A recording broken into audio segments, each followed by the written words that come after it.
Chapter 152 Not Intentionally Doing Business. Back in her room, Ling Mo opened the game's backend and saw the flood of private messages. She was used to it by now. But this time was different.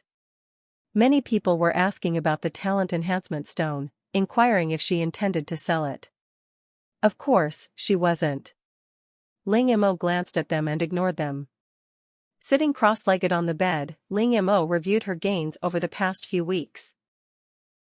Overall, her gains this game had been better than her previous games combined.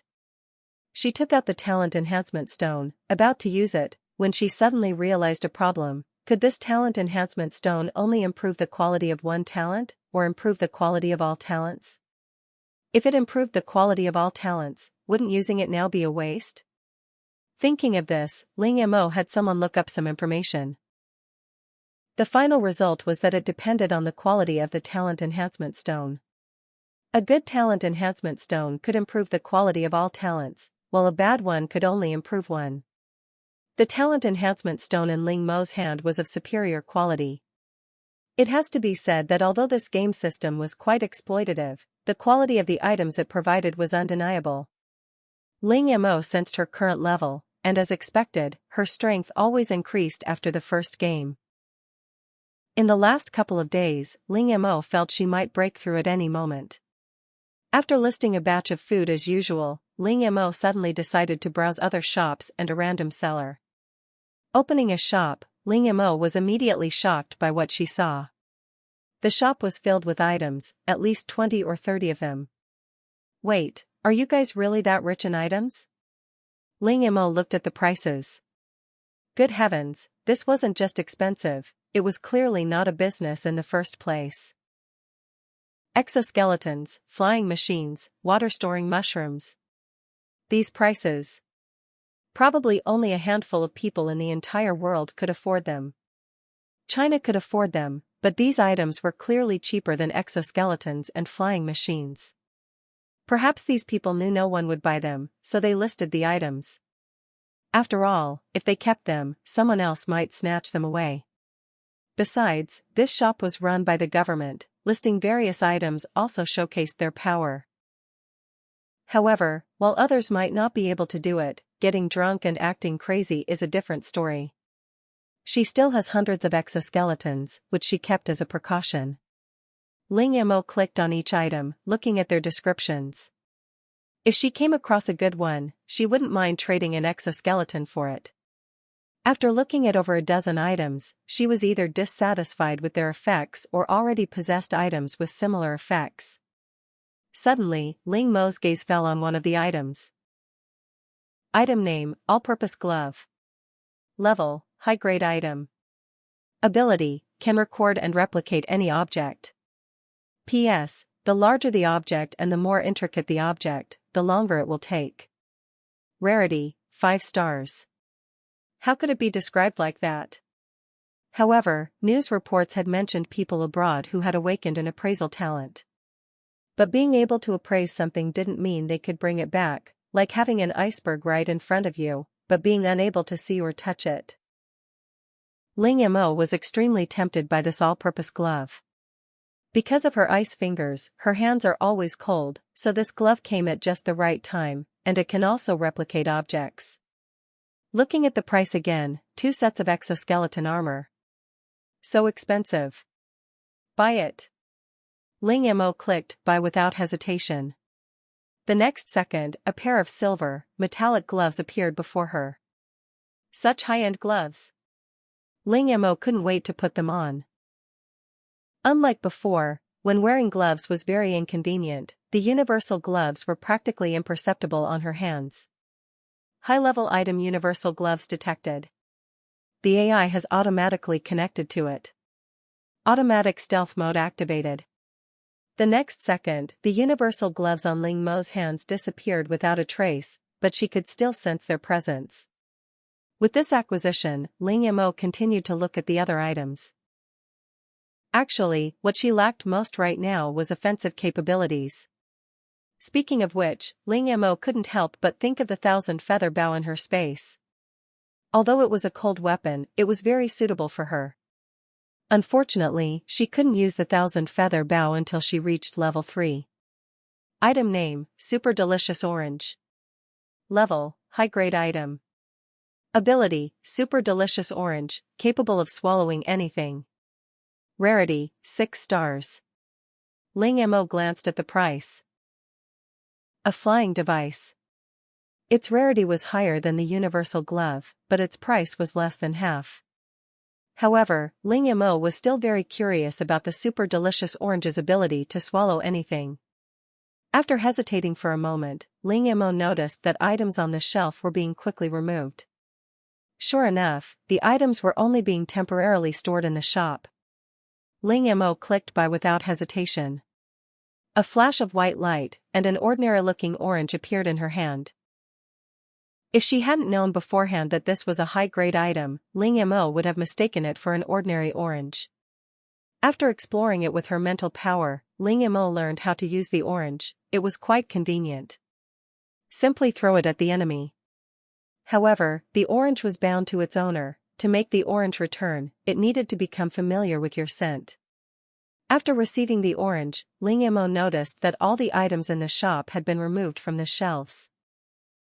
She then checked several other shops but couldn't find any more items. However, looking at the large number of empty shelves, Ling Mo could roughly guess that the items had been hastily removed. Seeing this, Ling Mo sighed in disappointment. Really, why the rush?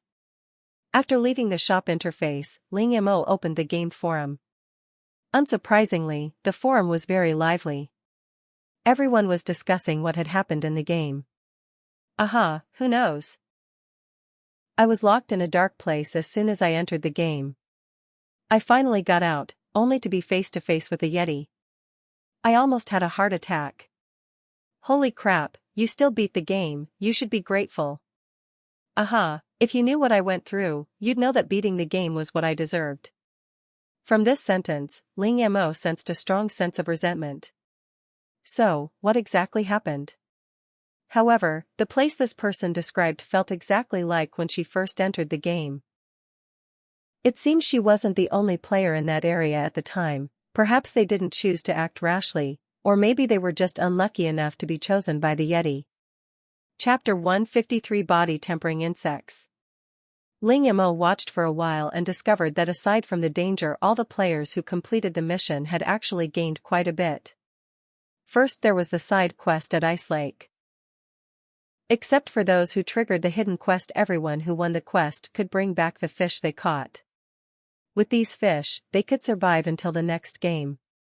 Moreover, when she browsed the shops earlier, she noticed that many people were already selling fish. After all, eating only fish for a month wasn't sustainable. It was better to keep some for herself and exchange the rest for other food. The next morning, after waking from her meditation, Ling Mo didn't immediately go downstairs. After sending a message to the other three that they didn't need to wait for her, Ling Mo entered her spatial dimension. She prepared to complete her final body tempering session. Stepping into the bathtub filled with body tempering aloe vera liquid, Ling Mo immersed herself completely, closing her eyes and waiting for the pain to arrive. However, the expected pain didn't appear. Ling Mo only felt a dense stinging pain, but this feeling quickly subsided. Ling Mo shifted her body in the bathtub. According to the information she had researched, the absence of pain meant the body tempering was successful, and she could proceed to the next stage. However, to be on the safe side, Ling Mo decided to stay in the bathtub for a full hour before getting out. An hour later, after showering and dressing, Ling Mo did not leave the space. A purple beetle appeared in her hand. Putting aside other factors, the beetle looked quite beautiful. However, the thought of having to eat it in the second stage of body tempering made Ling Mo feel a wave of discomfort in her stomach. Perhaps she should just give up. Her body was already very strong. Although she thought this, Ling Mo still looked at the body tempering beetle in her hand, with no intention of letting it go. She retrieved the information about body tempering beetles and read it carefully again. There were 2 ways to use body tempering beetles. The first was to let the beetle travel through the meridians of her body 99 times. Because the process of the beetle traveling through the body would be very painful, The advantage of this method was that if she couldn't bear it during the process, she could stop immediately and continue after preparing. In interstellar space, some people spent 10 years getting the body-tempering worms to complete the 99 cycles within their bodies. The second method only requires the body-tempering worms to travel through the body once, and the process only causes slight discomfort. However, this second method requires at least 10 body-tempering worms to work together, and the entire process takes several months. Moreover, during this process, it is necessary to continuously consume body-tempering aloe vera. Ling Mo looked at the first method, then at the second, hesitated for a few minutes, and finally chose the second method. It's just letting a dozen or so worms stay inside her body for a few months. She should, probably, possibly, maybe, could manage. The main reason is that the previous body-tempering aloe vera was already very painful, and the body-tempering worms would be even more painful. Besides, the body-tempering worms won't make you forget the pain like the body-tempering aloe vera. After making her choice, Ling Mo found more than 20 body-tempering worms and washed them clean. The information said that at least 10 were needed, so Ling Mo specially prepared a few extra, just in case. Seemingly realizing they were about to be eaten, all the body-tempering worms shrank into a semicircle, looking like a purple jelly. Ling Mo picked up a body-tempering worm, took a deep breath, closed her eyes, and swallowed it whole. After the first time, things went much more smoothly. Perhaps with a what-the-heck attitude, after swallowing 5 or 6, the defiant expression on Ling Mo's face disappeared, replaced by a calm and collected demeanor. When she ate her 20th, Ling Mo stopped what she was doing and touched her stomach. So full. The body-tempering worms that had entered her body quickly began their work. Ling Mo could clearly feel an itch all over her body, especially in her limbs. This itch wasn't the kind that could be relieved by scratching. It was an itch that came from within, and even scratching felt like scratching through a boot. Fortunately, this feeling didn't last forever and disappeared after a while. Looking at the remaining body-tempering worms, Ling Mo put them back and then ate some body-tempering aloe vera. A few minutes later, those who had been watching the soy sauce-fueled drunken ranch shop noticed a new item had been added to the shelves. Seeing the familiar aloe vera, they initially thought it was a repair aloe vera, but when they saw the name and specific uses, they were instantly shocked. It could strengthen the body and improve physique. Ling Mo only listed one set, 30 stocks in total, a month's supply. This time, Ling Mo didn't choose precious metals like gold, silver, or jade. She opted for items. After all, there was only one item, so whoever had the best item would get it. After setting the price, Ling Mo closed the interface and didn't look at it again.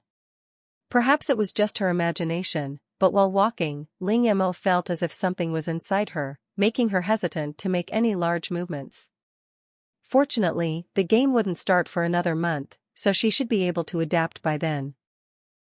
While she enjoyed her peaceful existence, she was unaware that her actions had stirred up another storm in the outside world. Almost every country, power, and even individual was mobilized. Everyone was taking stock of the items they possessed.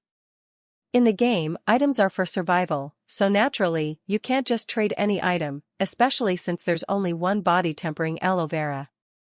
The meaning of drunk and acting crazy is clear: whoever offers the highest price gets it. And based on their understanding of drunk and acting crazy, since he could bring out the body-tempering aloe vera, it means he definitely has more. This body-tempering aloe vera might be a signal from him. Whoever wins the bid will get the opportunity to continue the cooperation. Therefore, many people are putting in their best effort. They naturally wouldn't bring out truly powerful items, but the items used for trading absolutely can't be too bad. At this moment, 1, 2, 3, Wooden Man is constantly trying to contact Ling Mo, but unfortunately, all the messages sent seem to have sunk into the sea, disappearing without a trace. What is Ling Mo doing now? Just as she was about to leave the space, a fluffy ball suddenly pounced on her instep and then affectionately rubbed against her. Chapter 154: Breakthrough to Level 3. Ling Mo looked at the suddenly appearing white ball of fluff and felt an inexplicable sense of closeness. But, when did it appear in her space? Ling Mo racked her brains but couldn't recall when she had taken it in. Picking up the white ball, she examined it closely. It was actually a fox. Plump and round, with naturally drawn eyeliner, and very lively ears. But, why does a fox have a tail like a rabbit? Ling Mo looked at the little fox's rear end. Perhaps because it was so excited, its tail was wagging, and even the flesh on its rump was trembling. Besides that, Ling Mo could clearly feel the connection between herself and the little fox. Suddenly, a possibility occurred to her, and she became excited. Could this be her spiritual body? Congratulations, Master, you guessed correctly. Kaiman suddenly spoke, her voice filled with joy. But, shouldn't spiritual bodies be majestic and powerful? Why was her spiritual body so soft and cute, seemingly harmless except for its cuteness? It's said that a spiritual body reflects a person's inner self. Could it be that her inner self is actually a cute girl? Spiritual bodies are divided into 4 states: infancy, growth, maturity, and complete form. Currently, the Master's spiritual body is in its infancy state and is still very weak. Please take good care of it. Hearing this, Ling Mo was somewhat disappointed, but not for long. Although the spiritual body was still weak, on the bright side, she had reached level 3, and many things she couldn't do before were now possible. Looking at the little cutie in her arms, she said softly, I prepared a lot of good things for you. Eat as much as you want, and grow up quickly. Awoo! The little fox cried happily.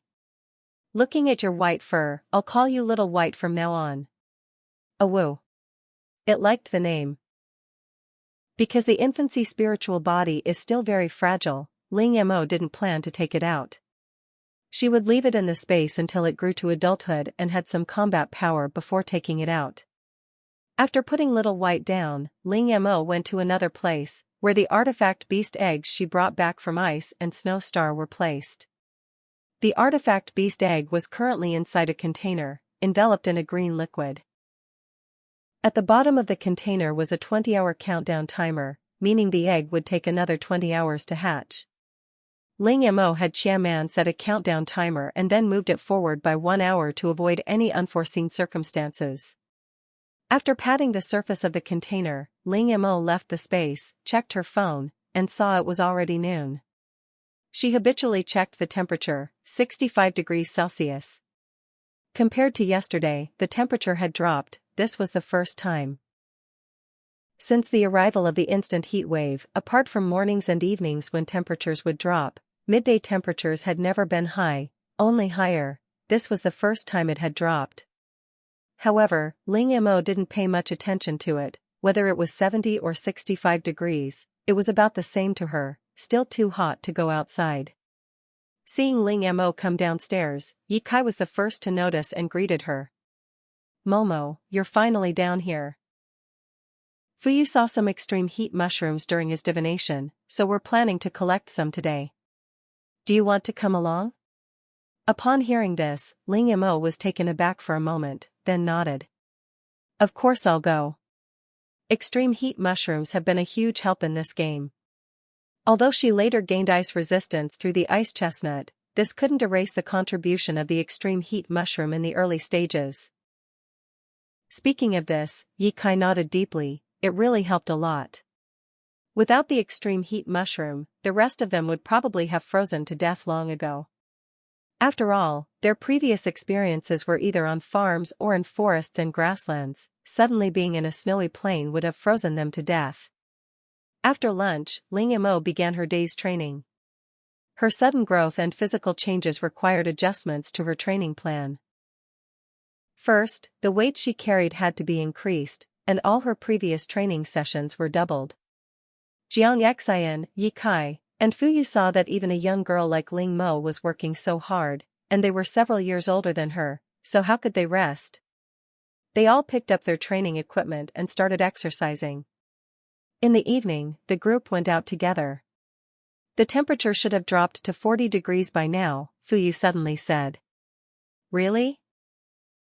Ling Mo had been wearing the ding-ding fish scales, so she wasn't very sensitive to temperature changes. 40 degrees Celsius was still very hot, but for those who had just experienced extreme heat, 40 degrees was quite cool. Inside the base, people came and went, many more had settled there recently.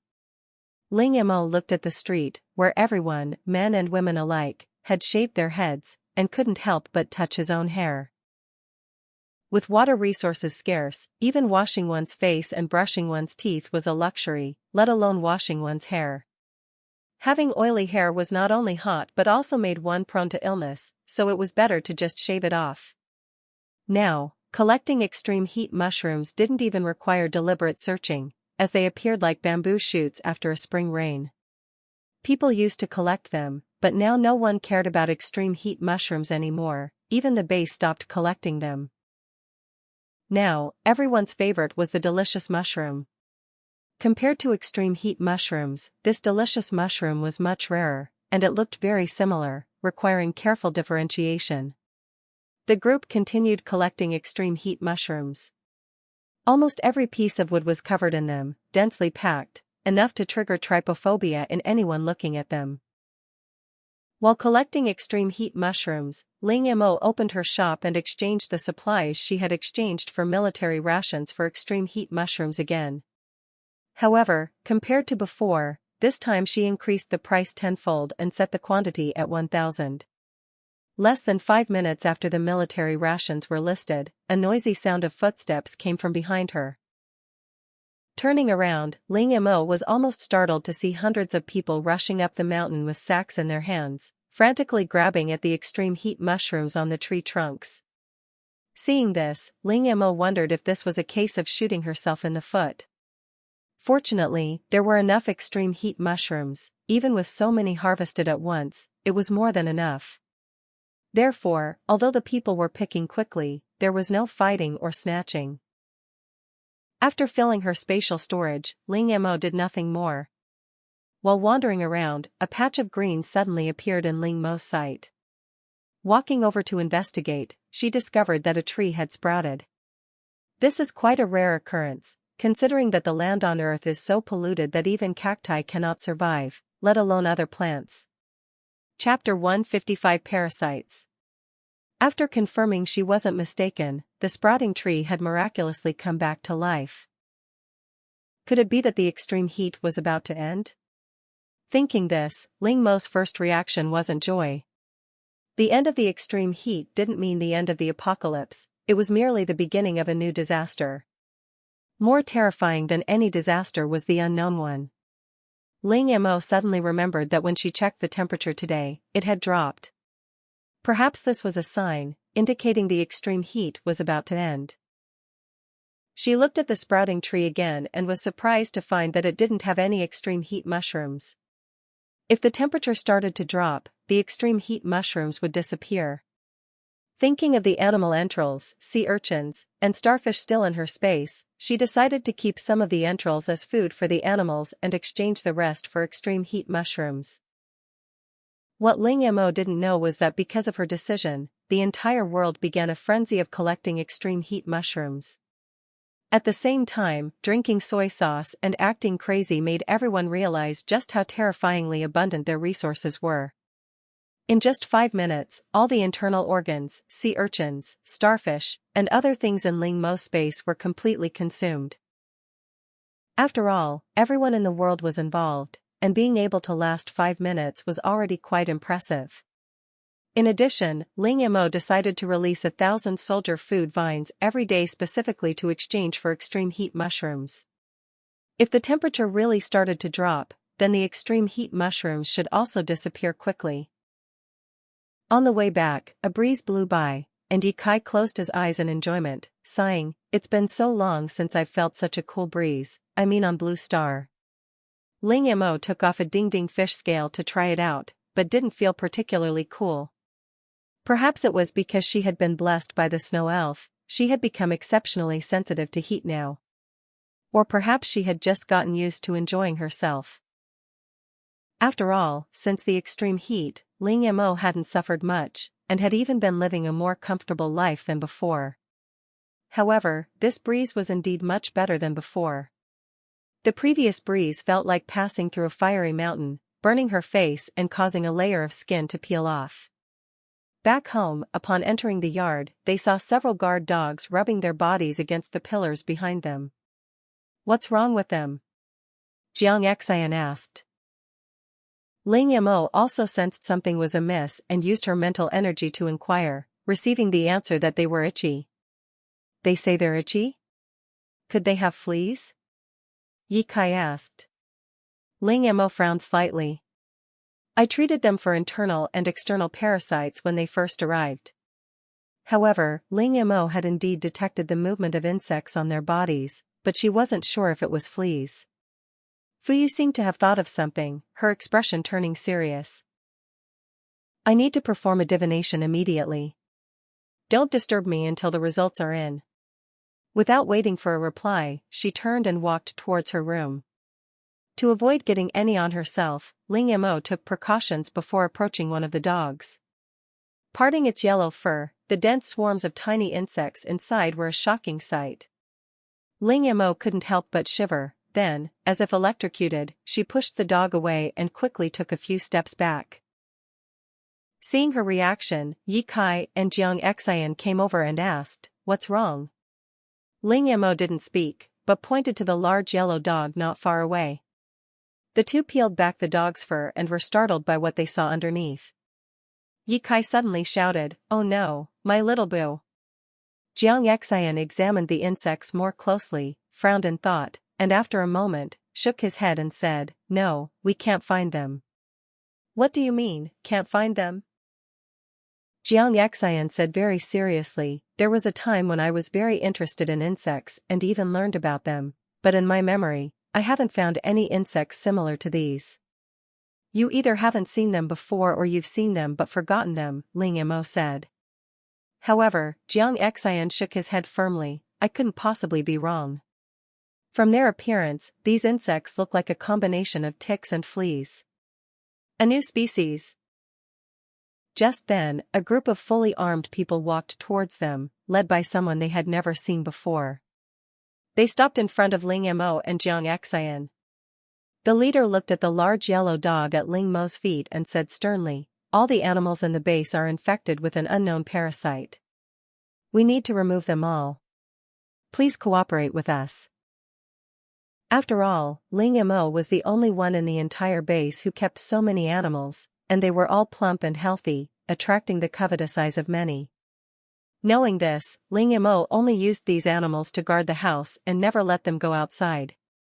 After examination, it seemed that only the dogs were infected, as the stray cats were kept at Ling Mo's house. Although they weren't infected, the leader still sternly instructed them to notify him immediately if anything seemed amiss. Before leaving, Yi Kai stopped the man and asked, "Can I know more about those parasites?"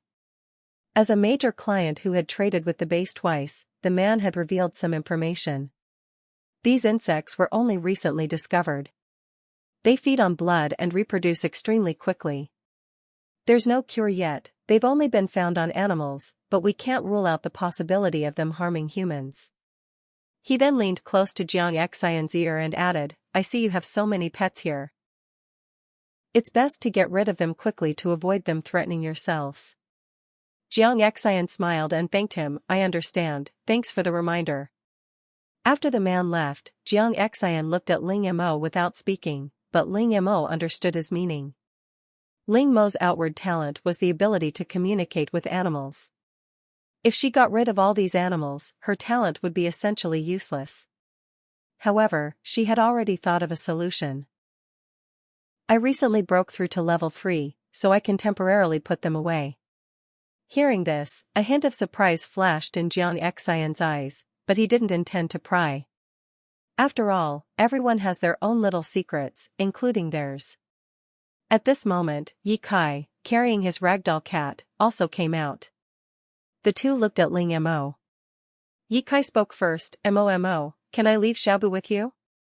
Ling Mo readily agreed, it wasn't a big deal anyway. After taking all the cats back to her room and checking them to make sure they weren't infected with parasites or had any eggs, Ling Mo put all the animals, including De He and Xiao He, into her spatial storage. Chapter 156 Moon Wheel of the Artifact Beast. After settling them in, Ling Mo glanced at her spiritual body and noticed it had gotten even fatter. Not just grown bigger, but noticeably fatter, now resembling a tiny ball of fur from afar.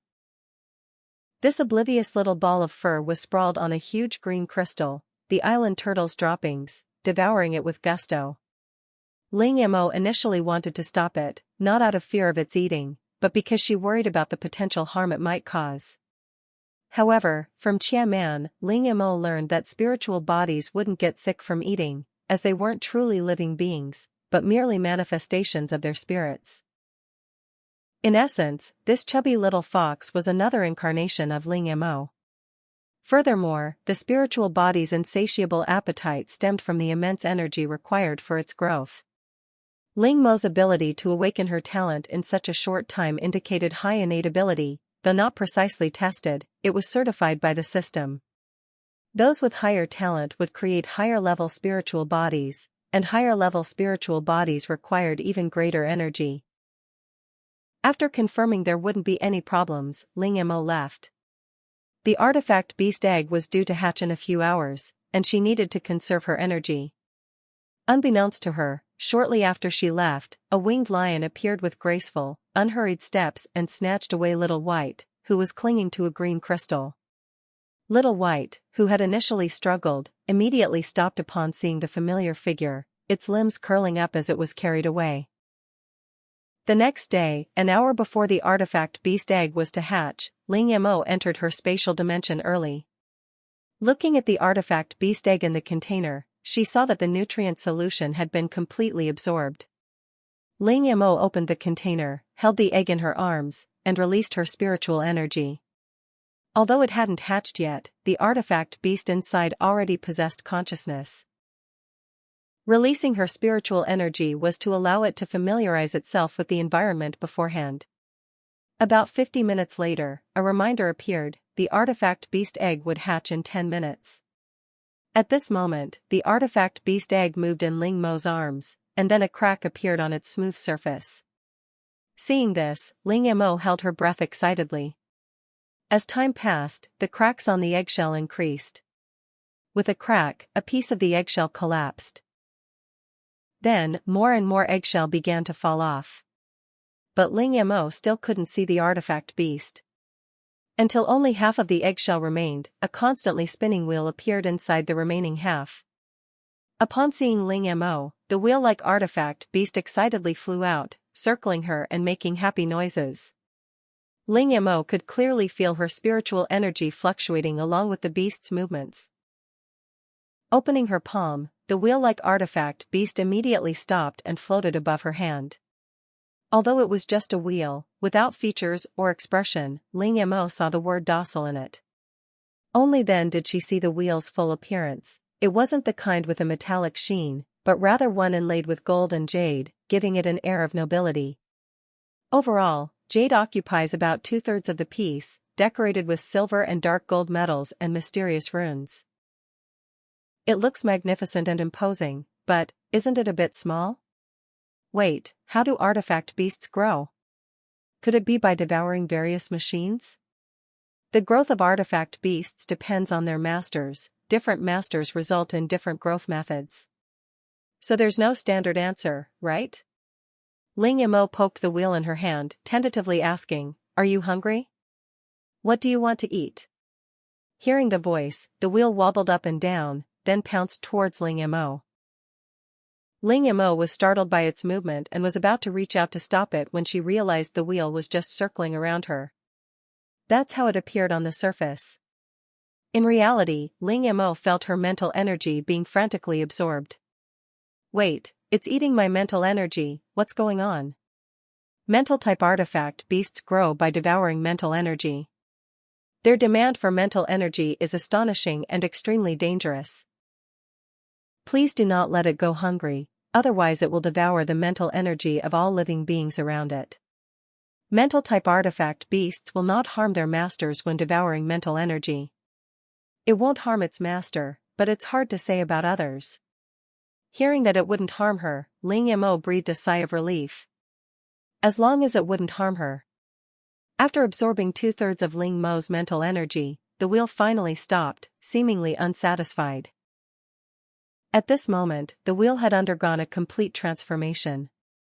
The original single wheel has become four, and its color has changed from the original bright gold inlaid with jade to black and white, exuding nobility and mystery. The outermost two layers are composed of two crescent-shaped hemispheres, one black and one white. The third layer is shaped like a flower, with petals in a black and white gradient. The last layer is a black and white ring, with two intertwined black and white flames in the center. The appearance of the artifact beast will change as it grows. From now on, you'll be called Moonwheel. Looking at the constantly spinning wheel, Ling Mo suddenly thought of the moon. The artifact beast successfully hatched and recognized its master. Next, it was time to test Moonwheel's abilities. Actually, artifact beasts have special testing devices, but Ling Mo's resources were limited, so she could only have Moonwheel demonstrate its abilities one by one. Generally, newly hatched artifact beasts don't know many skills, only 2 or 3. To Ling Mo's surprise, Moonwheel actually had 4 skills, 2 support and 2 attack, distributed quite evenly. Sky-piercing, cuts through the void to reach the nearest visible location. Mental devour, devours the enemy's mental energy, causing irreparable mental damage. Nightfall, brings darkness to a certain area, disabling all light sources and blinding all targets. Radiance, heals allies within a certain range. After learning the specific abilities of these 4 skills, Ling Mo wanted nothing more than to hug and kiss Yuluan. She had previously been a little annoyed by Yuluan's large appetite, consuming 2/3 of her mental energy in one meal, but now, what was a little mental energy? Let the child eat as much as she wanted. After settling things with Yuluan, Ling Mo slightly recovered her mental energy and then took out the awakening stone. She had now broken through to level 3 and was qualified for a second awakening. Chapter 157 Second Awakening. Ling Mo took out the S-grade awakening stone and paused for a moment.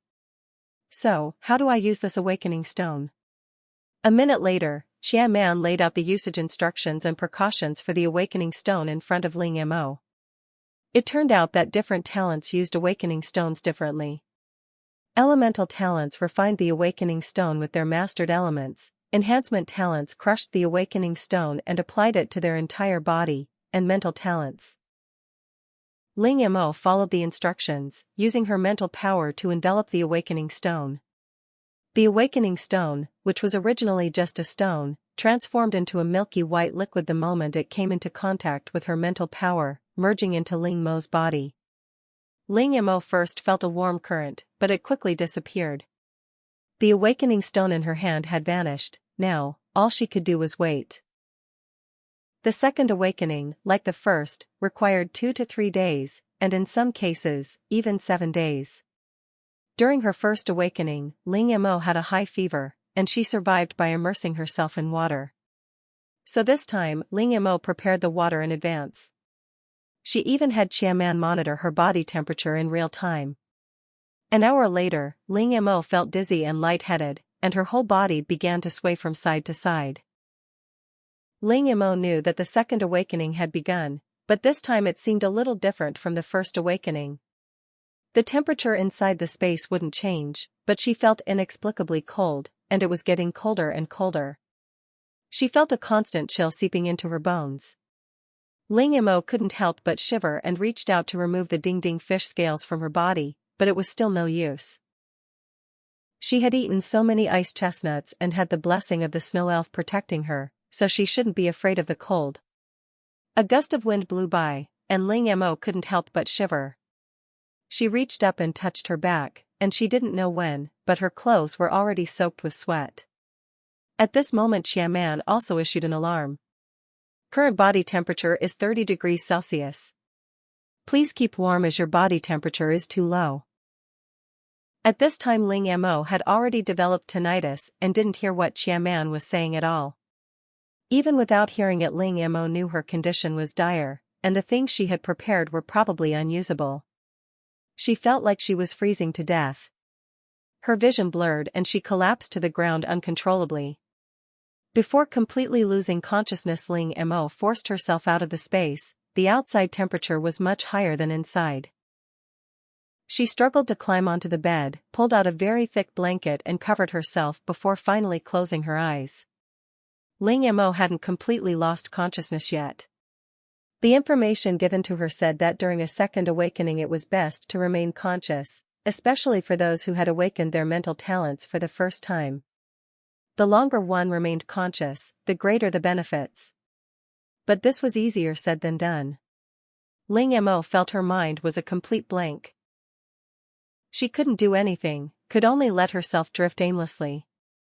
She didn't even have the strength to move a finger. Downstairs. Jiang Xian and the other two were worried when they saw Ling Mo hadn't come down by noon. Normally if Ling Mo wanted to sleep in she would tell them. But now, she wasn't replying to messages, and there was no response when they called her. "Boss, could something have happened?" Yi Kai said with some concern. Jiang Xian frowned slightly and shook his head. "I don't know, let's go up and check." There was no movement all morning, something that had never happened before. Okay. The two went upstairs. If Fuyu were here, she could help with a divination. Fuyu hadn't made a sound since returning to her room yesterday, so the two didn't dare disturb her. Ling Mo's door was locked, and the two knocked loudly from the outside, but received no response. After knocking for a while there was still no response. Even if she was meditating, such a loud noise shouldn't have gone unnoticed. Realizing something was wrong, the two started using their bodies. With a bang, the door was forcefully pushed open. As soon as they entered they saw Ling Mo lying on the bed covered with a blanket, her face pale. Seeing this, the two quickly went forward to check on her. At this moment the blanket covering Ling Mo was already soaked with sweat. Yi Kai reached out and touched Ling Mo's forehead, but immediately withdrew his hand, his pupils dilating in shock as he looked at Jiang Xian. "Boss Missouri Mo, she's dead." Hearing this, Jiang Xian frowned and glared at Yi Kai. "What nonsense are you talking about?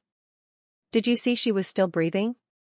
Only then did Yi Kai notice that the blanket covering Ling Mo's chest was still rising and falling slightly, indicating that Ling Mo was still breathing and not dead. Relieved, Yi Kai touched Ling Mo's forehead again. "But her forehead is so cold." Yi Kai had never touched such a low body temperature before, it was practically like a dead person's.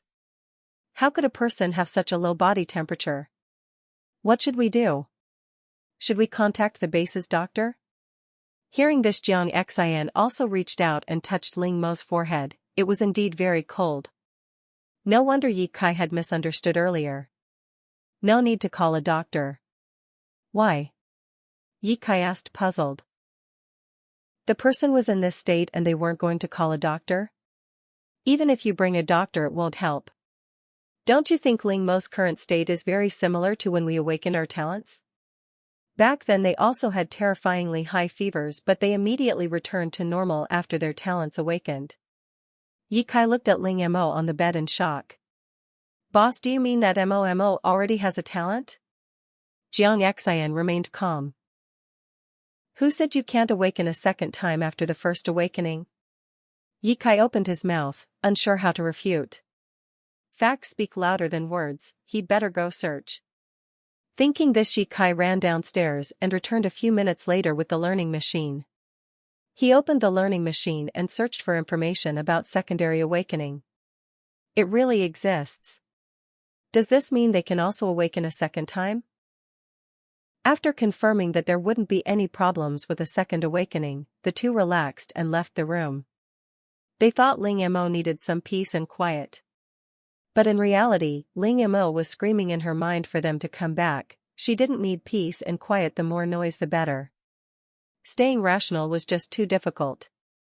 She finally understood why doctors encouraged family members to talk to patients who were in a vegetative state. Chapter 158, Second Talent. On the other side, after some research, Yi Kai and Jiang Xian discovered that the possibility of them achieving a second awakening was extremely small. This wasn't a matter of talent but rather age. All three of them were over the age limit. Although not by much, being over the age limit was still being over the age limit. It wasn't that being over the age limit made a second awakening impossible, but the difficulty would be immense. For example, Ling Mo only needed one awakening stone to awaken, but Ye Kai and Jiang Xian might need 10 or even more. Moreover, the difficulty would increase with age. This awakening took Ling Mo a full 2 days and 2 nights, and she woke up in the early morning.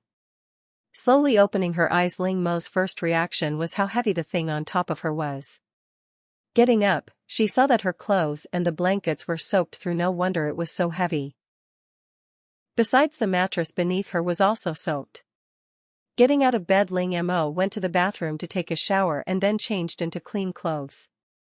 Her mind was still a little hazy, but much better now. The second awakening had been successful.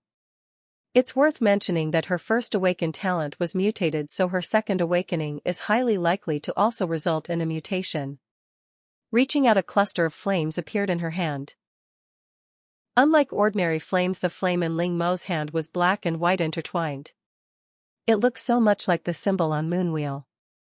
Upon seeing the flame, Ling Mo immediately thought of Moonwheel. This must just be a coincidence.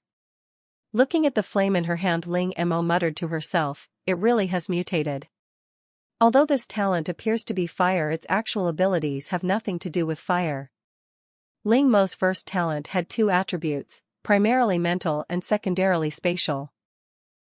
This second talent also has 2 attributes, light and darkness, but its mutation seems more thorough. Because the 2 attributes are balanced, there's no question of one being primary and the other secondary. The white flame representing the light attribute possesses healing abilities, while the black flame representing the darkness attribute possesses destruction abilities. 2 of the most extreme and opposite attributes appear in the same talent. Wait a minute, has this ever happened in interstellar space? Yes, someone once awakened the talent of fire and water. Looking at the picture Kaiman found, the flames burning in water were quite beautiful. And then what happened? He is now the most capable deputy general under Marshal Zhou of the Interstellar Space Force. In other words, 2 mutually repelling elements together won't cause any problems. Yes, but every mutated talent is unique. Even the same mutation will have slight differences, so the awakened individual needs to develop it themselves during cultivation. After listening, Ling Mo became thoughtful. Explore it herself? After resting for a while, Ling Mo drew back the curtains and was instantly shocked by the scene outside. She rubbed her eyes in disbelief. Had she transmigrated again? The yard, which had been barren just 2 days ago, was now overgrown with weeds, and various green plants were growing exceptionally lushly. Only then did Ling Mo realize that the heat-insulating mat in her room had been removed some time ago. The room temperature had also dropped, and even without the ding-ding fish scales, she didn't feel hot. What was going on? Wait, did I sleep for 2 days or 2 months? Why was there such a big change? After confirming several times that she had indeed been unconscious for 2 days and not 2 months, Ling Mo finally realized that it wasn't her who was the problem but the world itself. Although Ling Mo was unconscious, Kaiman wasn't. After learning about the changes in the world over the past 2 days from Kaiman, she felt like she was in a fantasy world. As if she had thought of something, Ling Mo opened her shop and, sure enough, received many cancellations for water cooling stones. Since the weather had returned to normal, they naturally didn't need water cooling stones anymore. Selling them all to drunkards would help them recoup some losses. Ling Mo didn't say anything about this, she had long anticipated this day. Besides, those people would end up spending the money they earned from using water cooling stones in her shop anyway. It was all the same, just a different way of getting it back. Then she removed the products related to the extreme heat mushroom from the shelves, originally thinking she could stock up for a few more days. However, the temperature dropped much faster than she had imagined. In the morning, Jiang Xian and Ye Kai watched Ling Mo come downstairs, both showing surprised expressions. She had successfully awakened in just 2 days? Good morning, Mo. How was the second awakening? Ye Kai asked. Ling Mo plopped down in her seat and said, "It's all right, just a little dizzy, but I've successfully awakened." Knowing that the two already knew about the second awakening, Ling Mo didn't hide anything. Really? What talent did you awaken? Ye Kai asked excitedly. Upon hearing this, even Jiang Xian stopped and waited for Ling Mo's answer. Seeing this, Ling Mo opened her palm, and a cluster of white flames appeared in her hand.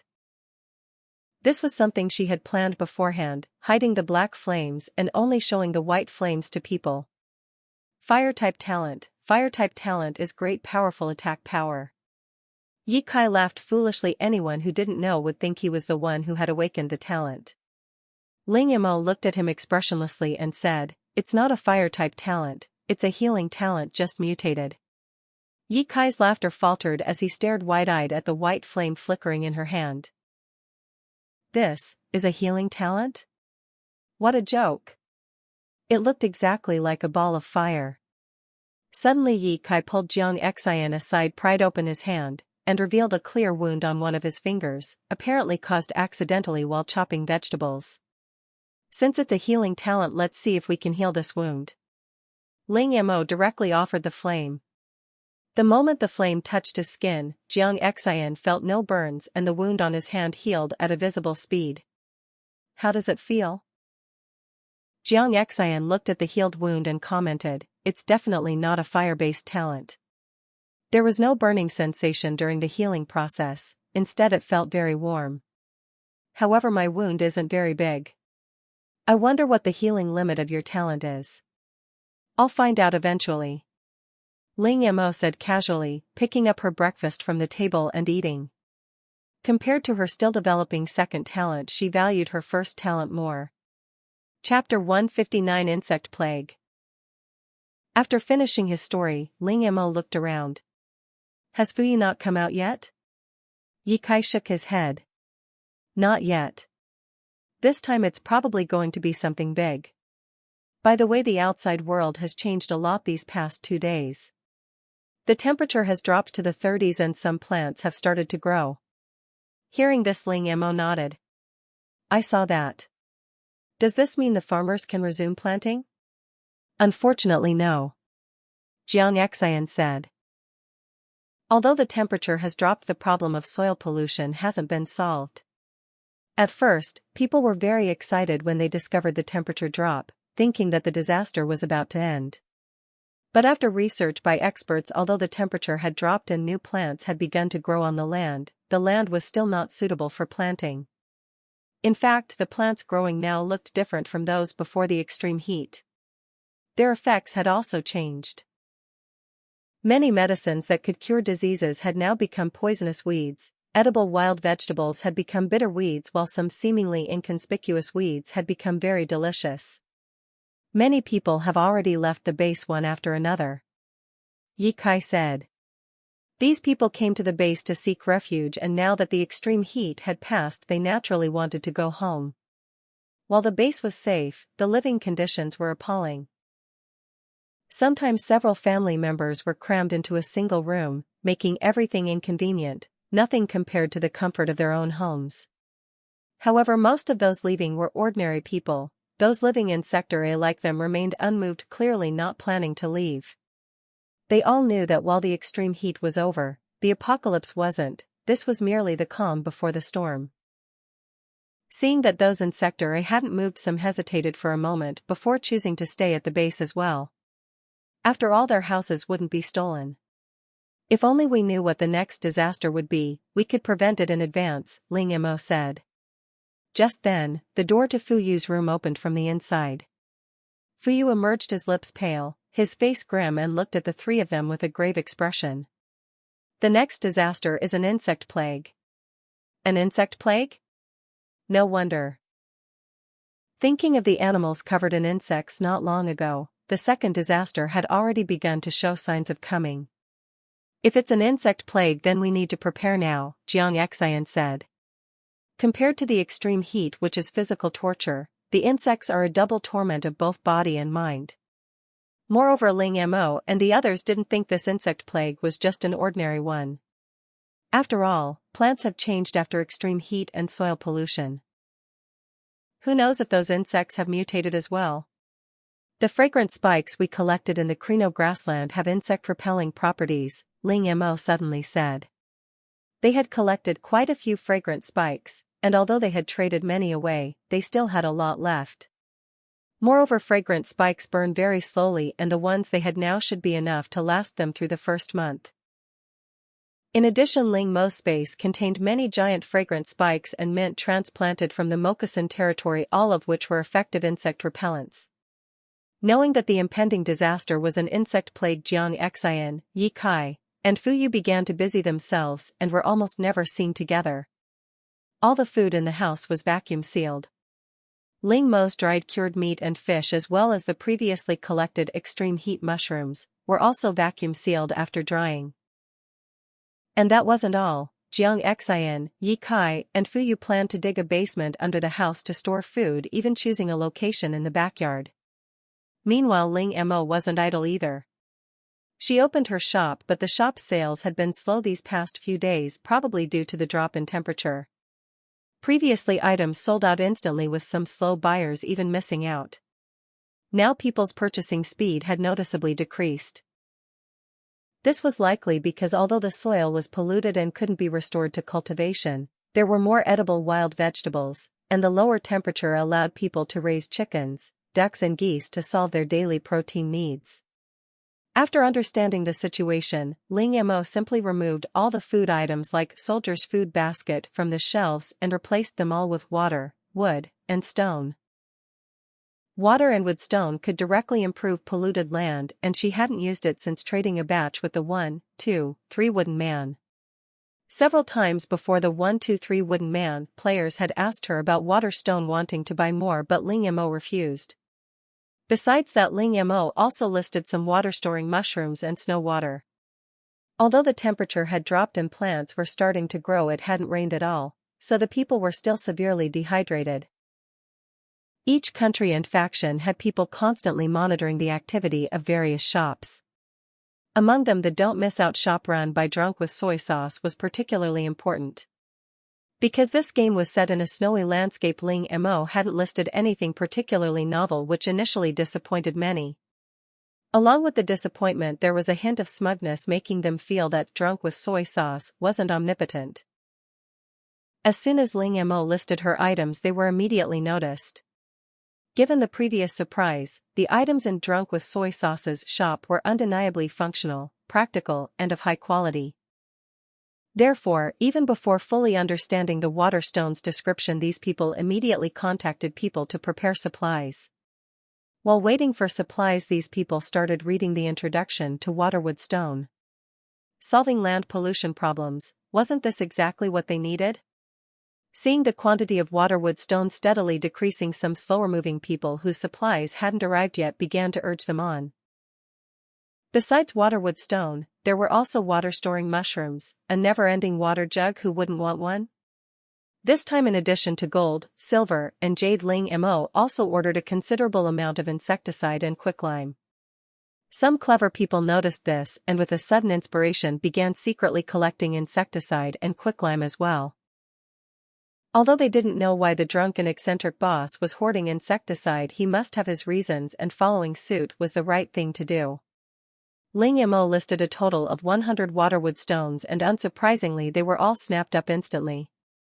Stopping what she was doing, Ling Mo began checking the results of the body-tempering aloe vera she had previously listed. Chapter 160, Unidentifiable. The body-tempering aloe vera didn't have a fixed price. Ling Mo only said she wanted the item but didn't specify what it was. Everyone assumed whoever brought out the rarest item would get the body-tempering aloe vera. But that was just what others thought. In Ling Mo's opinion, she valued the item's practicality more. Opening the back end, she found it filled with messages, a scene Ling Mo was used to. However, unlike before, this time everyone was sending information about various items, some even sending more than one. Everyone knew that since she could bring out the body-tempering aloe vera, it meant she definitely had more. 1, 2, 3 wooden man went even further, sending over 20 different items. From the descriptions of these items, it was clear there was no perfunctory work. Each item had been carefully selected. Looking at this dazzling array of items, Ling Mo really wanted to ask how they obtained them. Among all the items sent by 123 Wooden Man, Ling Mo took a liking to a pair of white wings. Name, white wings. Level, unidentifiable. Function, unidentifiable. Quality, unidentifiable. The three large unidentifiable marks caught Ling Mo's eye. Under what circumstances would an item be unidentifiable? First, the item's quality is too high.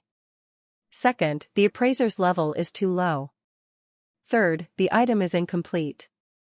Fourth, the item is not activated. Regardless of the reason, it indicates that these white wings are not simple.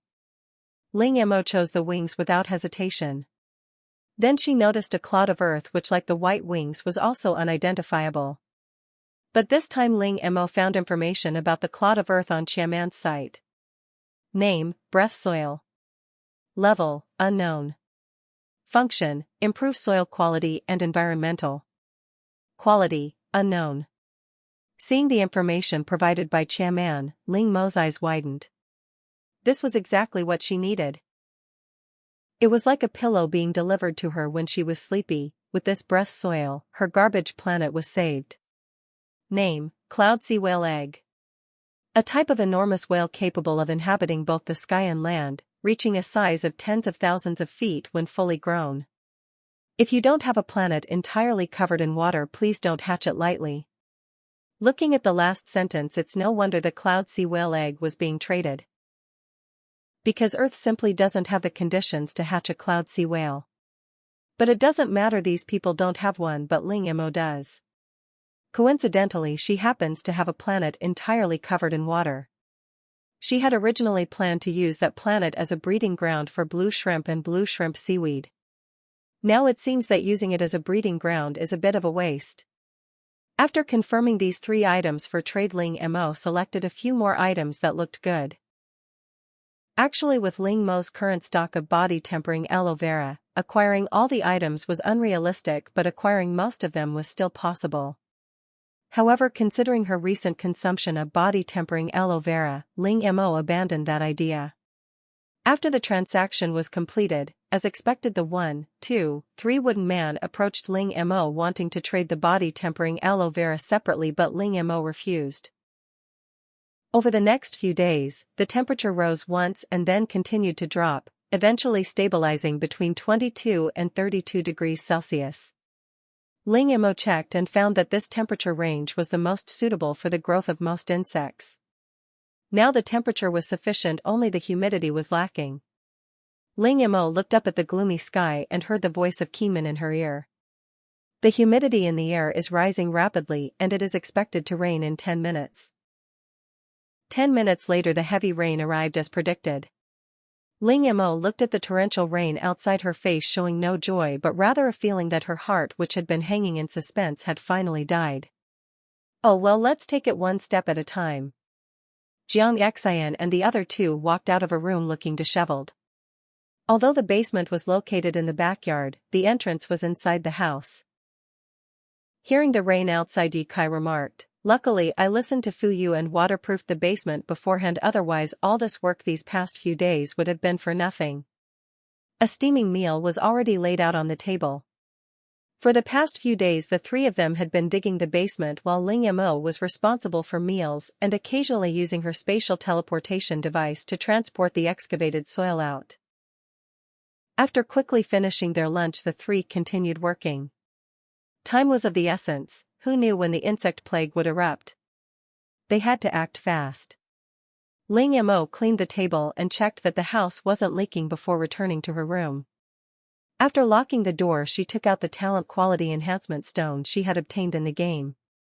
She hadn't used it immediately because her second talent hadn't fully stabilized. A milky white stone appeared in her hand. With a thought, the milky white stone transformed into a beam of light and entered her body. The next second, Ling Mo felt a warm power flow from her limbs into her body, then gather at her heart. She felt as if she were soaking in a hot spring and let out a comfortable sigh. This feeling lasted for about half an hour before disappearing. Ling Mo slowly opened her eyes, and without thinking immediately began to examine her two talents. She could clearly feel that her mental power had become more solid. Ling Mo gently clenched her fist and a dagger formed from mental power appeared in her previously empty hand. However, the dagger only existed for 3 seconds before disappearing. Although it was only 3 seconds, it was a qualitative leap for Ling Mo. You must know that when she previously looked at information about mental power, the ability to materialize mental power was something that only mental talent users could master after reaching level 5. In addition to mental power, the spatial attribute had also been greatly improved. With a thought space appeared slightly distorted 1 meter away from her, but it quickly returned to normal. The change in her first talent brought Ling Mo a huge surprise, and she couldn't wait to examine her second talent. The flames that were originally intertwined had completely separated, looking like 2 completely different talents. The energy fluctuations emitted by the white flames were pure while the black flames were the exact opposite. Even Ling Mo the master sensed a threat from the black flames. As if to thoroughly cool the planet after its recent extreme heat, the rain fell intermittently for 10 days. During these 10 days, people's initial excitement and joy gradually turned into panic and impatience, even praying for the rain to stop quickly. Chapter 161: Insect Attracting Grass. Some houses located in low-lying areas were completely submerged by the rapidly rising floodwaters. For the first 5 days of the 10-day period, the rain never stopped. On the 6th day, although the rain lessened significantly, it was still intermittent. The humidity in the air rose rapidly, people woke up with wrinkled skin and their clothes never dried. Not only did they never dry, but even the clean clothes that had been stored in the closet before became soaking wet, as if living in a tropical rainforest. Many people even experienced a relapse of their rheumatism. Ling Mo and her companions were relatively better off, as they had consumed so many good foods that a little dampness couldn't harm them. Moreover, they had collected a considerable amount of water fern grass during the game at sea. Water fern grass can expel impurities from the body, and dampness is considered one type of impurity. Furthermore, with the high humidity in the air, Ling Mo absorbed the water energy stones she had collected earlier. A person can only absorb a maximum of 10 water energy stones. As the saying goes, don't let the good stuff go to outsiders. Ling Mo planned to keep some for Xiao Bai as food and the rest for Yi Kai and the other 2. Ling Mo went to the window to look at the scene outside. Under the irrigation of the rain, the plants outside were changing every day. In just 10 days, the scene outside had returned to its lush and vibrant state before the extreme heat. However, Ling Mo glanced at his phone. The extreme heat had started in March and lasted for nearly 5 months. On the 10th day, the rain finally stopped. Because various situations had been considered from the beginning of the base's establishment, this rain did not cause any damage. On the contrary, those who had left earlier were now regretting it to the core. Although it was not flooded, various weeds grew wildly under the irrigation of the rain everywhere. Before the rain, Fuyu had told Xiecheng about the insect infestation. Therefore, as soon as the rain stopped, the base organized people to go out and clear the weeds. Ling Mo naturally responded to the call, but she didn't go out first. She cleared the weeds around her house. Because of the continuous rain, the ground was soaked, making the weeds exceptionally easy to pull up. In no time, a mountain of weeds piled up behind her. Looking at the mountain of weeds behind her, she knew this was fodder for the cattle and sheep. In the past few months, the number of chickens, ducks, cattle, and sheep in her space, whether from Earth or interstellar sources, had increased rapidly. Now Ling Mo could collect hundreds of eggs from chickens, ducks, and geese every day and produce a large amount of milk and goat milk, more than she could possibly consume. With so many livestock, food wasn't scarce, so Ling Mo planned to first deal with some of the adult pigs, cattle, sheep, chickens, ducks and geese. Now the plan remained the same, but fodder still needed to be collected. While the soil pollution problem hadn't been solved, a lot of edible wild vegetables had sprouted in the past few days, temporarily alleviating the food shortage. Trading food now might affect sales. After much deliberation, Ling Mo decided to continue exchanging food for half of the aloe vera and use the other half as a form of repair aloe vera. She would cut each aloe vera stem into 10 cm sections and sell them in the shop, aiming for 100 orders per day. After editing the information, Jiang Xian and the other 2 came out. They greeted each other and began tending to the weeds in the yard. Suddenly Ye Kai shouted, instantly attracting everyone's attention. "What's wrong?" A bug, and a huge one." Ye Kai's voice trembled, clearly showing he was quite frightened. Hearing this, Ling Mo frowned slightly. She had just scanned the yard with her mental energy but hadn't found any trace of insects. Or had these insects evolved to the point where they could evade her mental energy detection? Ling Mo, Jiang Xian, and Fu Yu arrived at Ye Kai's location. There it is. Following Ye Kai's direction, the three looked and were immediately startled. It was indeed quite large, about 20 centimeters long, entirely green with 2 antennae on its head and yellow-black spots. But quickly Ling Mo realized something was wrong because her mental energy still couldn't detect any biological fluctuations. Through mental energy feedback, the insect in front of her was actually a plant. Just then Qiaman's voice rang out at the opportune moment. Insect-attracting grass, its appearance will continuously attract insects while accelerating their hatching and growth. No wonder she hadn't noticed, it was a plant. The other three also realized this and breathed a sigh of relief. But they relaxed a little too soon. Ling Mo turned to Ye Kai and said, "This grass is a bit strange. Go inside and get the learning machine." "Okay." Ye Kai ran back without a word and returned in a short while holding something that looked like a tablet. After returning without Ling Mo saying anything, Ye Kai skillfully opened the learning machine and scanned the grass that looked like an insect in front of him. Immediately information about the insect-attracting grass appeared in front of him. Looking at the description and effects of the insect-attracting grass, Jiang Xian and the others instantly realized the seriousness of the matter. This insect-attracting grass was likely the cause of the insect plague. "Boss, you need to tell the military about this right now," Fu Yu said with a serious expression. The insect-attracting grass in other places could wait, but the insect-attracting grass in the base had to be dealt with first. "Okay. Wait a minute." Just as Jiang Xian was about to leave, Ling Mo suddenly called out to him. "Take the solution with you too." With that, Ling Mo held the learning machine in front of Jiang Xian. The top search term was, "Is the insect-attracting grass poisonous? Can it be eaten?" The learning machine answered that it was non-toxic and edible. Furthermore, eating the insect-attracting grass could eliminate parasites from the body, and for the next 3 days any insects would avoid it.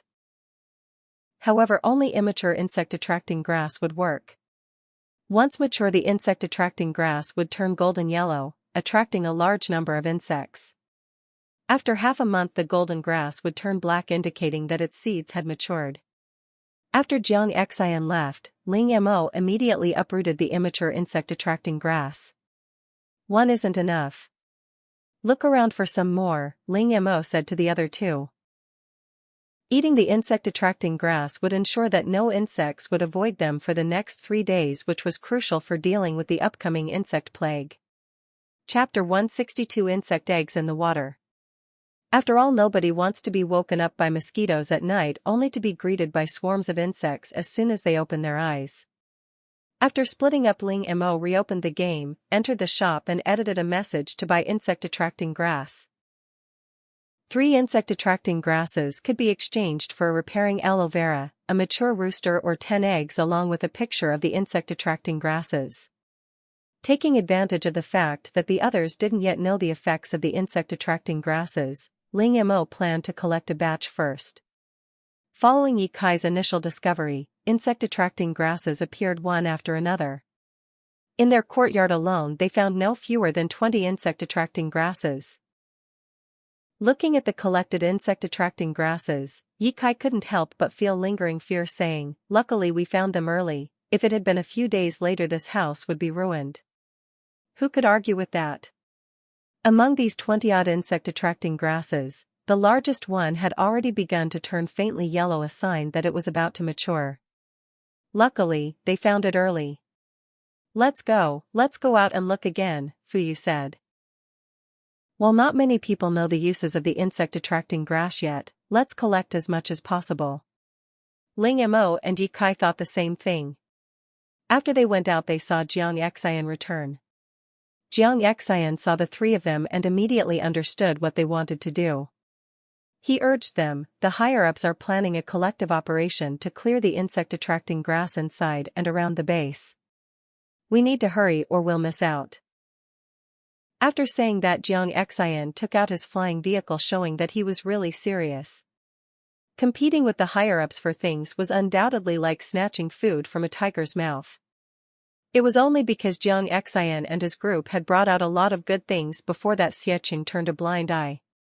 Also, there were only 4 of them. Even if they tried to steal, how many could they get?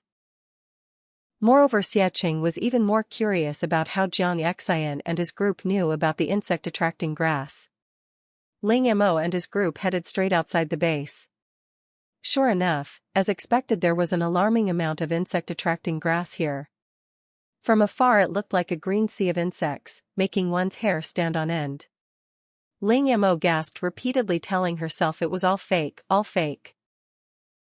Some of the insect-attracting herbs were almost golden, so Ling Mo and the others picked these nearly mature ones first. Seeing things weren't going well, Ling Mo stopped, took out an alcohol stove, picked 4 more insect-attracting herbs, roasted them and gave one to herself, Jiang Xian, Yi Kai and Fu Yu. 5 minutes later a group of well-trained soldiers arrived. They lined up in a row, leaving no chance for the insect-attracting herbs to survive. Ling Mo and the others were not far ahead of them, and seeing their movements they quickened their pace. Now they finally understood what Jiang Xian meant by "we can't compete." With this kind of momentum it was impossible to compete. Fortunately there were plenty of insect-attracting herbs here. They had collected quite a lot in the past 5 minutes, enough for several months. But for safety's sake they decided that each person would collect enough for a year. With the arrival of these well-trained soldiers, the third group to arrive were players, gifted individuals, and ordinary people living in the base. By the time these people arrived, Ling Mo and his companions had already collected almost everything, but they did not leave immediately. Since it was unclear how long the insect infestation would last, collecting as much insect-attracting grass as possible was naturally the best approach. Furthermore, every extra person meant extra strength, and clearing all the insect-attracting grass around the base would be beneficial for them. Thus, working tirelessly from day to night, everyone combined their efforts and finally cleared all the insect-attracting grass within 100 meters of the base. Back home, Ling Mo turned on the tap to cook, but soon she sensed unusual energy fluctuations in the clear water. Observing the water closely in a container, she quickly discovered it was filled with transparent eggs. Some had even hatched successfully, some thrashing their tails, others paddling their limbs, swimming and feeding on the remaining unhatched eggs. Ah! A scream attracted the other 3. "What's wrong?" Hearing this, Ling Mo pointed to a basin of water in front of her and said, "Insects, so many insect eggs." The 3 of them leaned closer to examine it. The once clear water was now teeming with countless unknown insects, and their eggs hatched from various insects. It seems this insect infestation is more dangerous than we imagined. Right now all open water sources are probably overrun by insects. Seeing Fu Yu and Jiang Xian's serious expression, Ji Kai said, "Don't we have insect-attracting herbs? Eating those can eliminate the insects inside our bodies. Logically, even if we drink this water we shouldn't have any problems." Jiang Xian and Fu Yu. That was true. Eating the insect-attracting herbs gave them a 3-day invincible period, like receiving a rabies vaccine. "Why don't you show us?" Ling Mo said to Yi Kai. Even with a 3-day invincible period she didn't want to drink this water. Yi Kai looked at the basin of clear water and swallowed hard. He wondered if it was just his imagination, but he felt the insects inside had grown considerably. Fortunately they had a lot of water-storing mushrooms, so even without the water provided by the base they wouldn't lack water. However, they couldn't bathe as freely as before, but it was still acceptable. Besides the water supply, the food in many households also began to suffer. Bags of grain that had been properly sealed suddenly appeared with many black worms.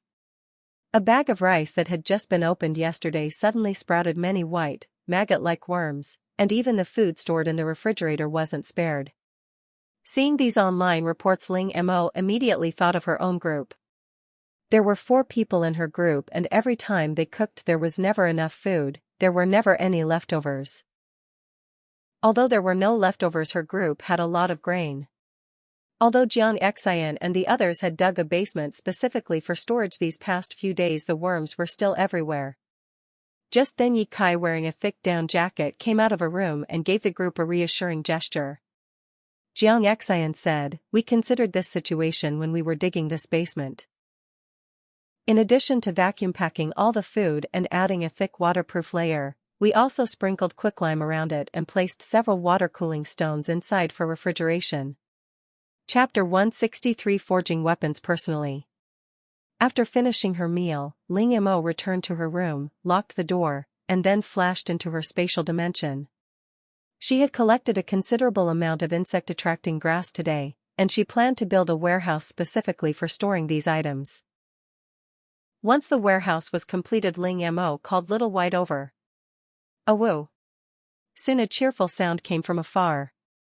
Looking in the direction of the sound, she saw a white gas cylinder rolling towards her.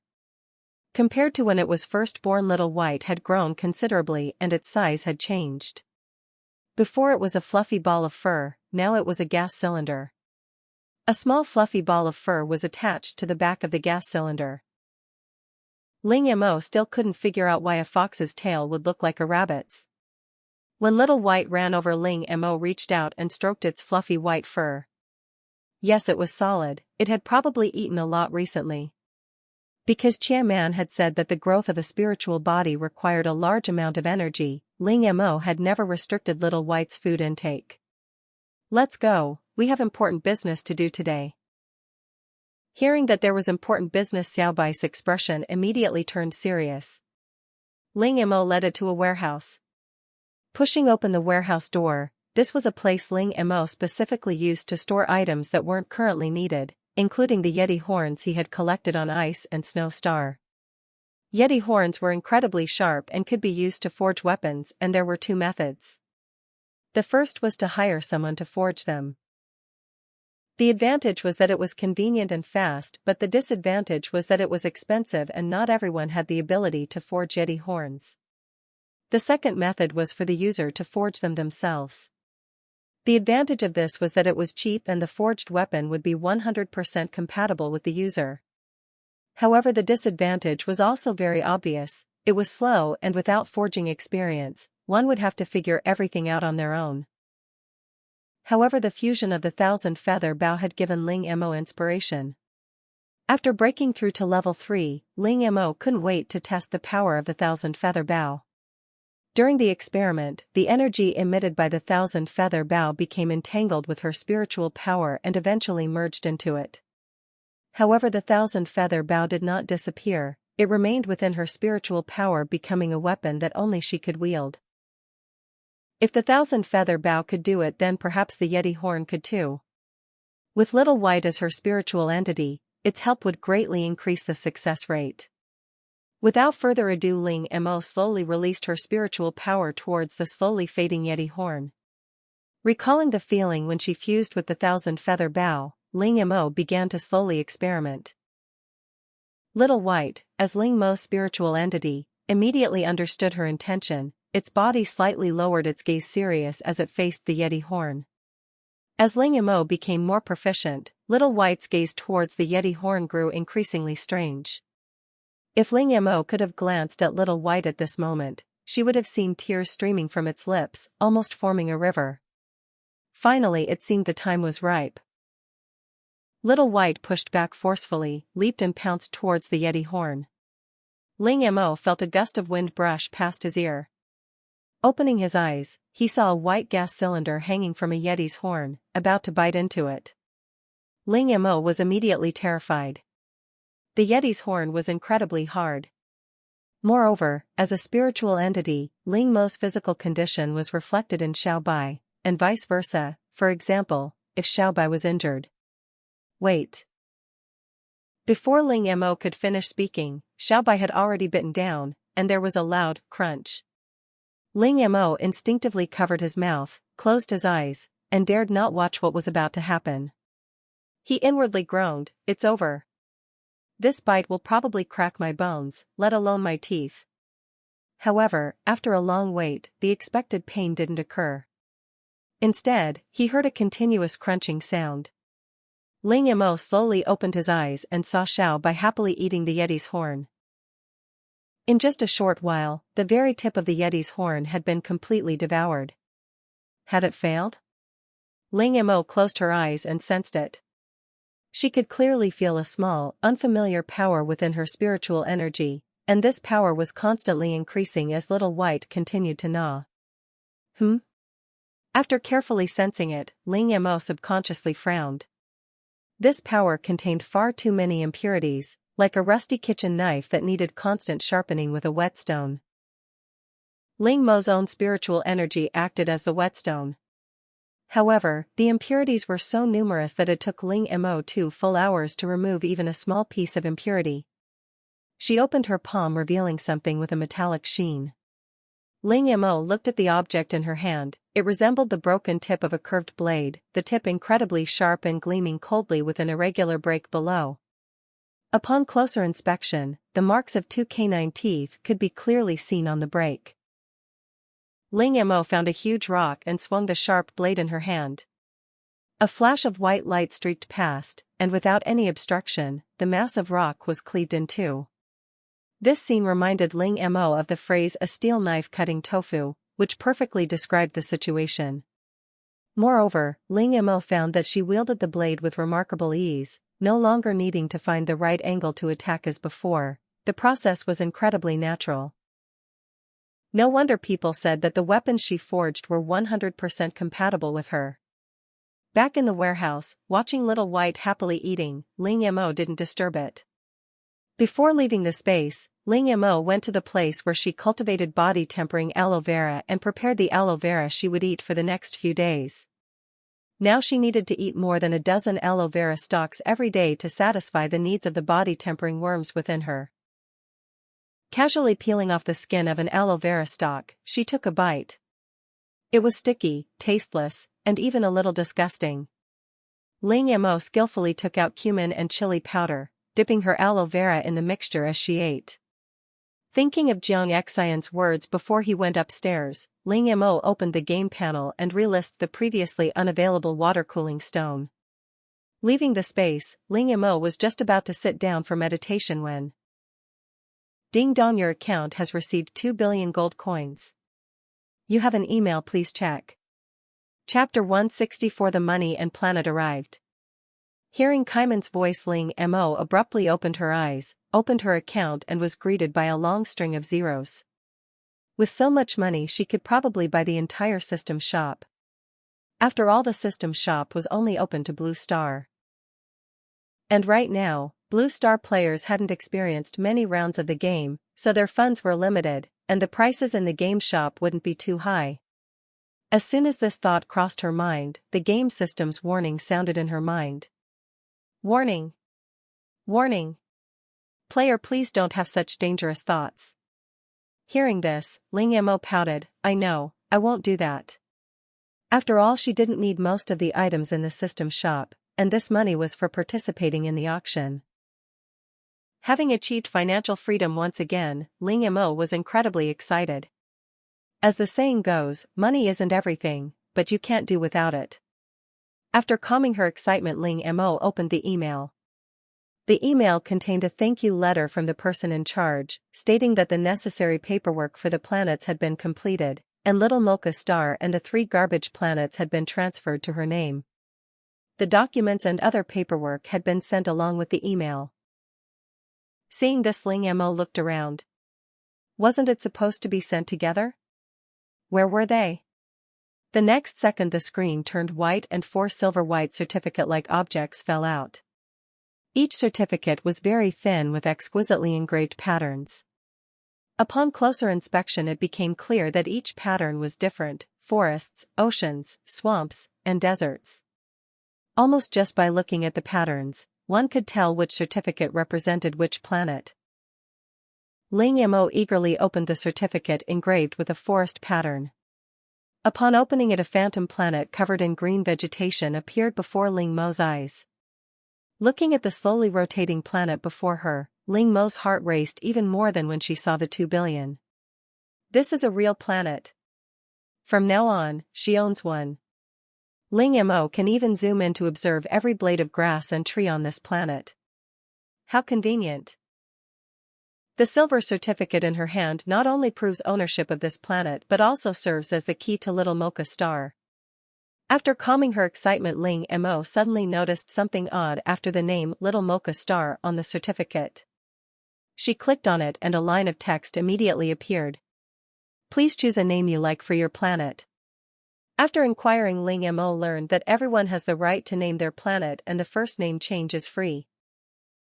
Little Mocha Star had already been renamed once, but since its current owner is Ling Mo, it can be renamed again.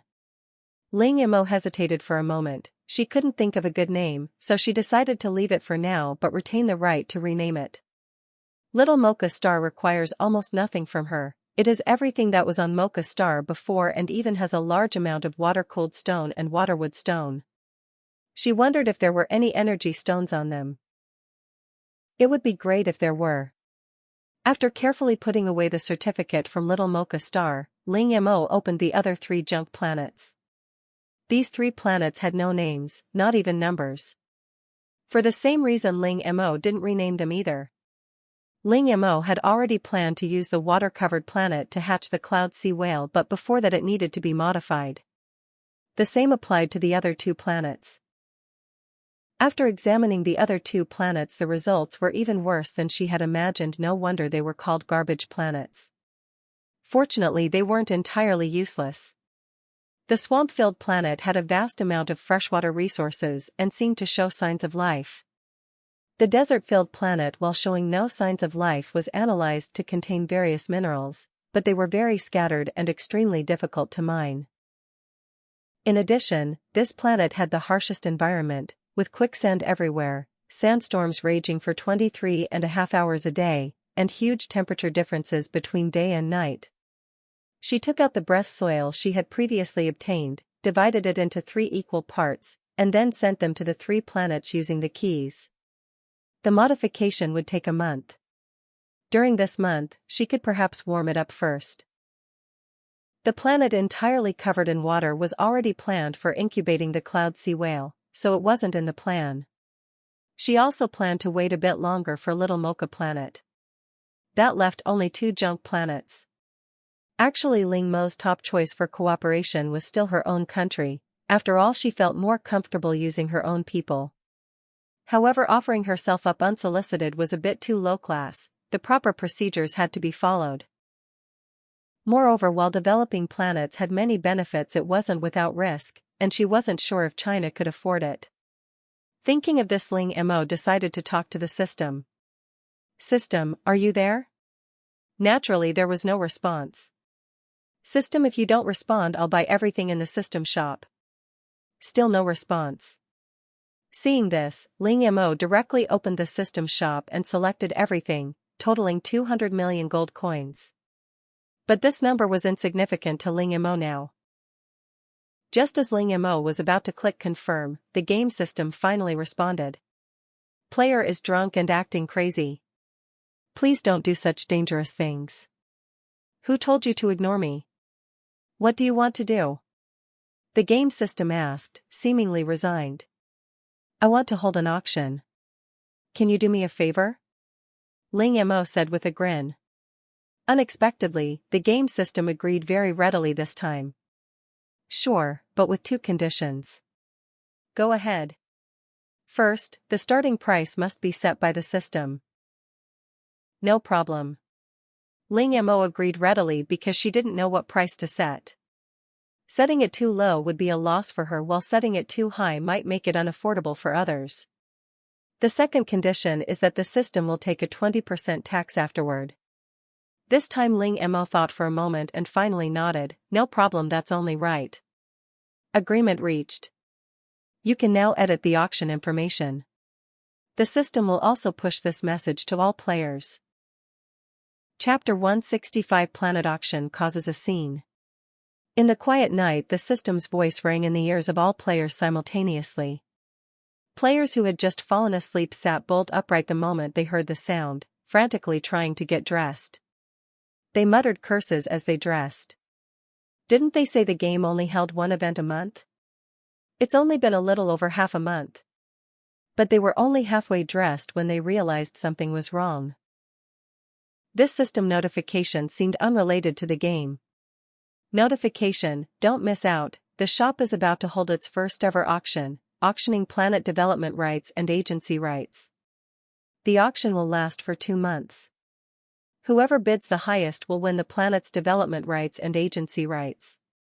Developing a planet is an extremely dangerous undertaking, so please prove your abilities to the planet's owner, who's been drinking and acting crazy. After saying this last sentence, the game system disappeared again, leaving the stunned and numb Blue Star players. What had they just heard? The planet's owner who'd been drinking and acting crazy. While these people are still struggling to make ends meet, others already own a planet. Is this reasonable? Seriously, is this reasonable? Many people opened the Don't Miss Out section of the game, only to discover that these people didn't just own one planet but 2. Is this the difference between players? Ling Mo originally planned to set a 1-month deadline, but considering that these people might not get anything good in such a short time, she thoughtfully extended the time to 2 months. Moreover, it would take a month for the breath soil to transform these 2 planets, and she also needed time to understand their situation.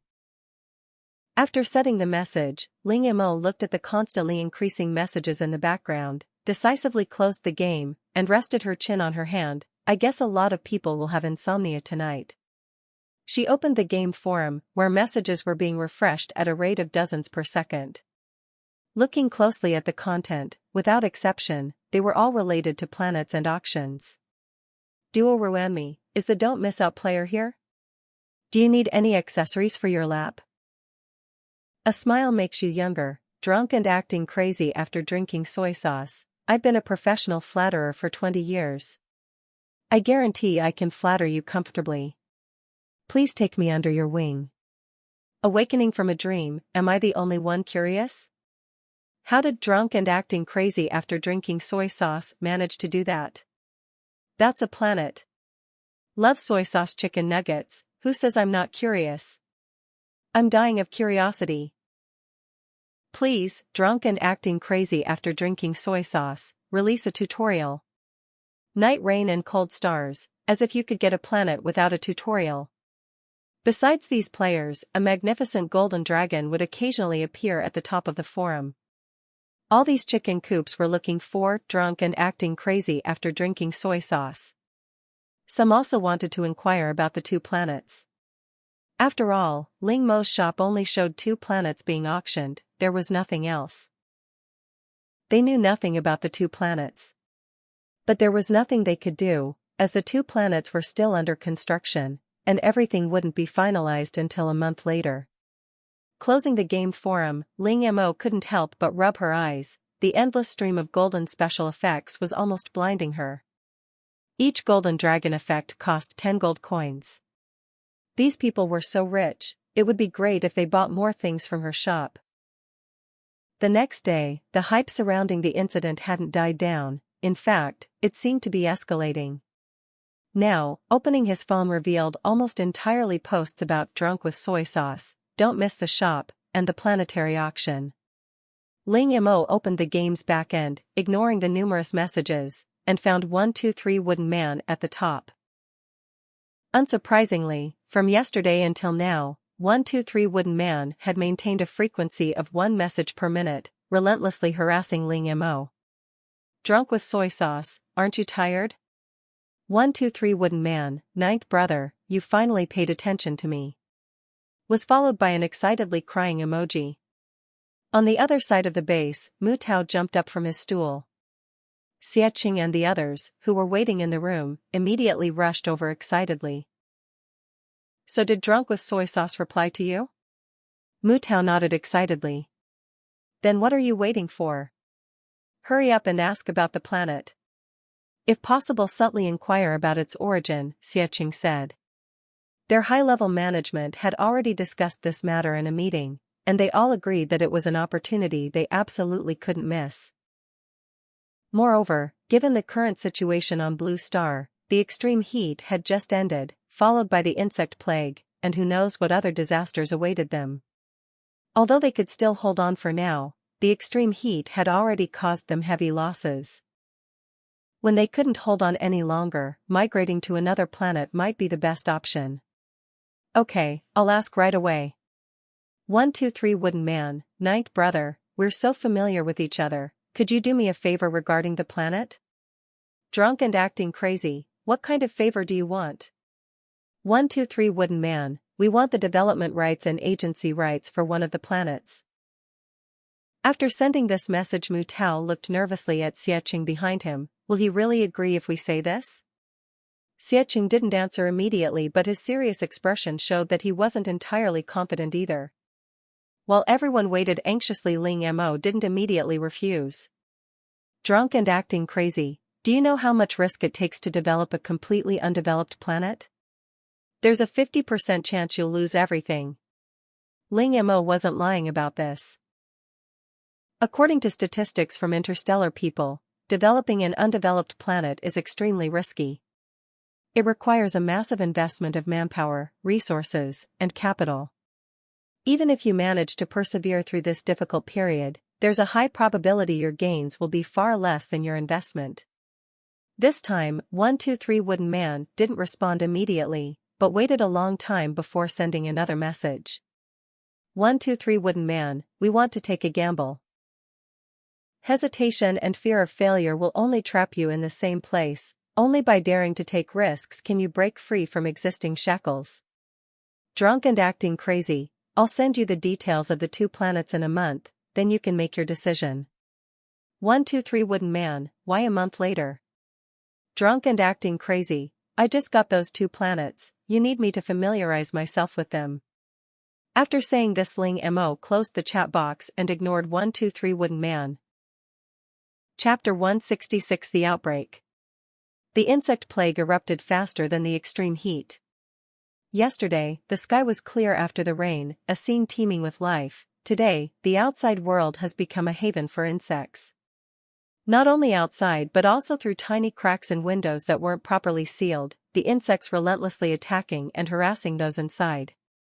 Do you know what it means to kill dozens or even hundreds of mosquitoes with a single slap? Moreover, according to entomologists, most of these insects are newly discovered species, meaning they know nothing about them.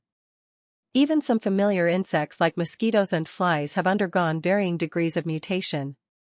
With the insect attracting grass and fragrant spikes, Ling Mo and his companions didn't have this problem. Still concerned, they carefully fumigated the house with lit fragrant spikes, then sealed any possible cracks with putty and glue. In addition, the water pipes, drains and toilets were all blocked. The water flowing from the pipes was now entirely filled with insect eggs and was completely undrinkable. As for the drains and toilet, what if bugs crawl into their house through those places? It's better to block them. As for the toilet, Ling Mo had stocked up on a lot of cat litter so she could just dispose of it herself afterward. In short, she'd rather go through the trouble herself than give bugs any chance. Ling Mo looked at the mosquitoes swarming outside and suddenly remembered a video she'd seen before. She took out her phone and found the video saved in her favorites. It was a recipe for mosquito meat patties. The phone sound attracted Yi Kai. Looking at the bizarre food video playing on the phone, Yi Kai's face showed horror. You don't want to eat this, do you? No way, Mo, we haven't come to that yet. Ling Mo rolled her eyes at him. I didn't say I wanted to eat this. If you don't want to eat it, then why are you watching this? Yi Kai asked. These bugs might become a new food source. Yi Kai stared at her, wide-eyed. You have such a heavy taste. Hearing this, Ling Mo shrugged. I'm just saying it's possible. Besides, many areas before the apocalypse specifically hunted for bugs to eat. Some bugs were even more expensive than meat. I still can't accept that. I'd rather starve than eat bugs. Ling Mo shook her head. Being able to say something like that means you've never truly experienced hunger. How could I not have experienced hunger? In the fourth game on the Crino grassland, my boss and I were so hungry we were practically eating dirt. We didn't even touch those bugs. Wasn't it because we weren't sure if those bugs were poisonous that we didn't touch them? At this point online, very few people were discussing the drunken brawl over soy sauce or the planetary auction anymore. After all, such things were too far removed from ordinary people and players like them. Now their biggest concern was the bug issue. Originally, they thought the extreme heat was over. Although the land pollution problem hadn't been solved, they believed that better days were just around the corner. What they didn't expect was that instead of better days, they were met with a devastating blow. The swarms of insects were even more ferocious than the extreme heat. And this time, it wasn't just the soil pollution that needed addressing, now even the water sources were contaminated.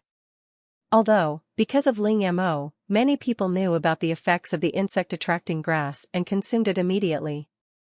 After consuming the insect-attracting herb, the insects could no longer approach them, but this didn't mean they were immune to its effects. For everyone who consumed the herb, a half-meter radius around them became a vacuum zone for the insects, but beyond that, swarms of dark insects constantly surrounded them. The chirping and flapping of wings were incessant, like a 24/7 noise machine. Although the insects couldn't get close, the people were still quite tormented. Moreover, it was quickly discovered that while those who consumed the herb weren't attacked by the insects, the number of insects surrounding them was exceptionally large. Some people even went out to test the herb's effects, only to return with a large number of persistent insects, just as the herb was indeed effective. Now the internet was filled with cries for help. Just as Ling Mo had predicted, within half a day, the base issued new regulations specifically regarding insects. Entomologists' research indicated that the following insects were edible and photos of the insects were attached. There were 7 or 8 different kinds of insects, including mosquitoes. Besides the insect's appearance, recipes were also provided. Furthermore, the base encouraged people to catch insects, whether edible or inedible, which would be collected by the base.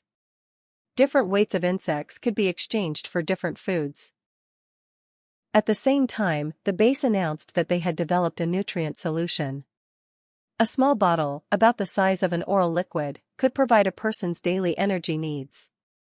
Of course, this referred to ordinary people. Talented individuals needed several times more energy per day. Therefore, for convenience, the base specially released a pulse version of the nutrient solution. With this regulation in place, those who had been hiding at home mustered the courage to leave their homes. After all, life had to go on and they and their families needed to eat. Moreover, with the insect-attracting grass going out would only cause their ears discomfort, not any real danger. Most importantly, the rewards offered by the base were incredibly generous. They were currently experiencing not only food scarcity but also difficulty obtaining water. Although experts said that people who had eaten the insect-attracting herb wouldn't have any problems drinking water, and that even if they ingested insect eggs, they would be excreted from their bodies soon, no one dared to try it. Even after boiling the water, few dared to drink it. Because after boiling, the originally clear water turned yellowish-brown and some even turned green. It wasn't water anymore. It was practically a bowl of insect egg soup. Who would dare drink it? Ling Mo and his companions weren't interested in the base's rewards, but they still decided to go out and take a look. They had already cleared the area around the house, even spreading herbicides and quicklime to suppress weed growth, but it didn't seem to be very effective. As soon as they stepped outside, a swarm of insects immediately swarmed around them. From a distance, the group looked like a moving cocoon made of insects.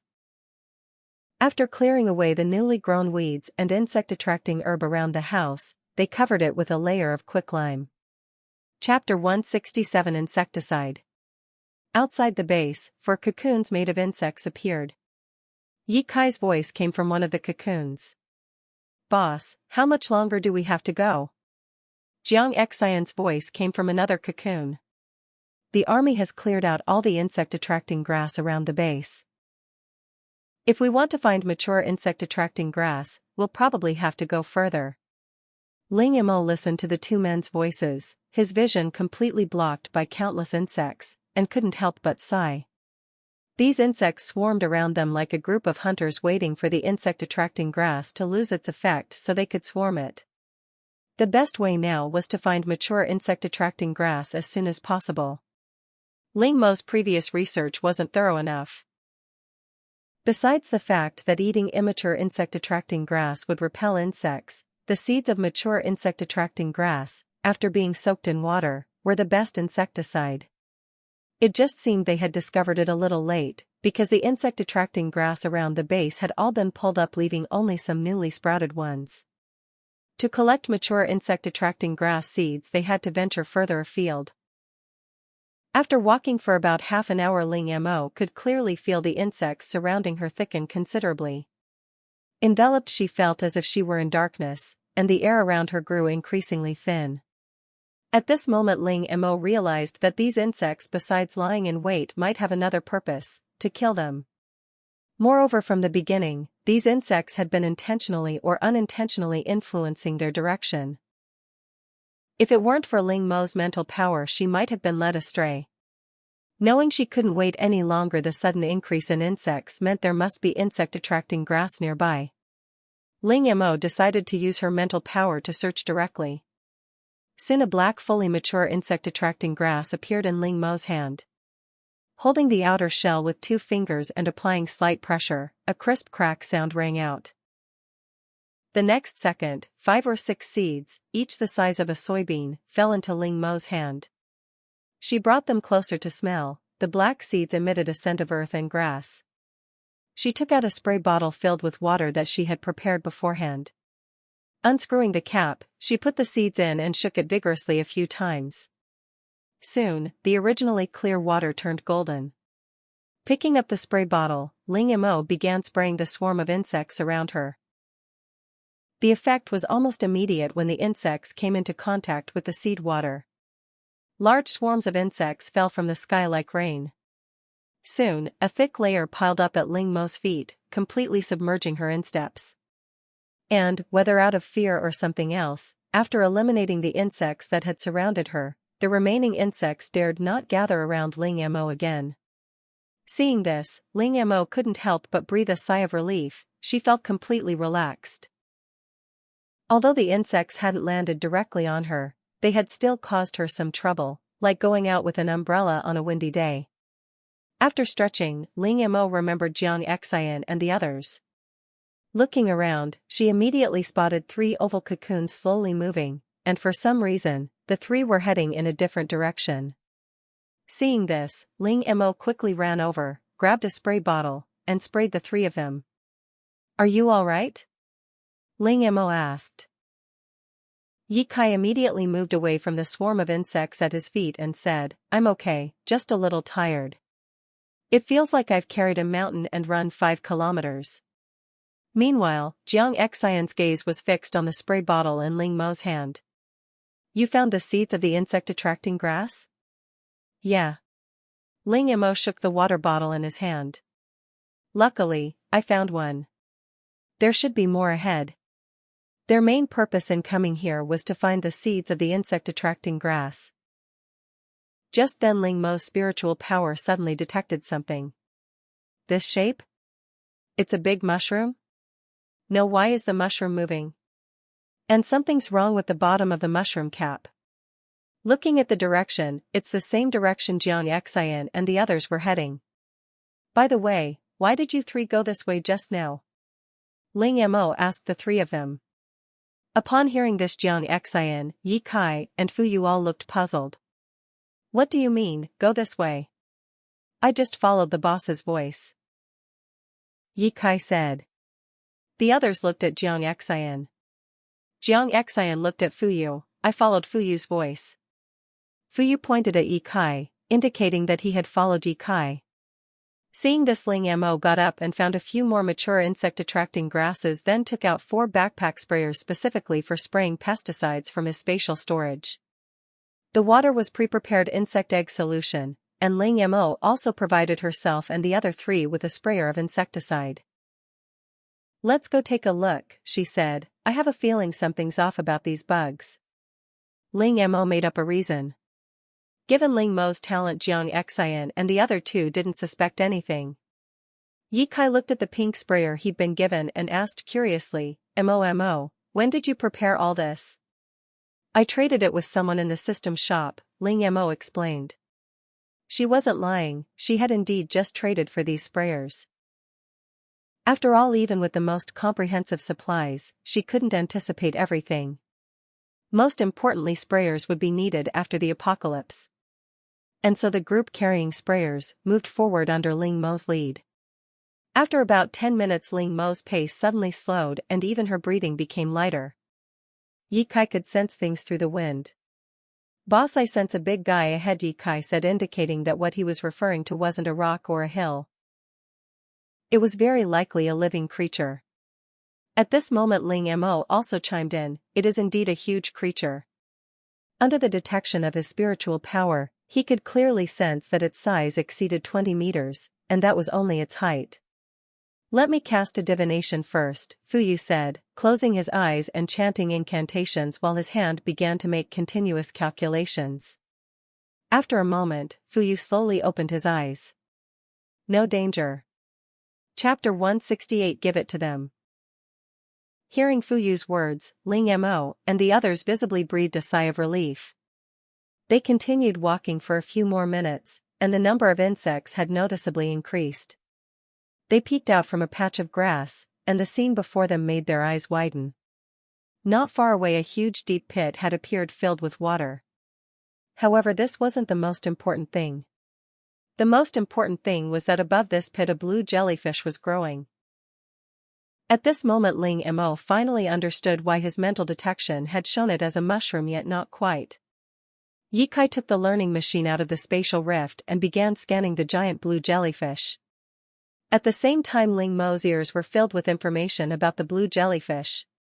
Blue twilight, a giant blue plant resembling a jellyfish, slightly poisonous, it feeds on insects and various carrion, and can grow up to 100 meters long.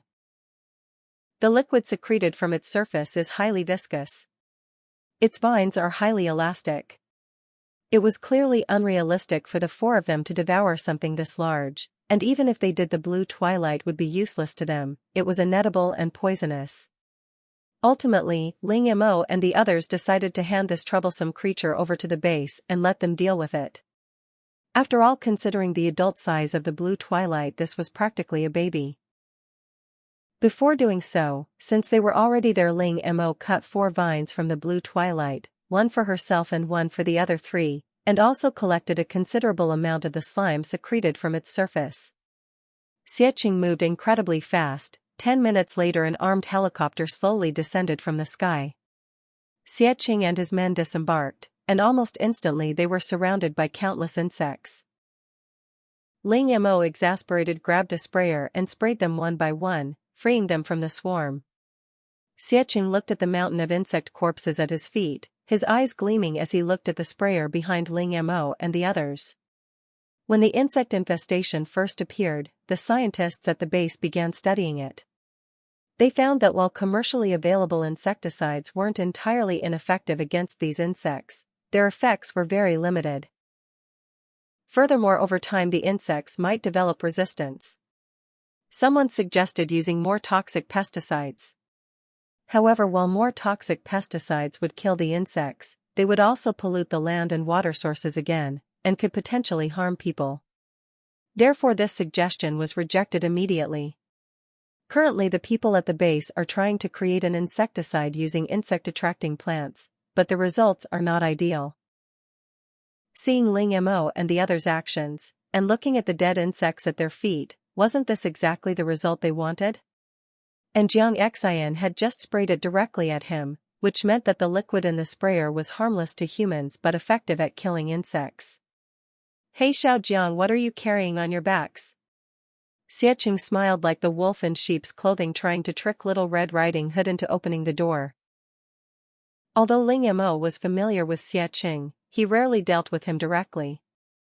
Generally, the group tacitly agreed to let Jiang Xian handle such matters. As for the matter of the insect-attracting grass seeds, they hadn't initially intended to hide it. After all, it was impossible to hide, someone would eventually find out, it was just a matter of sooner or later.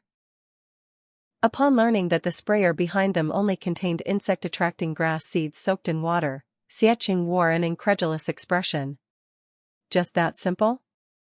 If you don't believe me, you can have someone try it, Jiang Xian said, then reiterated the situation with the blue Mo. Xiaqing stared at the enormous blue object. The base just started collecting insects. Aside from the edible kinds, the rest are either poisonous or have corrosive body fluids, making them incredibly difficult to handle. They can't be buried, as that would pollute the land, they can't be burned, as that would pollute the air, and piling them up in one place for too long would attract even more insects. This blue twilight appeared at just the right time. Xiaqing patted Jiang Xian on the shoulder. From the moment they met until now, these young people had consistently surprised him. It could be said that, aside from drunken antics, Xiaqing's favorite thing was receiving calls from Jiang Xian.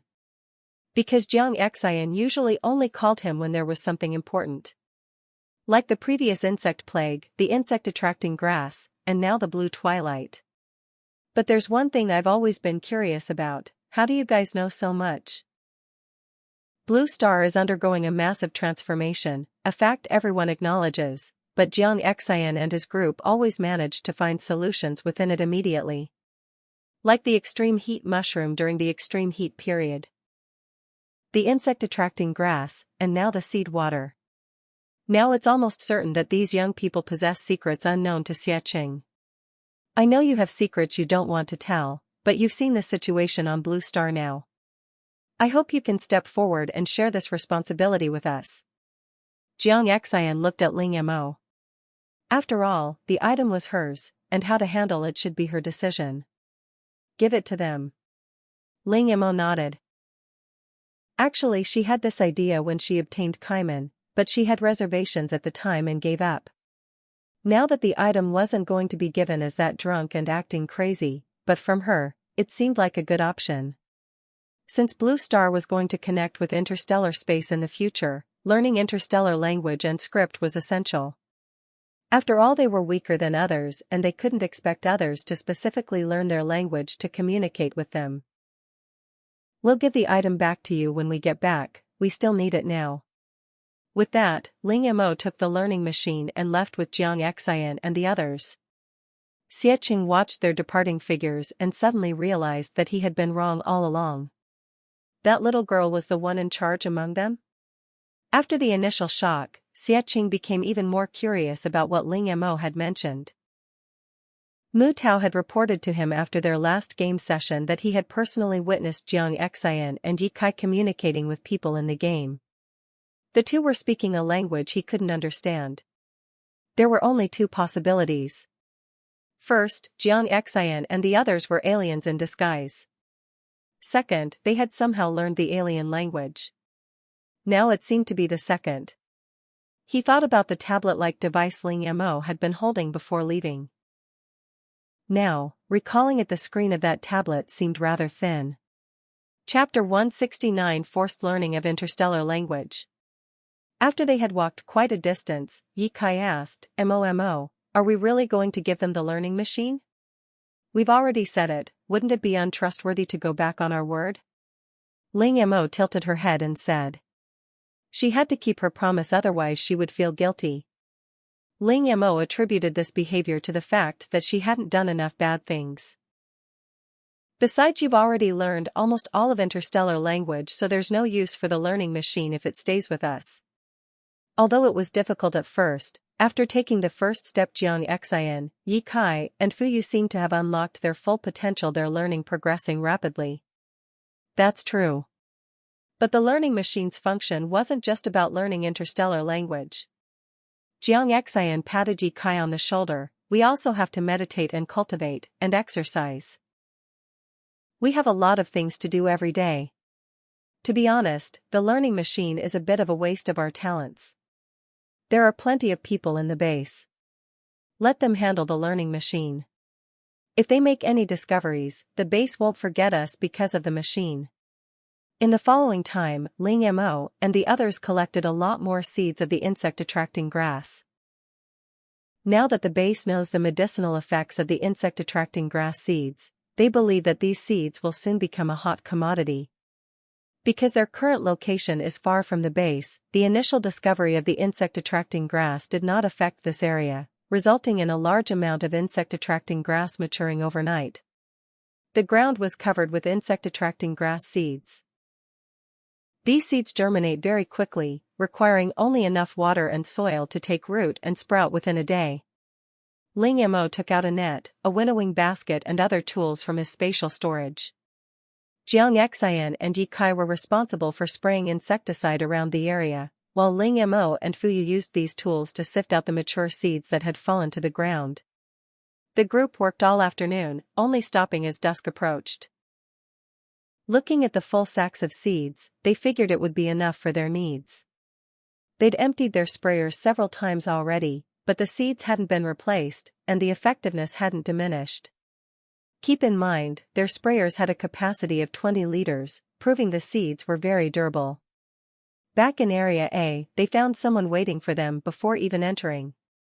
Mu Tao smiled politely at them and said, "Good evening, everyone. Captain Xia asked me to pick up some things." "You guys are really in a hurry," Yi Kai remarked, but Mu Tao smiled without speaking, his eyes fixed intently on the tablet in Ling Mo's hand.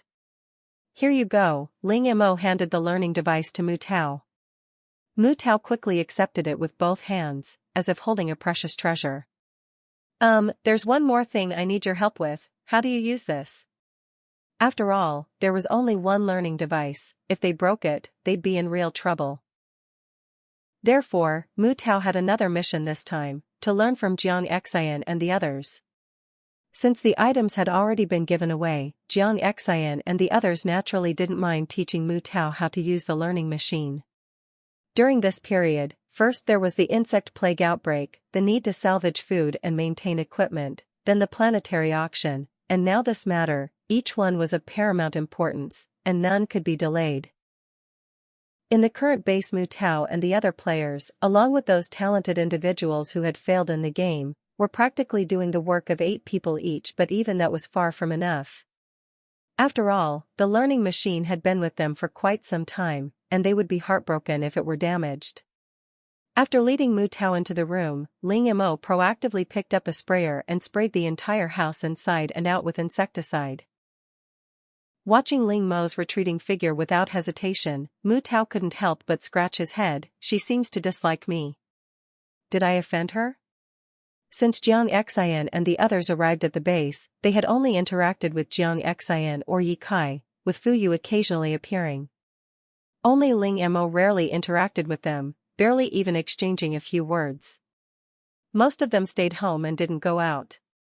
Even when they did go out, Jiang Xian and the others would definitely follow. If you didn't know they weren't related by blood, you'd think the 4 of them were siblings from the same parents.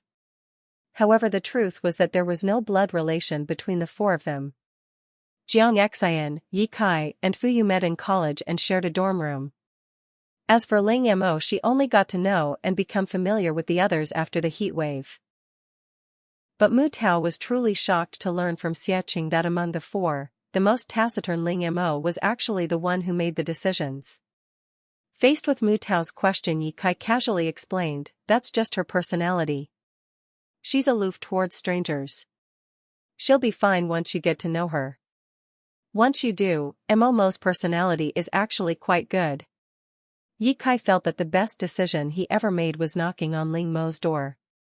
Otherwise they wouldn't have this good life now. Mu Tao nodded in agreement. He had already looked at Ling Mo's information before coming. An only child, both her parents were orphans who built their business from scratch but recently passed away in an accident, leaving Ling Mo alone in the world. With such a background and experience, it's normal for her to be a little withdrawn. Meanwhile, Ling Mo, who had overheard Yi Kai and Mu Tao's conversation, couldn't help but roll her eyes.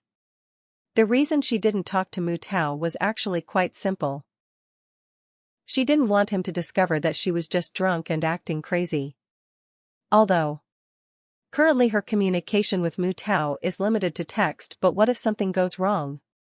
Her tone of voice and habits might still give her away. Most importantly, she doesn't know what to say to Mu Tao. After spraying insecticide throughout the house, Mu Tao left with the learning machine. After all, operating the learning machine isn't difficult, it's similar to operating a tablet. Ling Mo had specifically chosen the easy mode for his own convenience and hadn't changed it since. After Mu Tao returned and told Xiecheng the information he got from Yi Kai, Xiecheng immediately convened an online meeting, contacting all the bases in China. That night all the base leaders slept soundly. The next day, all the bases issued a unified message: everyone in China, regardless of age or gender, must dedicate 1 hour each day to learning the Interstellar language. Chapter 170 Pink Luck. Ling Mo opened her phone early in the morning and saw this message, marveling at the incredible speed of the action. It probably hadn't even been 12 hours, and the policy was already in effect. However, this also had its drawbacks. Internet access was required to study. A dedicated video website would broadcast live the Interstellar educational cartoons that Ling Mo had shown Jiang Xian and the others. This event caused a huge international uproar. Many countries strongly demanded that China provide the learning machines for joint research. Unsurprisingly, these unreasonable demands were rejected. China didn't prohibit people from other countries from learning, but joint research was out of the question.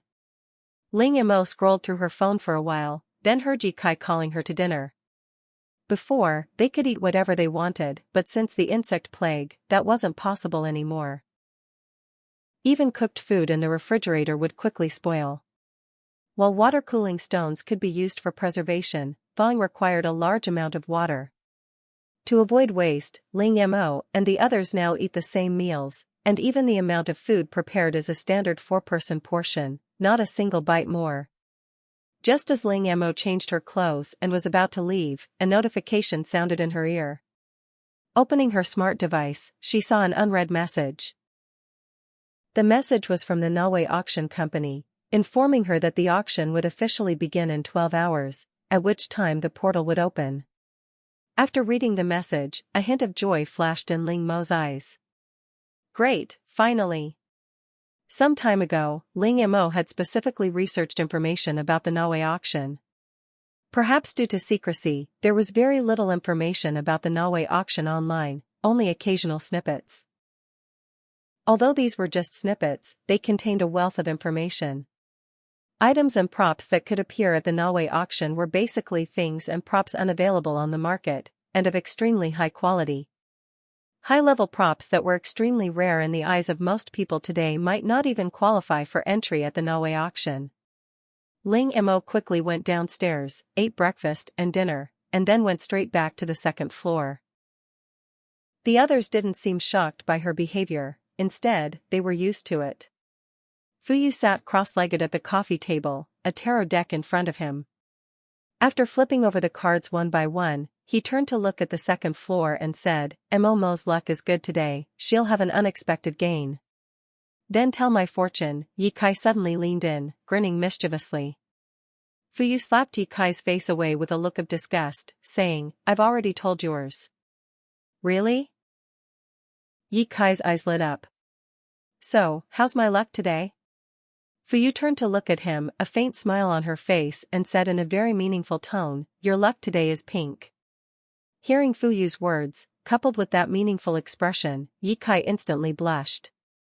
Oh, it's pink. I'm going out for a walk today, so don't bother asking me to stay for lunch. Watching Yi Kai skip out the door, Jiang Xian looked at the scene with a hint of speechlessness. After being fooled so many times, when will he finally learn his lesson? Fuyu didn't start practicing divination after awakening his talent, he was already very interested in it before the apocalypse. Furthermore, with his tarot and astrological divination skills, he charmed many upperclassmen and underclassmen at school, with Yi Kai being the one who suffered the most. Unfortunately, he never learned his lesson, falling for the same tricks every single day. I'll bet an hour this time, Jiang Xian said. Fuyu slowly put away the tarot cards in front of her, then raised a hand and said, "I'll bet half an hour. Whoever loses has to do all the other person's housework for the next 3 days." "No problem." Jiang Xian gave Fuyu a high five, then expertly took out his phone and started a countdown. An hour and a half later, Ye Kai returned from outside. His clothes were normal, but his face and hair were dyed pink. Upon closer inspection, it was discovered that Ye Kai's hands and feet had also turned pink. Ling Mo, who was about to go downstairs to get something, was stunned by this sight and stood frozen on the stairs, unable to recover for a long time. "You changed to a limited edition skin?" Pfft, ha ha ha ha ha ha. As soon as the words were spoken, Jiang Xian and Fuyu couldn't help but burst out laughing. Ye Kai glared at Fuyu with eyes blazing with anger. "Is this the pink luck you were talking about?" Fuyu laughed so hard she almost couldn't breathe. "Isn't this pink enough?" "It is pink enough." Ye Kai practically spat out these words through gritted teeth. After knowing that his luck was pink today, Ye Kai naturally and subconsciously thought of romantic luck, and then couldn't wait to run out. Ling Mo and the others originally thought that the color on his body was caused by a talented person, but it turned out that it was caused by insects. After going out, Ye Kai first circled around Area A few times, but didn't encounter anything, and then went to the other areas. Because the extreme heat ended, many people chose to leave the base, but since the insect plague broke out, many people had returned dejectedly. Not long after arriving at Area B, Ye Kai saw a pink flower blooming by the roadside. Since the apocalypse, flowers have almost disappeared, let alone such delicate pink flowers. However, when he reached out to pick one, he suddenly realized it wasn't a flower at all, but a swarm of pink insects. Although these insects weren't harmful, Ye Kai was completely stained pink after being hit by them head-on. Based on Ye Kai's description, Ling Mo took out his phone and opened an app. Since acquiring Ling Mo's learning machine, the base had worked overnight to develop this app, uploading all newly discovered species directly for everyone to view. Ling Mo quickly found the insects that attacked Ye Kai. Coloring insects, harmless, containing extremely strong staining factors. Any part that comes into contact with them will be stained the corresponding color, especially noticeable on the skin. "When can I turn back?" Ye Kai asked, somewhat devastated. Ling Mo held up 3 fingers. 3 days? Ye Kai breathed a sigh of relief. That was all right. At worst, he could just stay indoors for the next 3 days. Ling Mo shook his head. "It's 3 months, honey." The next second, Ling Mo clearly heard the sound of something breaking. Chapter 171 Chaos and Chaos. Ye Kai said with a look of despair, "What should I do? Am I going to have to live like this for 3 months?" Then he looked at Fuyu and said through gritted teeth, "This is all your fault. You have to take responsibility for me." "Then how about I marry you?" Fuyu subconsciously replied. By the time she came to her senses, Ye Kai had already pounced on her, baring his teeth and claws. "Fuyu, I'll fight you to the death today." Saying that, Ye Kai took out a spatial button, and a swarm of purple flying insects flew out of it. Seeing this, Ling Mo and Jiang Xian quickly retreated a distance to avoid being affected.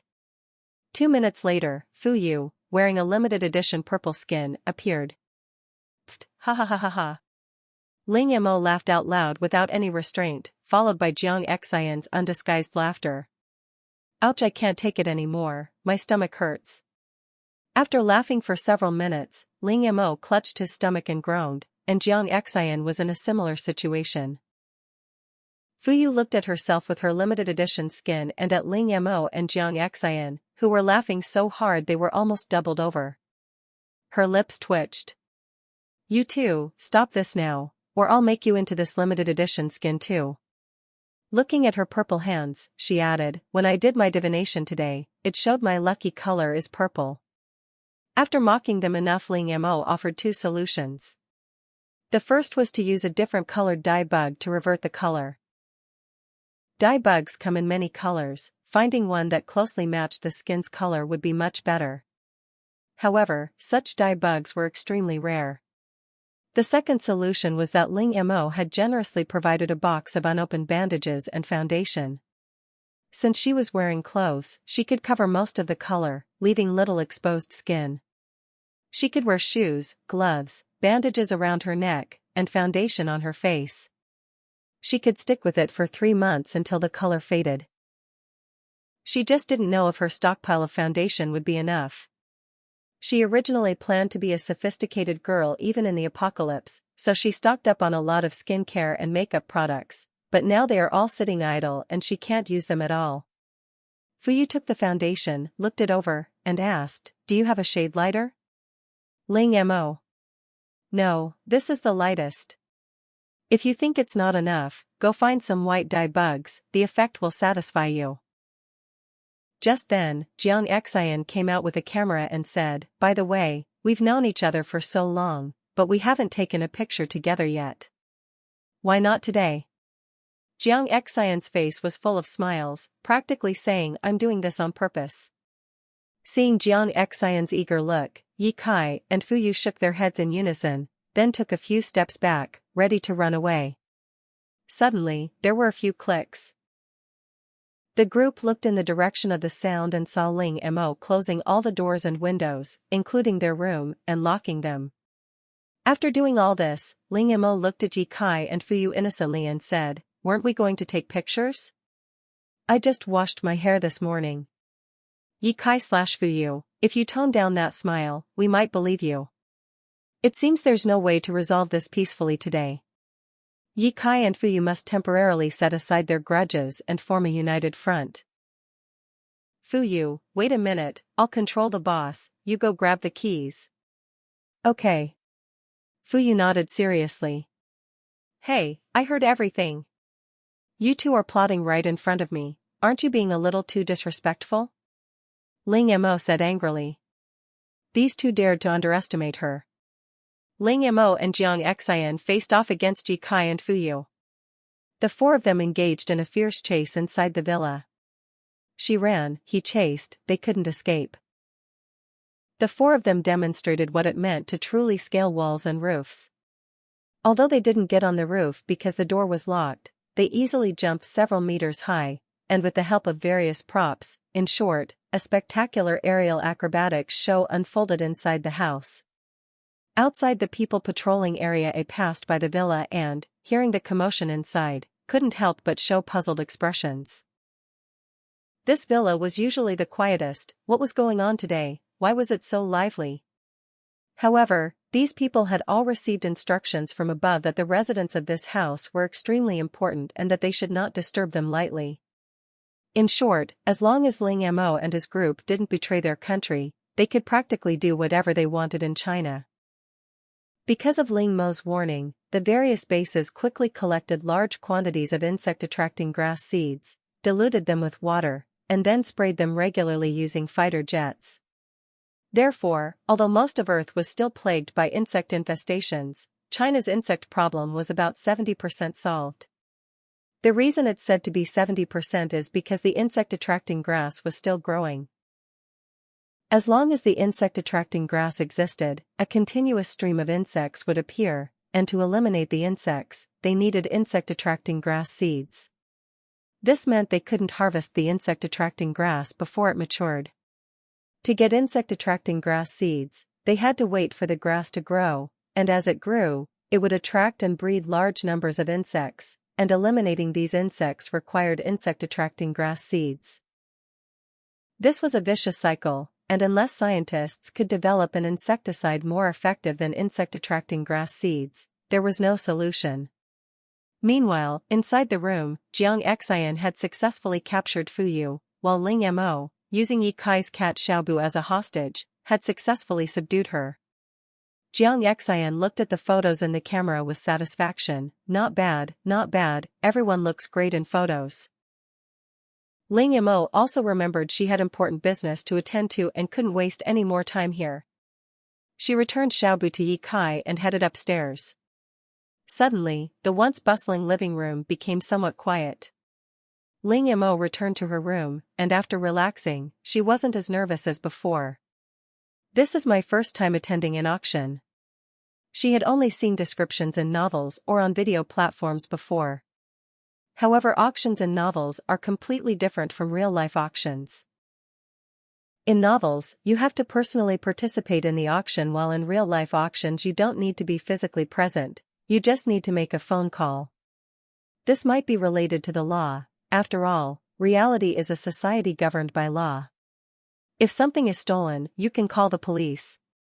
In novels, it's a dog-eat-dog world, and protagonists often commit murder and robbery, let alone entrusting someone else to auction off your property. Chapter 172: The Gnostics Auction.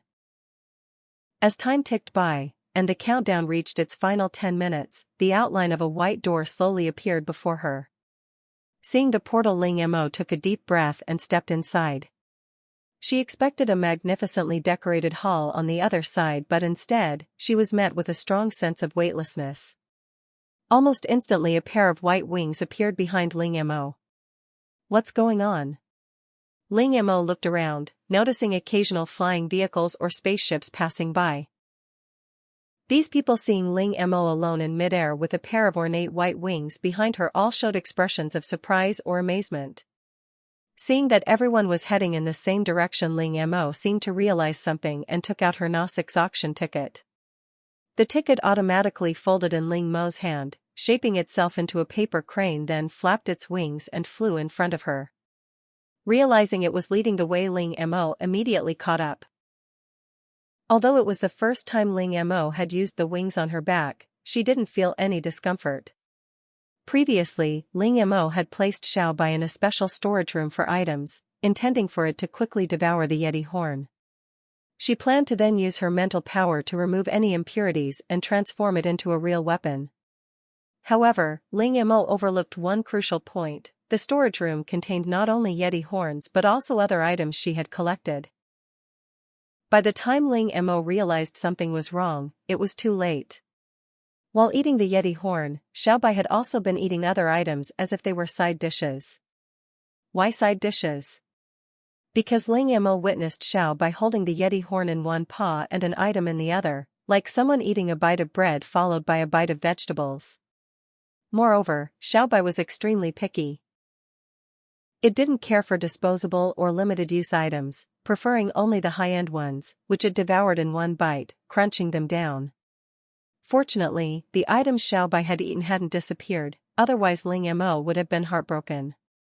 Guided by the origami crane, Ling Mo quickly followed the group. Gradually she noticed floating islands appearing around her, each topped with a building. These buildings included shopping malls, pet shops, beauty salons, and all sorts of other shops. Interstellar technology had advanced to the point where houses could be built high in the sky. If Earth could achieve this, wouldn't property prices plummet? However, it was no simple matter. Most of the buildings she saw were commercial, and there weren't many of them. Each one was enormous and magnificent, instantly attracting attention. Building such a structure must have been incredibly expensive. About 10 minutes later, the countdown on the origami crane's tail reached 0, and a grand, white, palace-like building appeared before her. People dressed in formal attire or evening gowns were slowly and orderly walking inside. Then, she looked at Ling Mo. Although she had dressed up carefully, the hat, mask, and white tracksuit made her seem out of place. Ling Mo folded her wings, and immediately someone stepped forward. Judging from the furry ears and tail, Ling Mo determined that the person in front of her was a cat beastman. "Honorable guest, please follow me," the person on the other end said politely. There was no situation like in novels where someone was denied entry because of their attire. This was the rule of the Gnostics auction house. Regardless of a guest's status, as long as they had an invitation, they would receive the highest level of courtesy. Of course, if the Gnostics auction house discovered that your invitation was illegitimate, they would make the thief pay the price. Ling Mo was led to her seat by a servant. She glanced at her number, 99. The number was all right, quite auspicious. After taking her seat, Ling Mo finally had time to observe her surroundings. The white hall was decorated with unknown flowers, looking dignified and grand. Ling Mo looked up and saw large floor-to-ceiling windows above, behind which were rows of private rooms. Sure enough, auction houses needed private rooms. However, these private rooms were clearly reserved for very distinguished guests. Just as Ling Mo was lost in thought, a beautifully crafted cake, exuding a faint fragrance, was placed before her. The top layer was brightly colored petals, below which was white cream and decorated with cream carvings. Do interstellar people also love cream cakes? Ling Mo couldn't wait to take a bite and was instantly captivated by the taste. The texture was similar to cream, but not quite. There was a soft, bouncy filling in the middle, a truly unique flavor. The petals on top weren't real petals either, but rather tasted like chocolate, sweet with a slight bitterness. Kaiman, what is this cake made of? Ling Mo wondered silently. Blue chocolate flour. An edible flour, its taste is similar to dark chocolate from Blue Star. Long-term consumption can tighten the skin and sculpt the body. P.S. This flour can only be produced on a few planets, and Mocha Star happens to have a suitable growing environment for blue chocolate flowers. This is a clickbait. Just because Mocha Star is suitable doesn't mean Little Mocha Star is. And the rest? So far, only the top petals have been mentioned. Double milk mousse fairies like to live near blue chocolate flowers, and their cream is popular throughout the interstellar world. Soft silk jelly, a specialty of Gourmet Star, possessing the effects of preventing cavities, whitening, and straightening teeth.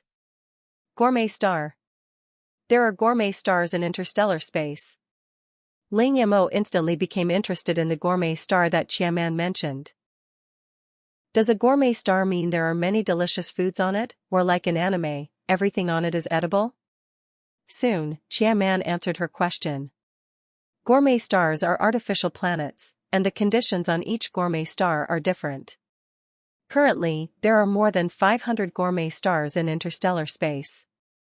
What Ling Mo didn't know was that while she was studying the cake with Qiaman, others were also secretly watching her. There was no way around it.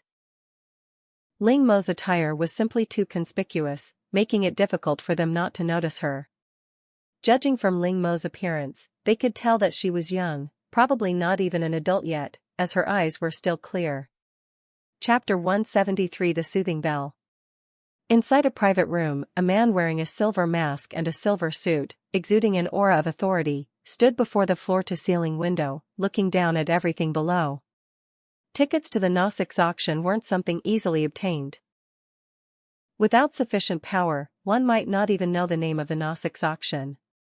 Therefore, many attendees, besides those wanting to acquire their desired items, were there to connect with the auctioneers. Even if they didn't win the bids, getting to know more people was still a gain. Especially those in the private rooms, who were either powerful and influential or extremely wealthy.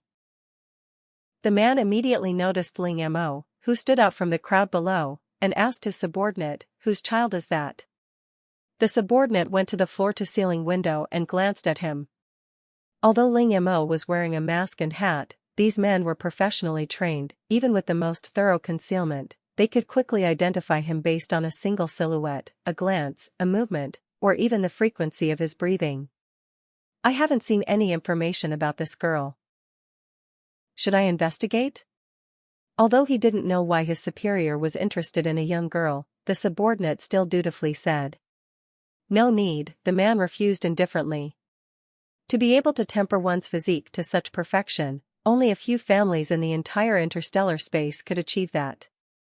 It's just puzzling why such a treasure would appear here without any protection. Aren't they afraid of being targeted by others with ill intentions? At this moment, Ling Mo finished a piece of cake, and an elegantly shaped teapot flew over by itself, poured her a cup of water, and then quickly flew away. "Was that a weapon beast just now?" Qiaman replied. "There are many types of weapon beasts. That was a life-sustaining weapon beast. It accounts for the largest proportion of all weapon beasts and has no combat power." Of course, when Qiaman said it accounted for the largest proportion, it was only referring to the weapon beast race. "I see." Just then, the lights around the hall suddenly dimmed, and then a beam of white light shone on the auction stage. Under everyone's gaze, a beautiful woman with a captivating figure slowly walked onto the auction stage. The previously bustling hall immediately fell silent upon her appearance.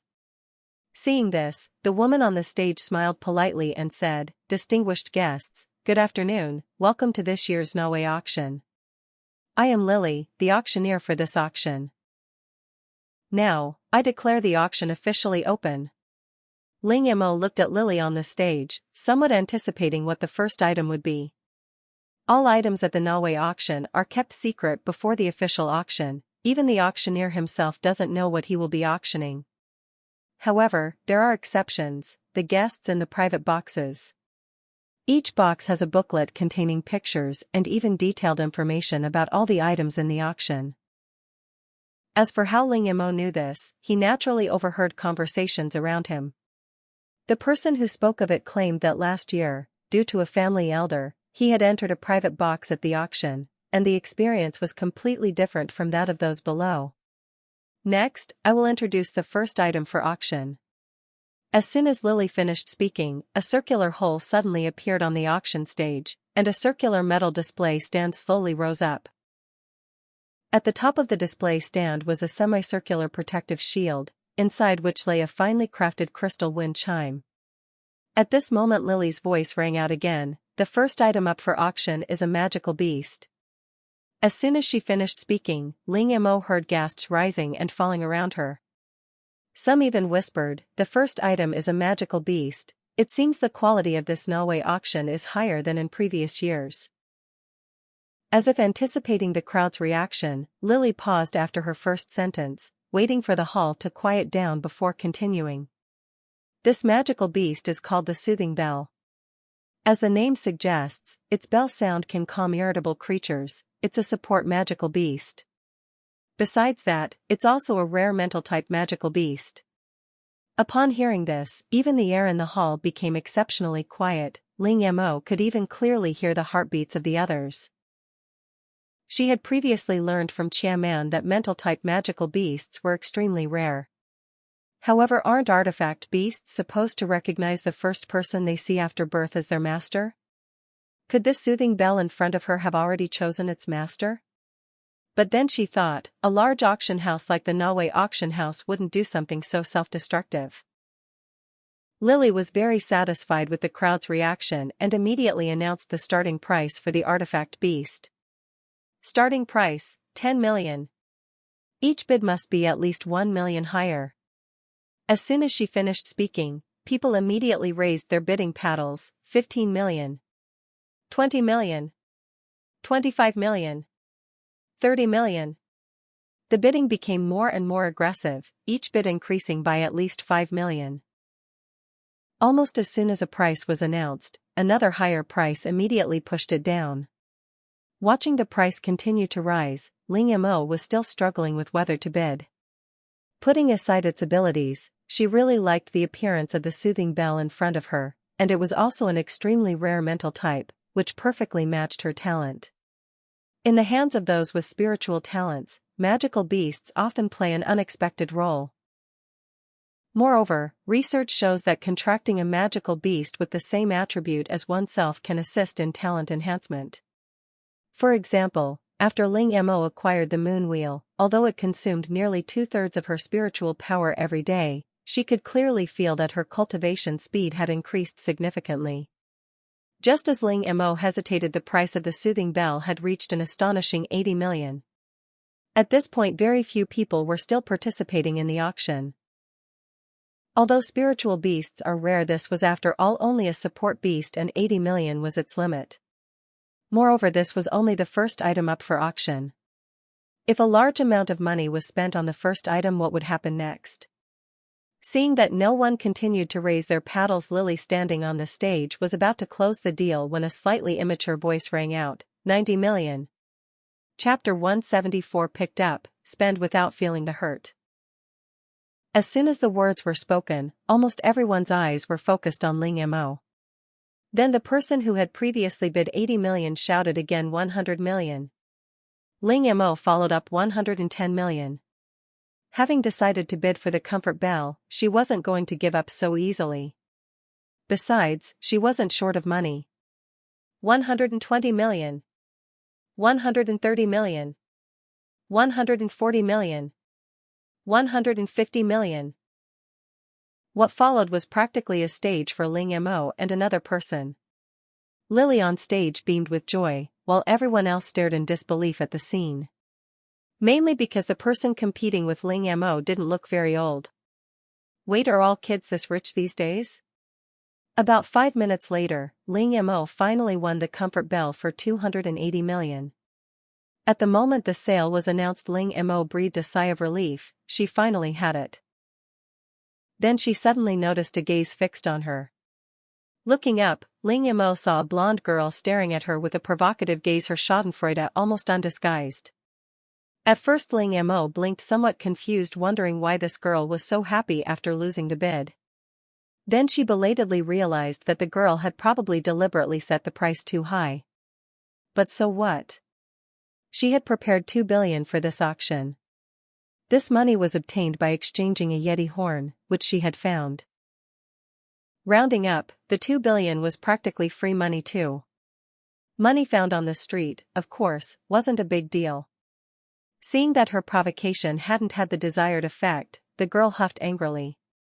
Because the auction was still ongoing, the comfort bells weren't immediately delivered to Ling Mo, they would all be delivered to her after the auction ended. As time passed, aside from the initial comfort bells, the competition for the subsequent items was unsurprisingly fierce. However, apart from the comfort bells, Ling Mo didn't find anything she liked among the remaining items.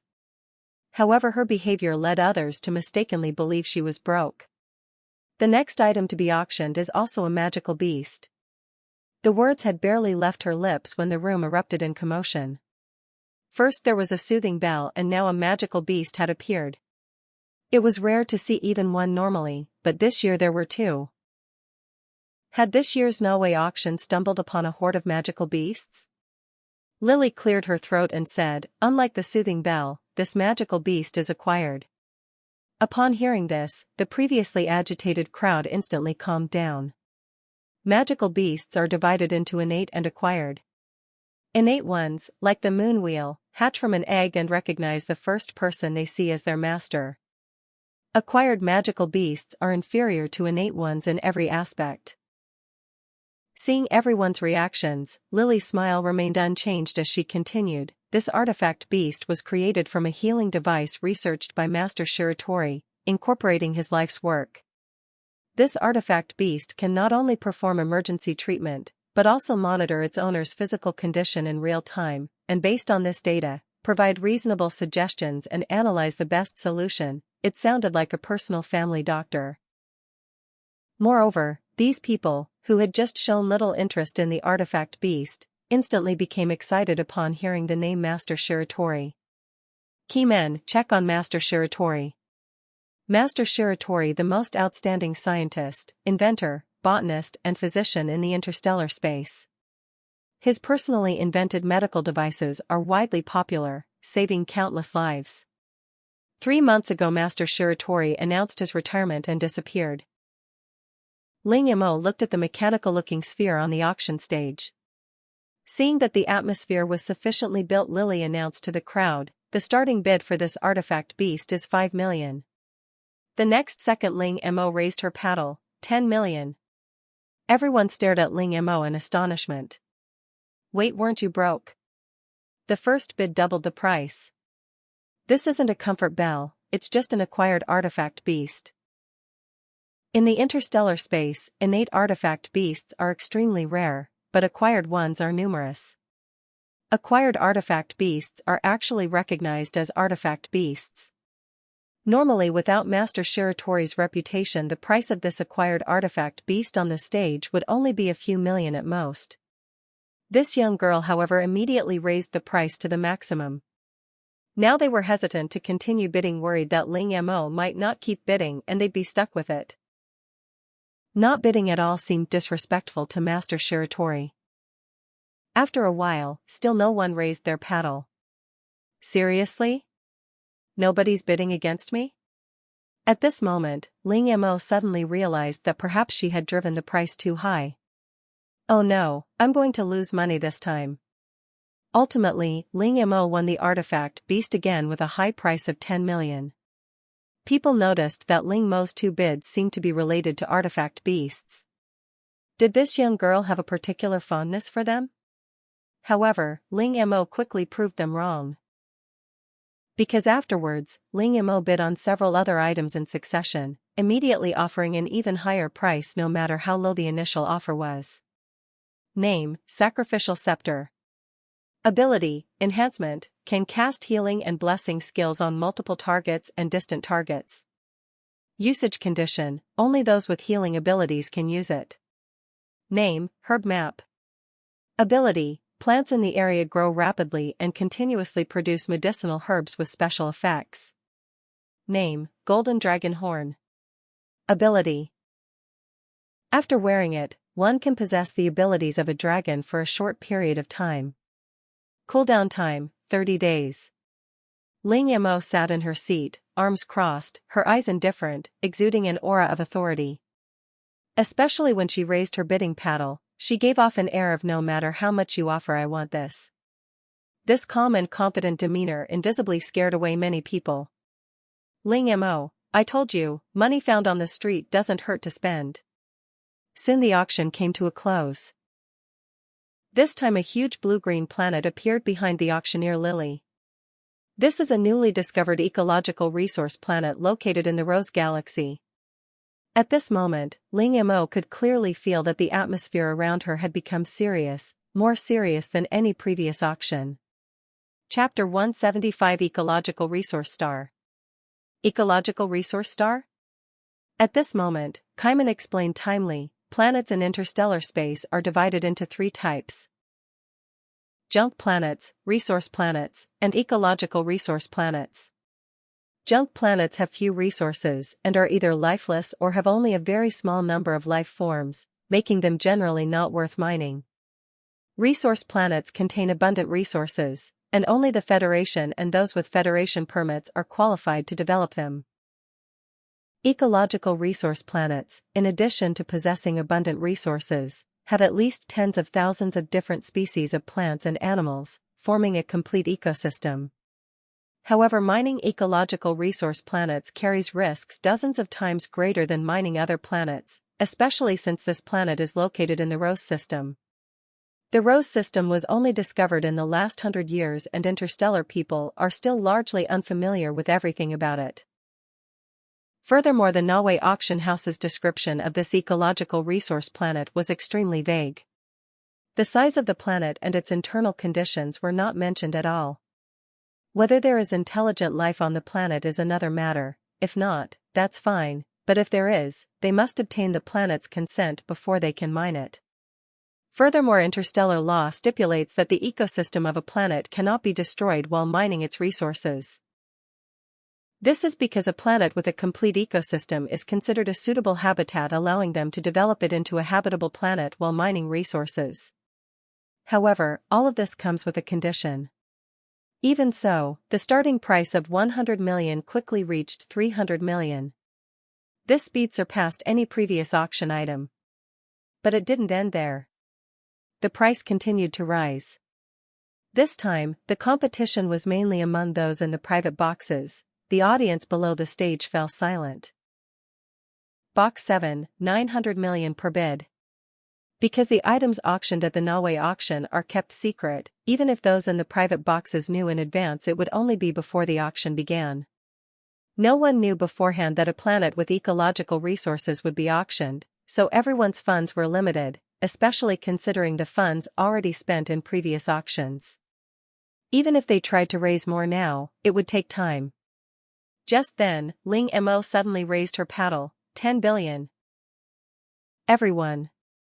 Wait, the big shots in those private rooms are having a battle of the titans. What are you, a little girl, doing getting involved?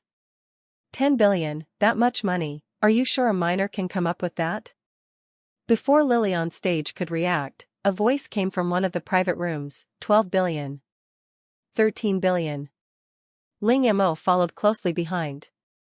Ling Mo sat in her seat, arms crossed, her eyes calm, as if 13 billion was just a number to her. But in reality, Ling Mo was starting to panic.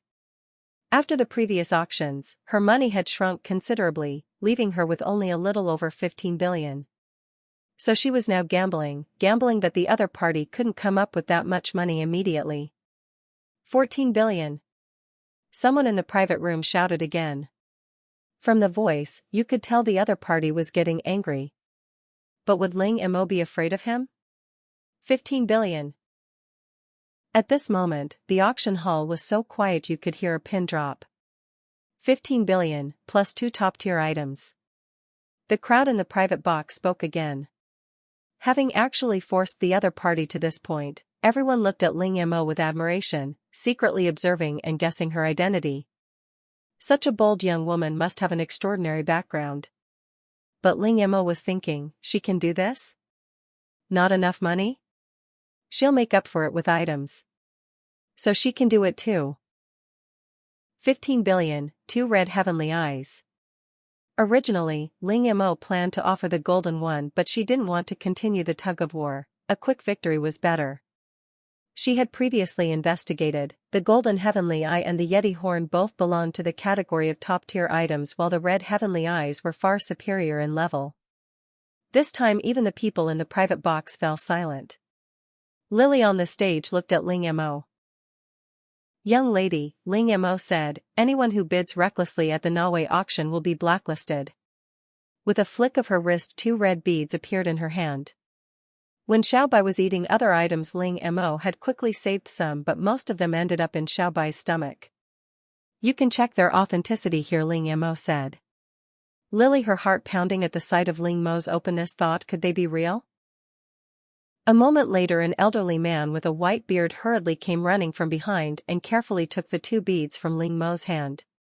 After a thorough examination, the old man nodded to Lily on the stage, they're real. This time, it was Lily's turn to be shocked. It was the first time she had ever seen someone willing to take out a red heavenly eye. Did this person not know how precious a red heavenly eye was? While ecological resource stars were also very valuable, they contained enormous risks, but a red heavenly eye was different. If used properly, the value of a red heavenly eye was no less than that of an ecological resource star. Even Lily, accustomed to grand occasions, couldn't help but feel excited. Without a doubt, Ling Mo had secured this ecological resource star, becoming the biggest winner of the auction. Of course, that was her own opinion. After the auction, others tried to approach her hoping to find out her identity. But Ling Mo didn't give them the chance, following the staff backstage. The handover procedures for planets were cumbersome, as seen with the previous deals with Little Mocha and 3 junk planets. But this was the Naui auction. Looking at the certificate in her hand, Ling Mo saw that the staff had completed everything in less than 10 minutes, taking away the other auction items. Ling Mo then declined their attempts to stay and left. She had originally planned to use connections with China at the auction 2 months later, but now it seemed unnecessary. She could simply give them the ecological resource star and split the profits 50-50. Afterwards, even if she did nothing, she could live a life of leisure and collecting rent. It would be wonderful. Before that, however, she needed to compile the interstellar laws concerning planetary development to prevent China from making mistakes during development. According to the interstellar laws, if major mistakes occur during development, such as damaging the ecosystem or causing conflict with the native inhabitants, the Federation has the right to forcibly reclaim the planet. In addition, Ling Mo and China, which caused all of this, would also have to bear hefty fines. Chapter 176: Preparations for the next round of the game. Back in her room, Ling Mo plopped down on the bed, patting her chest. That scared me to death. However, the harvest this time was unexpectedly large. Not only did she acquire 2 rare artifact beasts, but she also obtained suitable items and an ecological resource star. Thinking of this, Ling Mo entered her spatial dimension, allowing the soothing bell to recognize him as its master. As for the healing device, she didn't need it. She directly fused it with Qiaman. Little White was very interested in the 3 new items Ling Mo had brought back. Seeing Little White's eager eyes, Ling Mo knew that these 3 items would end up in its stomach sooner or later. She bent down and picked up Little White, looking at its round belly, and couldn't help but complain, "Still thinking about eating? You're almost a ball." Sensing its master's disdain, Little White barked indignantly. Who was it doing all this for? Little White struggled out of Ling Mo's hands like a discarded wife. It hadn't been long, and she already disliked it. It was so sad, it would take 3 items to cheer it up. Ling Mo was too lazy to bother with it. Over this time, she had gradually figured out Xiaobai's personality. The more you tried to please it, the more arrogant it became. In short, it took advantage of your kindness. Ignore it, and it would be fine on its own in a while. It had to be said, this personality was quite similar to hers. No wonder it was her spiritual entity. Ling Mo's self-awareness was very clear. A new day began with the loss of 3/4 of her spiritual power. A large portion went to Moonwheel, and the remaining small portion was taken away by the Comfort Bell. Ling Mo had initially been a little worried that Moonwheel wouldn't accept the Comfort Bell. Although Moonwheel showed affection towards her, it was only towards her. In the space, any animal other than Xiaobai that tried to approach Moonwheel would be slapped away. At this moment, an alarm sounded in her ear. Severely insufficient spiritual power, activate auxiliary recovery? You have this function too? The auxiliary function can double the recovery speed of the master in all aspects. If it only targets one aspect, the recovery speed will be increased 5-fold. It only targets mental power recovery. Ling Mo replied without hesitation after hearing this. As soon as she finished speaking, Ling Mo felt a cool sensation in her brain, as if a gentle breeze had brushed over her, exceptionally comfortable. Even her previously somewhat muddled nerves regained their clarity.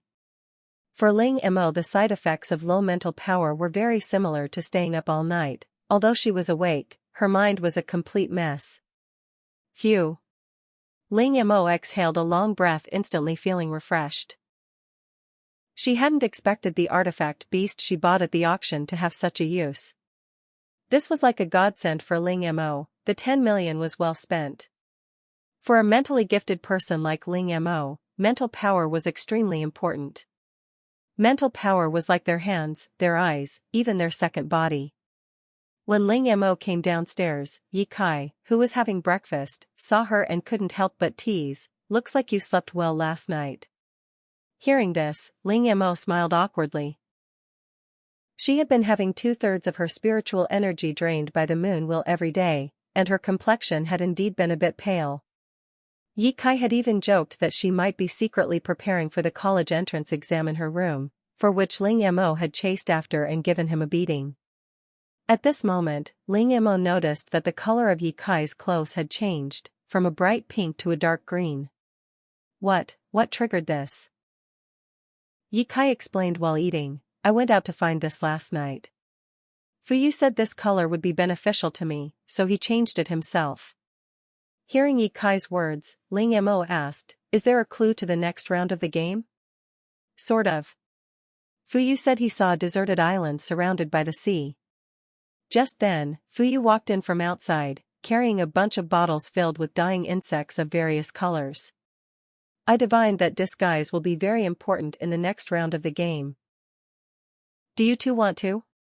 Fuyu looked at Ling Mo and Jiang Xian. "No." Without any hesitation, the two refused. There are many ways to disguise oneself, there's no need to sacrifice so much.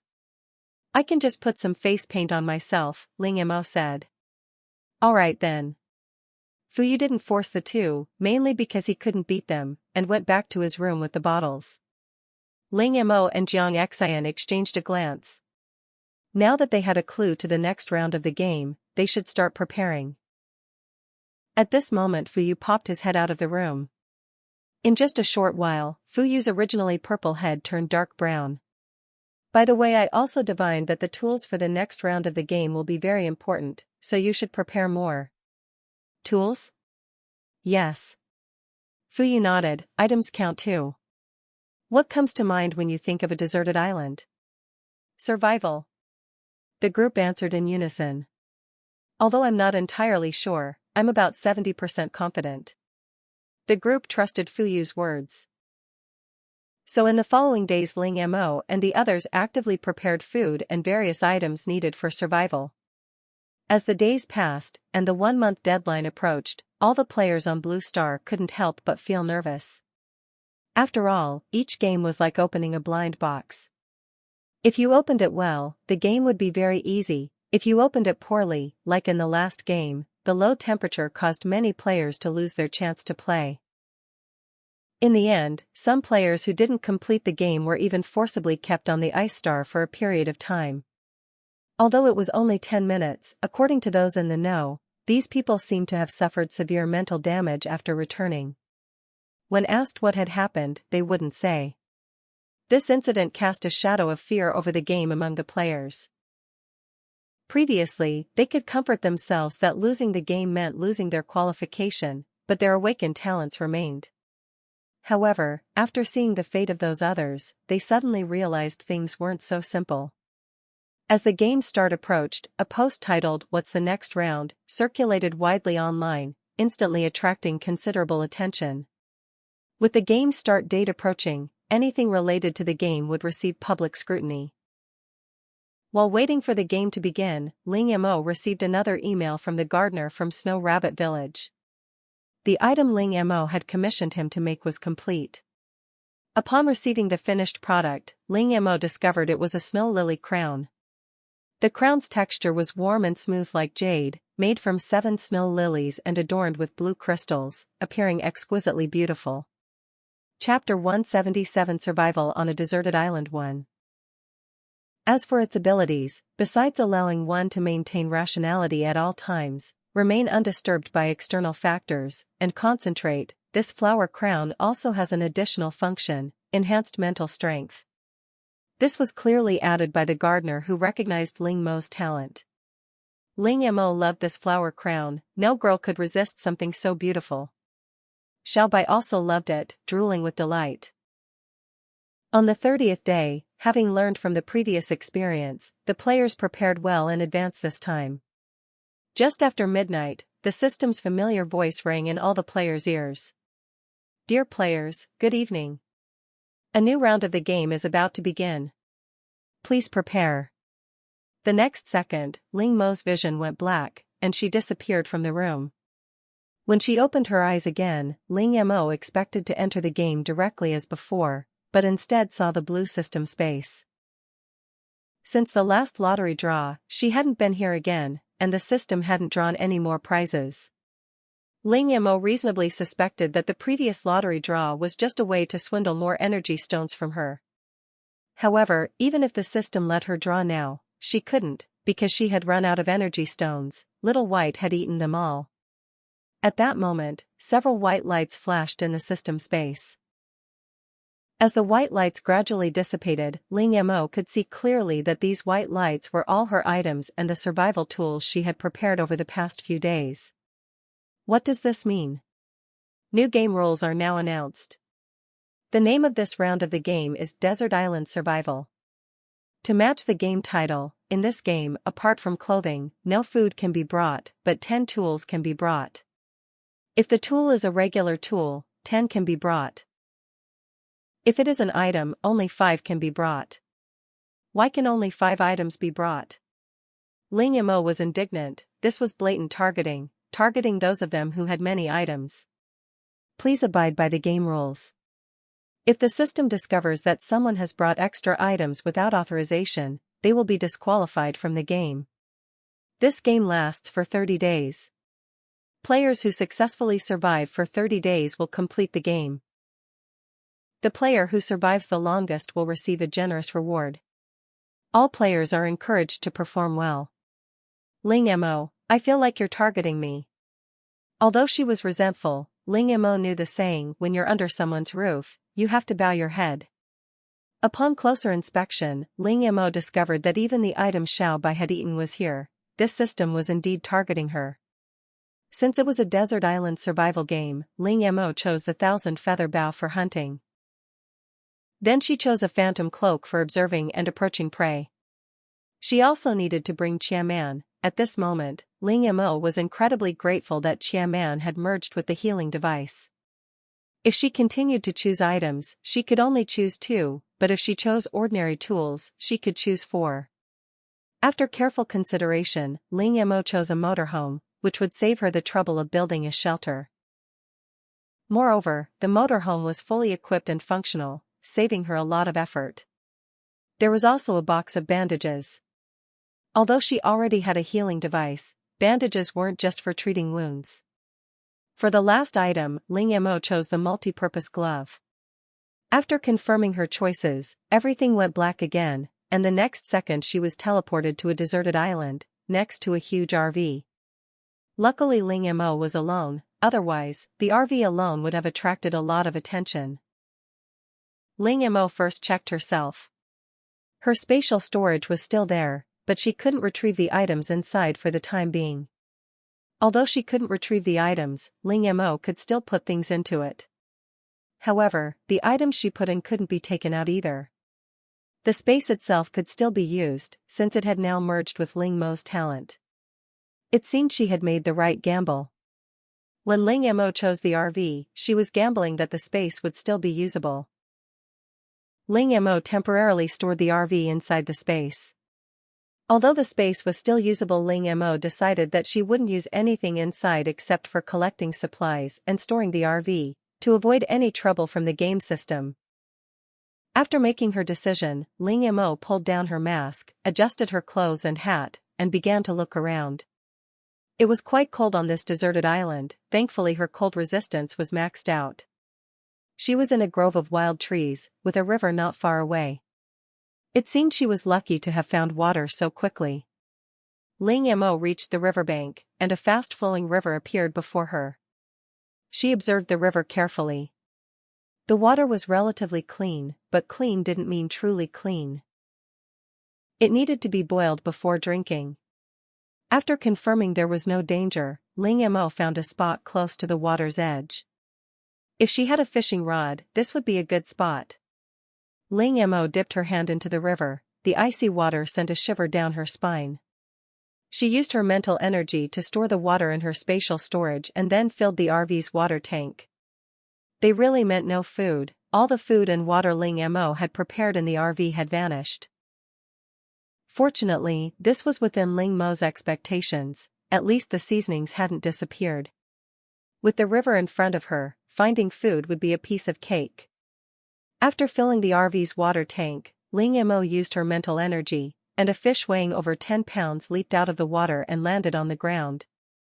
A shovel appeared in Ling Mo's hand, with a heavy slap the fish became completely still. Sharp-toothed fish?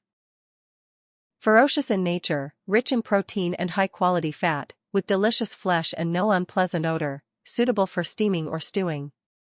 With this fish lunch is sorted. And wait, it can automatically adjust the time based on its location. Although the game only starts at dawn, it's morning here. Next, she used her old method to catch several more sharp-toothed fish, each weighing over 10 pounds, the largest even exceeding 20 pounds. This will solve her food problem for the next 2 or 3 days. Space inside the RV is limited, and catching too many fish won't fit. The shovel in her hand transformed into a dagger. Ling Mo quickly processed the fish, scaling and gutting them. The head meat was too little to discard. After washing the processed fish in the river water, she temporarily stored them in the RV, and the next second the dagger in her hand disappeared. Chapter 178 Survival on a Deserted Island 2. Fortunately, she had made 2 preparations beforehand, replicating many tools with her all-purpose gloves. Although they were all relatively simple tools, they were enough for her. Ling Mo looked around and decided to first explore the surrounding environment to find a place to put her RV for the night. Then she would check if there were any other food sources on the island. The game would last for 30 days, and eating only fish for those 30 days wouldn't be enough. In addition to protein, the human body also needs vitamins and dietary fiber, otherwise, constipation would occur. After walking along the river for a while, Ling Mo discovered footprints left by other animals. Judging from the size and depth of the footprints, the animal must have been quite large. Moreover, these were hoof marks, not claw marks.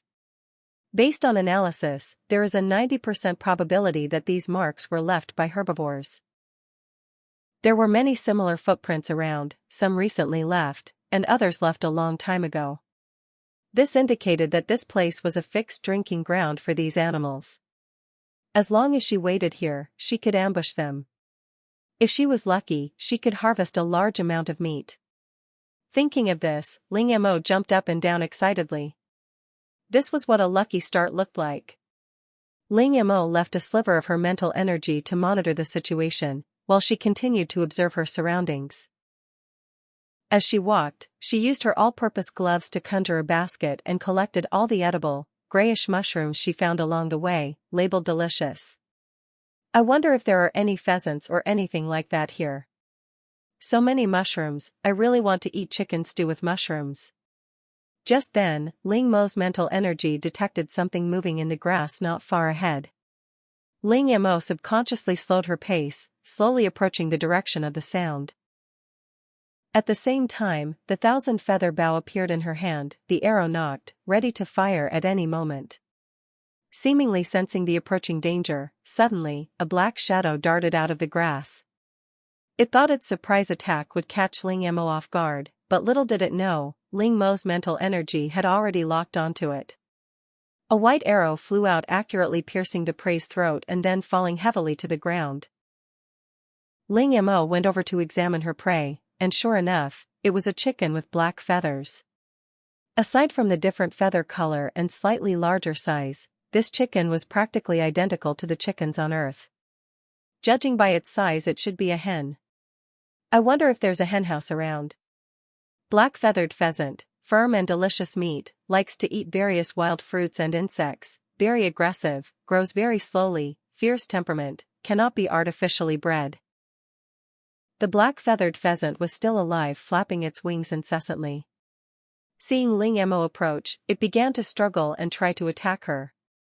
Ling Mo conjured a shovel and quickly killed it with a single blow.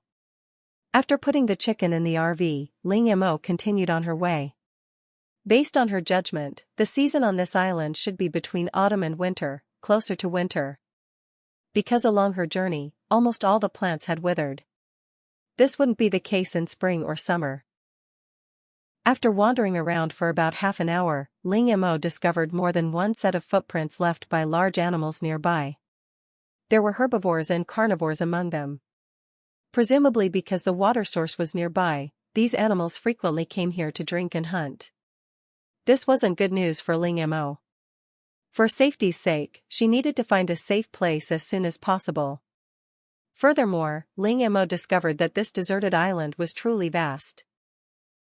Even after walking for so long and extending her spiritual body to its maximum range, she hadn't found any trace of other players.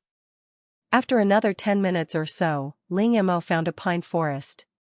The situation here was better than what she had seen before, at least she saw green plants. In addition, she sensed many signs of life around her. A red squirrel leaped among the pine trees, and not far away, a pheasant was searching for food. However, unlike the black-feathered pheasant from before, this pheasant had bluish-green feathers, looked much better, had a large comb on its head, sharp eyes, and walked with its chest out and head held high, exuding an air of grandeur. Through the app, Ling Mo learned that it was the same species as the previous black-feathered pheasant, just with different colors and a different sex. At this moment, the green-feathered pheasant noticed Ling Mo's presence, but it showed no intention of fleeing or hiding. Its eyes were fixed on Ling Mo, its wings spread, assuming a fighting stance. Seeing this, Ling Mo decisively drew his bow. Whoosh! An arrow pierced straight through the pheasant's throat. Having captured another pheasant, Ling Mo released the squirrel in the tree. After storing the pheasants in the RV as usual, Ling Mo continued searching the surrounding area. Looking up at the sky, he noticed it had been overcast since the start of the game, and the weather was likely to change soon. Although the drop in temperature wouldn't significantly affect Ling Mo if it continued to drop, finding food would become much more difficult. To avoid going hungry later due to the weather, Ling Mo decided to stockpile food now. She also considered where to stay. Ling Mo saw a mountain in the distance and decided to head towards it.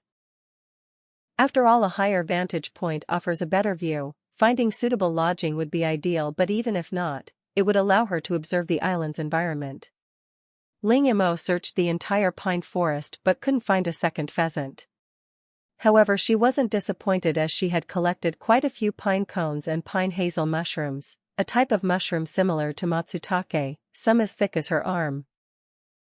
Besides these, guided by Chaman, Ling Mo also discovered black truffles the size of a head, as well as some edible plant roots buried deep underground. Ling Mo was overjoyed to find these roots, as they could potentially be her source of dietary fiber for the foreseeable future. Ling Mo continued walking up the mountain, collecting various edible items along the way. Black flint. A type of stone that can burn for a long time when exposed to fire and won't extinguish even when thrown into water, producing no harmful gases during combustion. Isn't this just a supercharged version of coal, or at least a harmless one? Burn it freely without worrying about carbon monoxide poisoning. Ling Mo looked at the black stone at her feet, bent down, and picked it up. She was going to test it to see if it actually contained anything. Looking around, the entire mountain was covered with black flint of all sizes. Chapter 179, Survival on a Deserted Island 3. Next, besides food, Ling Mo collected another item, black flint. Collecting black flint was significantly easier than finding food. The entire mountain was covered in black flint, some enormous, others only the size of a fist. Before nightfall, Ling Mo finally reached the summit.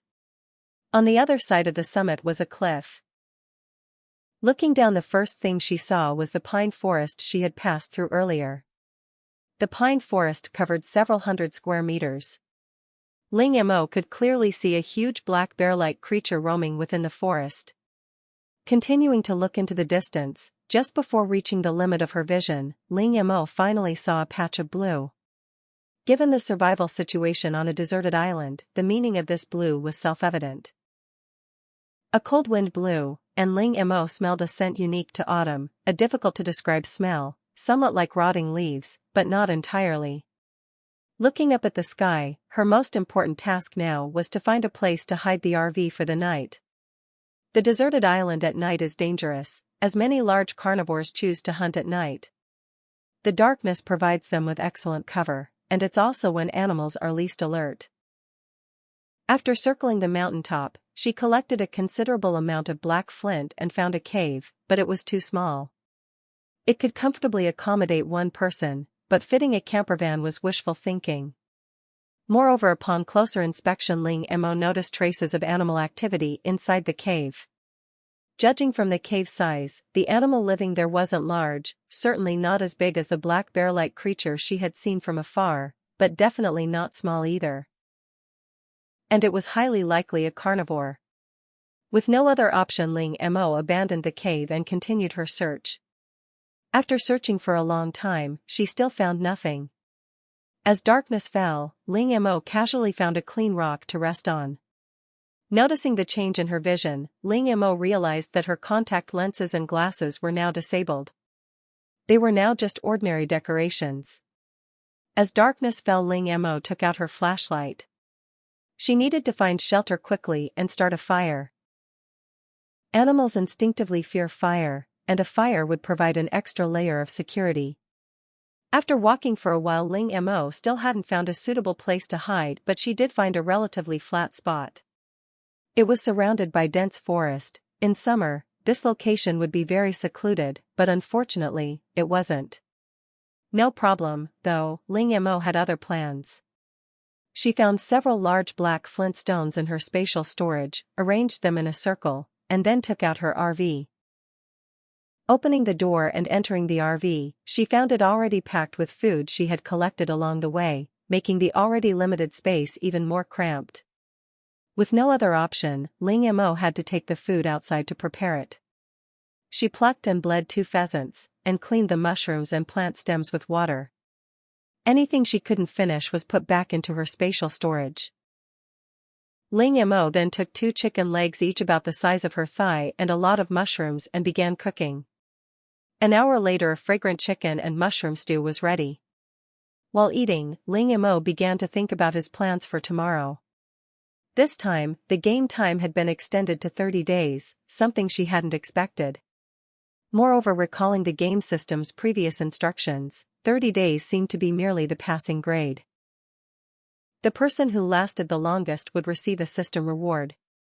She just didn't know what that reward would be.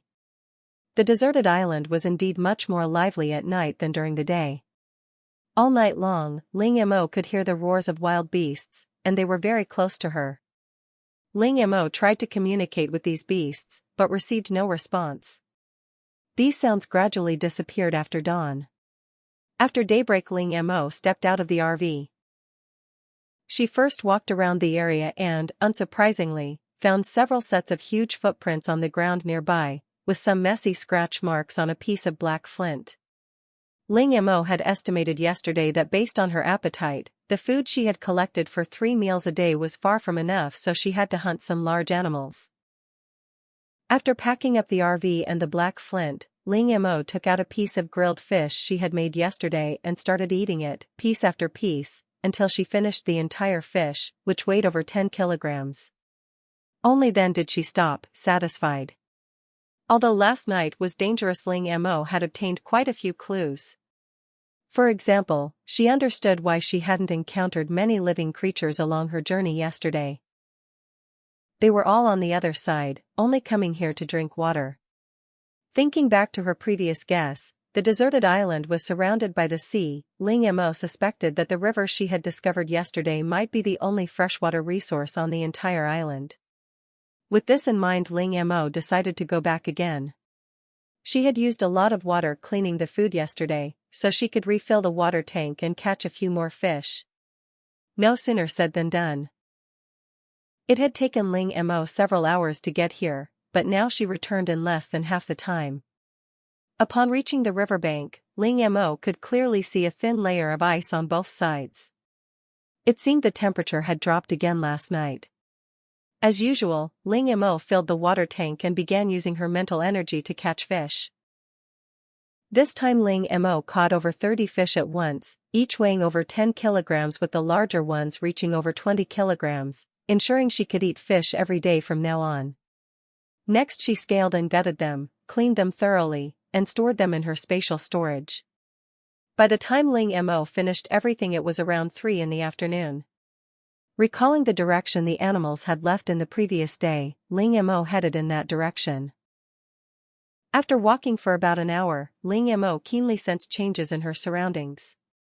Besides that, she also smelled a faint fragrance. Wait, a fragrance? Ling Mo immediately became alert.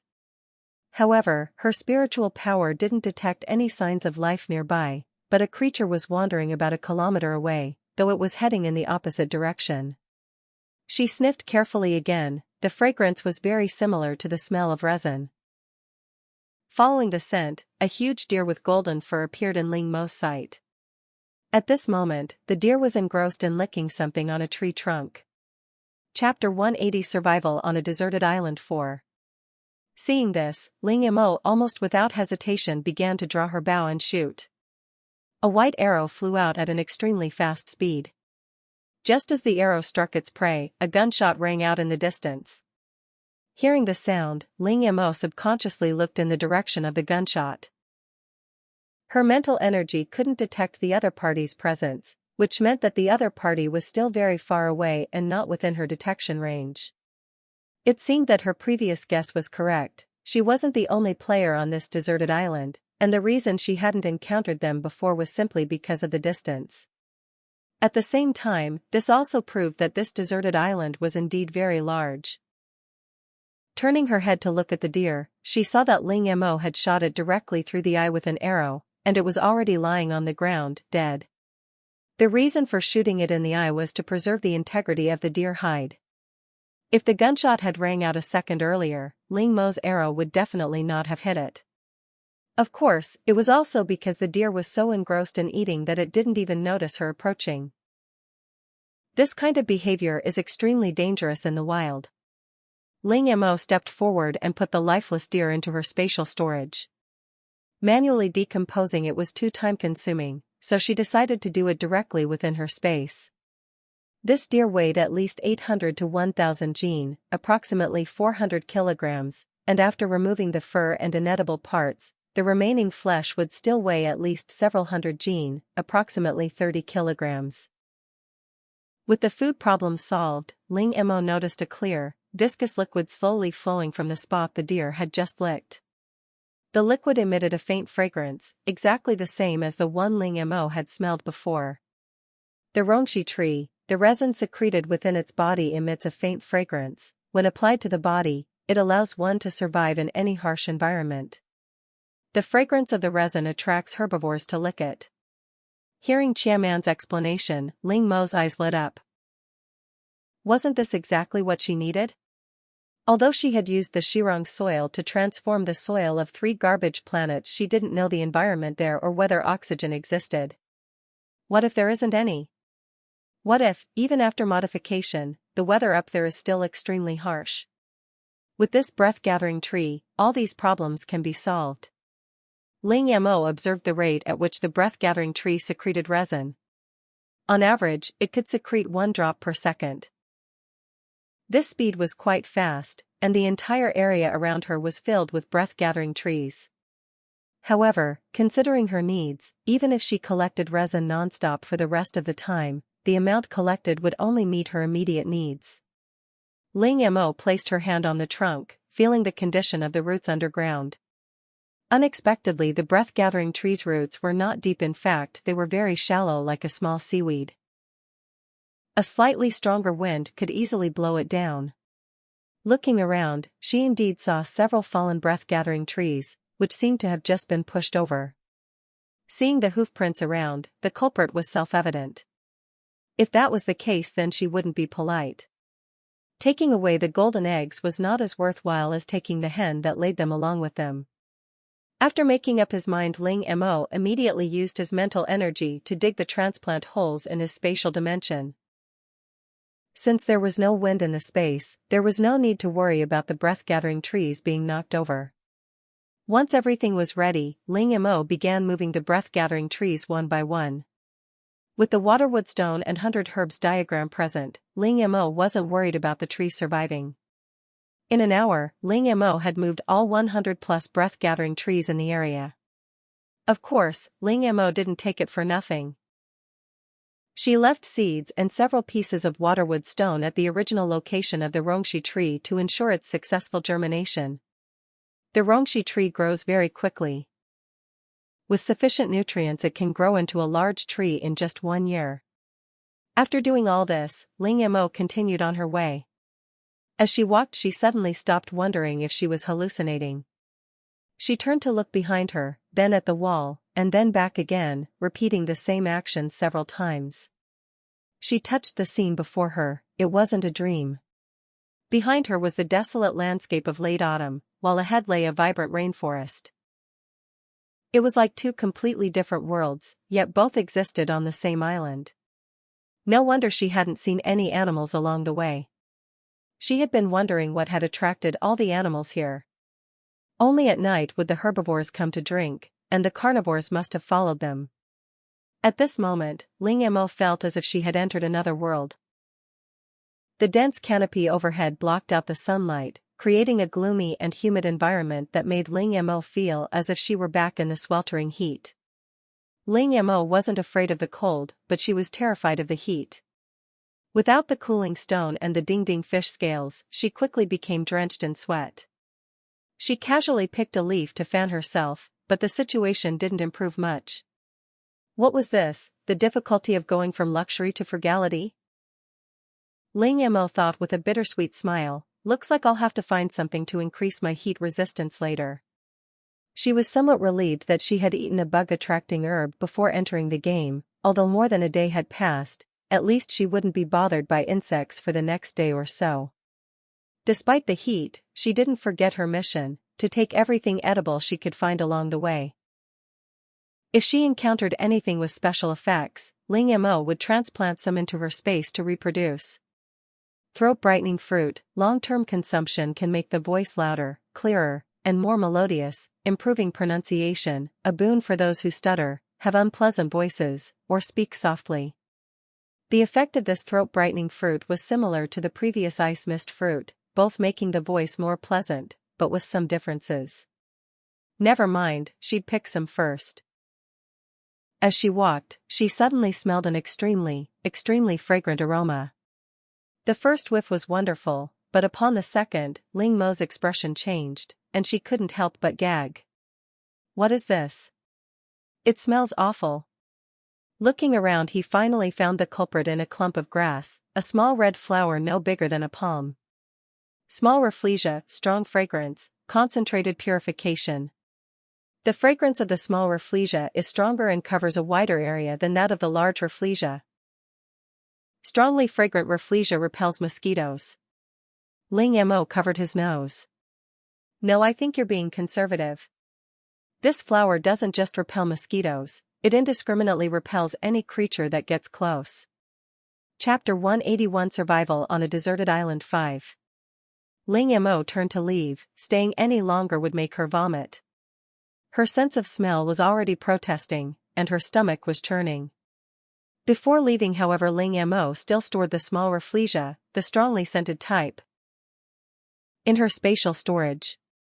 As the saying goes, everyone has their own taste. What if someone liked the smell? Leaving the rafflesia's habitat, Ling Mo walked about 100 meters along a path where the vegetation was sparser and shorter.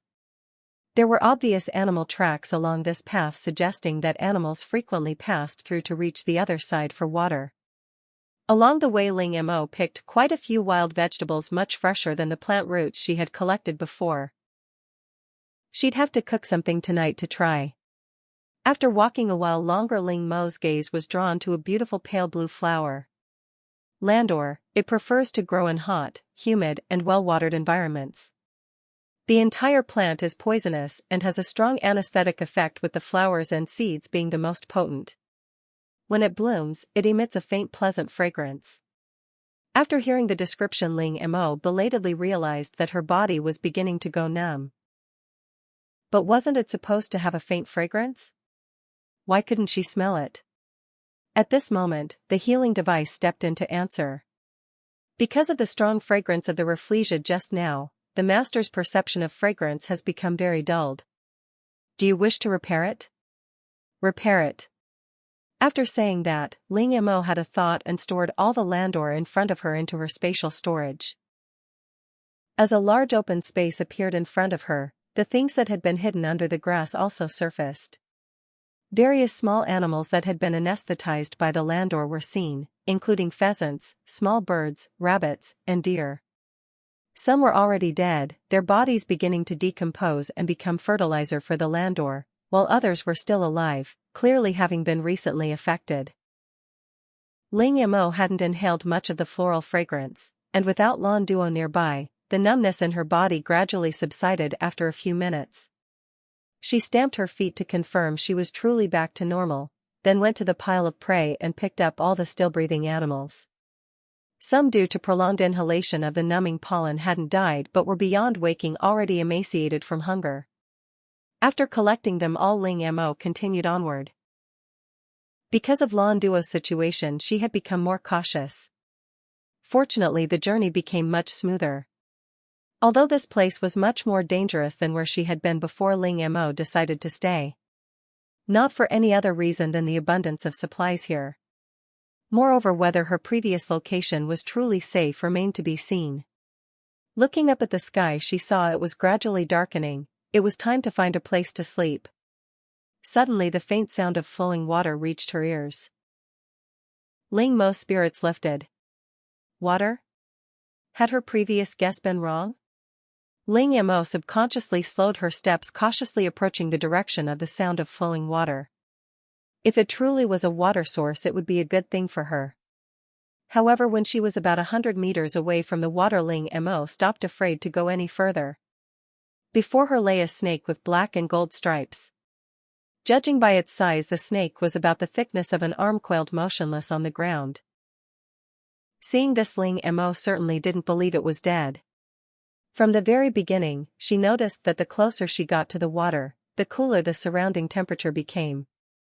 Snakes, being cold-blooded animals, cannot control their body temperature, and with the island's high temperatures they naturally seek cooler places to escape the heat. Golden striped snake, highly venomous, a single drop of venom diluted 10,000 times can still kill a giant armored beast. Its gallbladder has eye-brightening properties. Ling Mo looked around, and after confirming there was no danger on one of the trees, she quickly climbed it. This was to avoid being accidentally injured later. Even if you cut off a snake's head, its body can still move and its head can still kill, so it was better to be cautious. Standing between the branches and leaves, Ling Mo drew her bow and shot at the golden-striped snake's head. Originally she had aimed for its 7-inch mark, but the snake was coiled up, and she wasn't sure where that mark was. So shooting for the head was better. The arrow pierced straight through the golden-striped snake's head, pinning it to the ground. The golden-striped snake on the ground was writhing violently in pain, its massive body outstretched and rolling on the ground. The clanging sound of its tail lashing against the tree trunk demonstrated its immense strength. Ling Mo waited in the tree for a while, and seeing that the snake was still alive, she drew her bow again and shot an arrow at the snake's vital spot. The vital spot is where the heart is located. As the most crucial organ in an animal, damage to the heart can cause a snake to go into shock due to insufficient blood supply, or even die. This time, the snake quickly became still after being attacked. Although its body continued to twitch, this was due to the snake's unique anatomy and physiological mechanisms. After climbing down from the tree, Ling Mo immediately cut off the snake's head, dug a hole, and buried it to avoid accidentally stepping on it later. After all, being bitten by a golden-striped snake is no joke.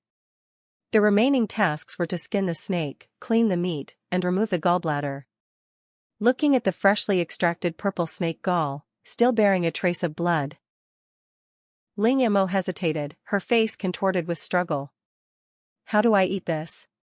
Snake gall was usually used to make medicinal wine, but she didn't drink alcohol. Then, Man gave her the answer. The most common way to eat golden vein snake gall is to wash it clean and eat it directly. It tastes sweet. Ling Mo was silent. Eat it directly? Are you serious? And it tastes sweet? Ling Mo was highly skeptical of Man's words. But after thinking it over, she couldn't find a better way, so she decided to try it. Man wouldn't kill her, would he? So, after washing the snake gall clean, Ling Mo opened her mouth and swallowed it whole. The expected fishy smell didn't appear. On the contrary, the snake gall tasted very similar to flowers and fruits. It really was sweet. After swallowing the gall, perhaps due to psychological factors, she actually felt her vision became clearer. For example, she saw a snake whose color blended seamlessly with its surroundings slowly approaching her.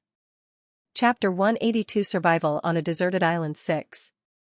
This snake was even larger than the golden-striped snake from before. Seeing this, Ling Mo's skin crawled instantly. Her attention had been completely focused on the golden-striped snake, oblivious to her surroundings. Ling Mo's first thought was to use the invisibility function of her cloak, but she quickly realized it was useless, as snakes don't rely on sight to find prey, but rather on smell and heat. The snake had clearly noticed Ling Mo and was now poised to attack. Seeing this, Ling Mo jumped onto a tree, deciding to strike first. She drew her bow fully, and a white arrow flew swiftly. However, this time, the arrow didn't hit the green snake's body as Ling Mo had expected. Just as the arrow was about to reach the green snake, it was suddenly deflected by a mysterious force. Ling Mo swore she couldn't be mistaken. Just as the arrow was about to pierce the green snake's body, a faint green light gathered around it. Although it only appeared for a moment, Ling Mo still managed to catch it. Kaiman, what's going on? Based on analysis, this snake must have swallowed something, causing its mutation. Ling Mo fired several more arrows, all of which were deflected without exception. She was starting to panic. She hadn't even used the 1,000-feather bow, let alone any other weapons. At this moment, Man's data analysis of the snake was also complete. Based on analysis, using the ability just now should consume a lot of energy. the master can choose to fight a war of attrition. Now she could only try anything, even if it seemed hopeless. Ling Mo had already been targeted by the snake, and her previous actions had completely enraged it. Now the snake raised its upper body and Ling Mo realized that the snake was larger than she had imagined and it was actually a cobra. Meeting those golden snake eyes, Ling Mo felt a chill run down her spine and she froze, unable to move an inch. Although she had just killed a golden-striped snake, she couldn't deny that deep down she still had a great fear of snakes. Taking a deep breath, Ling Mo decisively raised her 1,000-feather bow and unleashed a double-blade attack, this time targeting the snake's eyes. Simultaneously, the snake attacked Ling Mo. Its massive jaws opened, and 2 streams of venom shot towards her. This snake's target was also Ling Mo's eyes. However, before the venom could even reach Ling Mo, she absorbed it into her space. During this time, Ling Mo continuously used her small size to leap between trees, preventing the green snake from locking onto her. Meanwhile, her 1,000-feather bow was also in use. Just as Chaman had analyzed, although this snake possessed magical abilities, using them required a tremendous amount of energy. Now, to avoid being hit by Ling Mo's arrows, the snake had repeatedly used this power, and its body was beginning to tire. Ling Mo could sense through her mental power that the green snake was now fearful, but she had no intention of letting it go.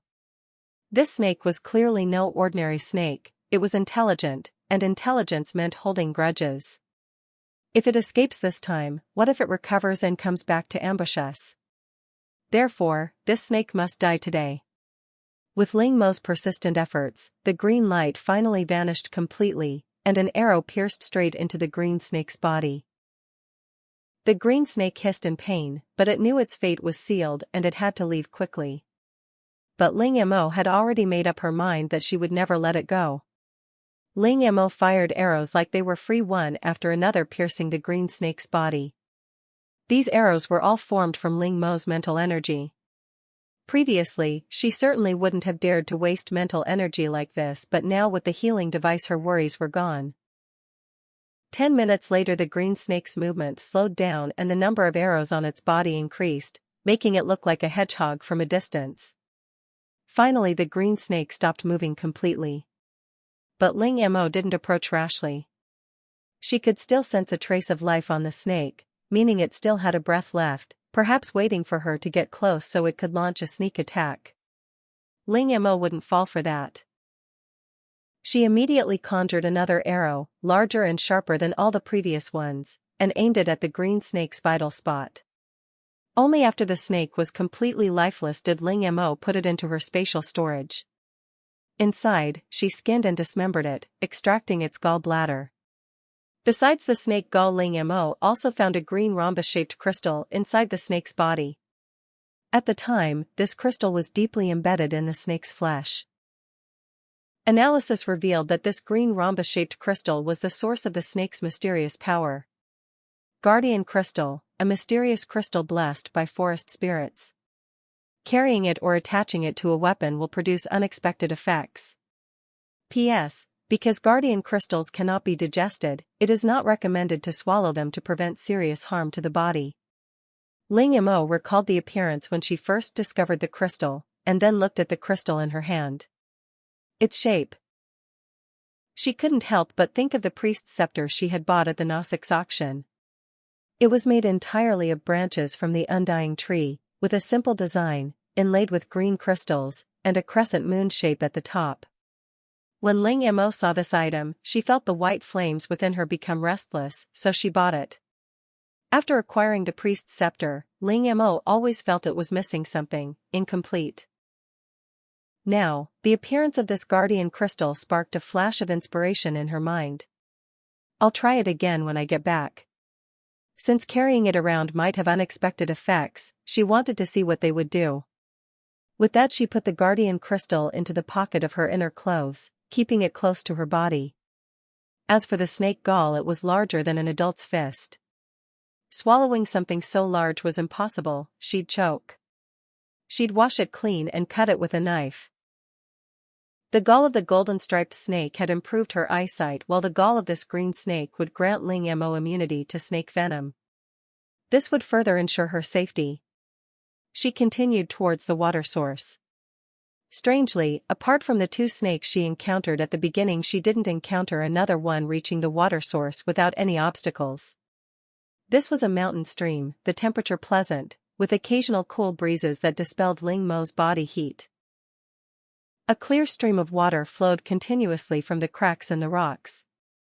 Ling Mo went closer to examine it. The water was even clearer than the rivers she had seen before.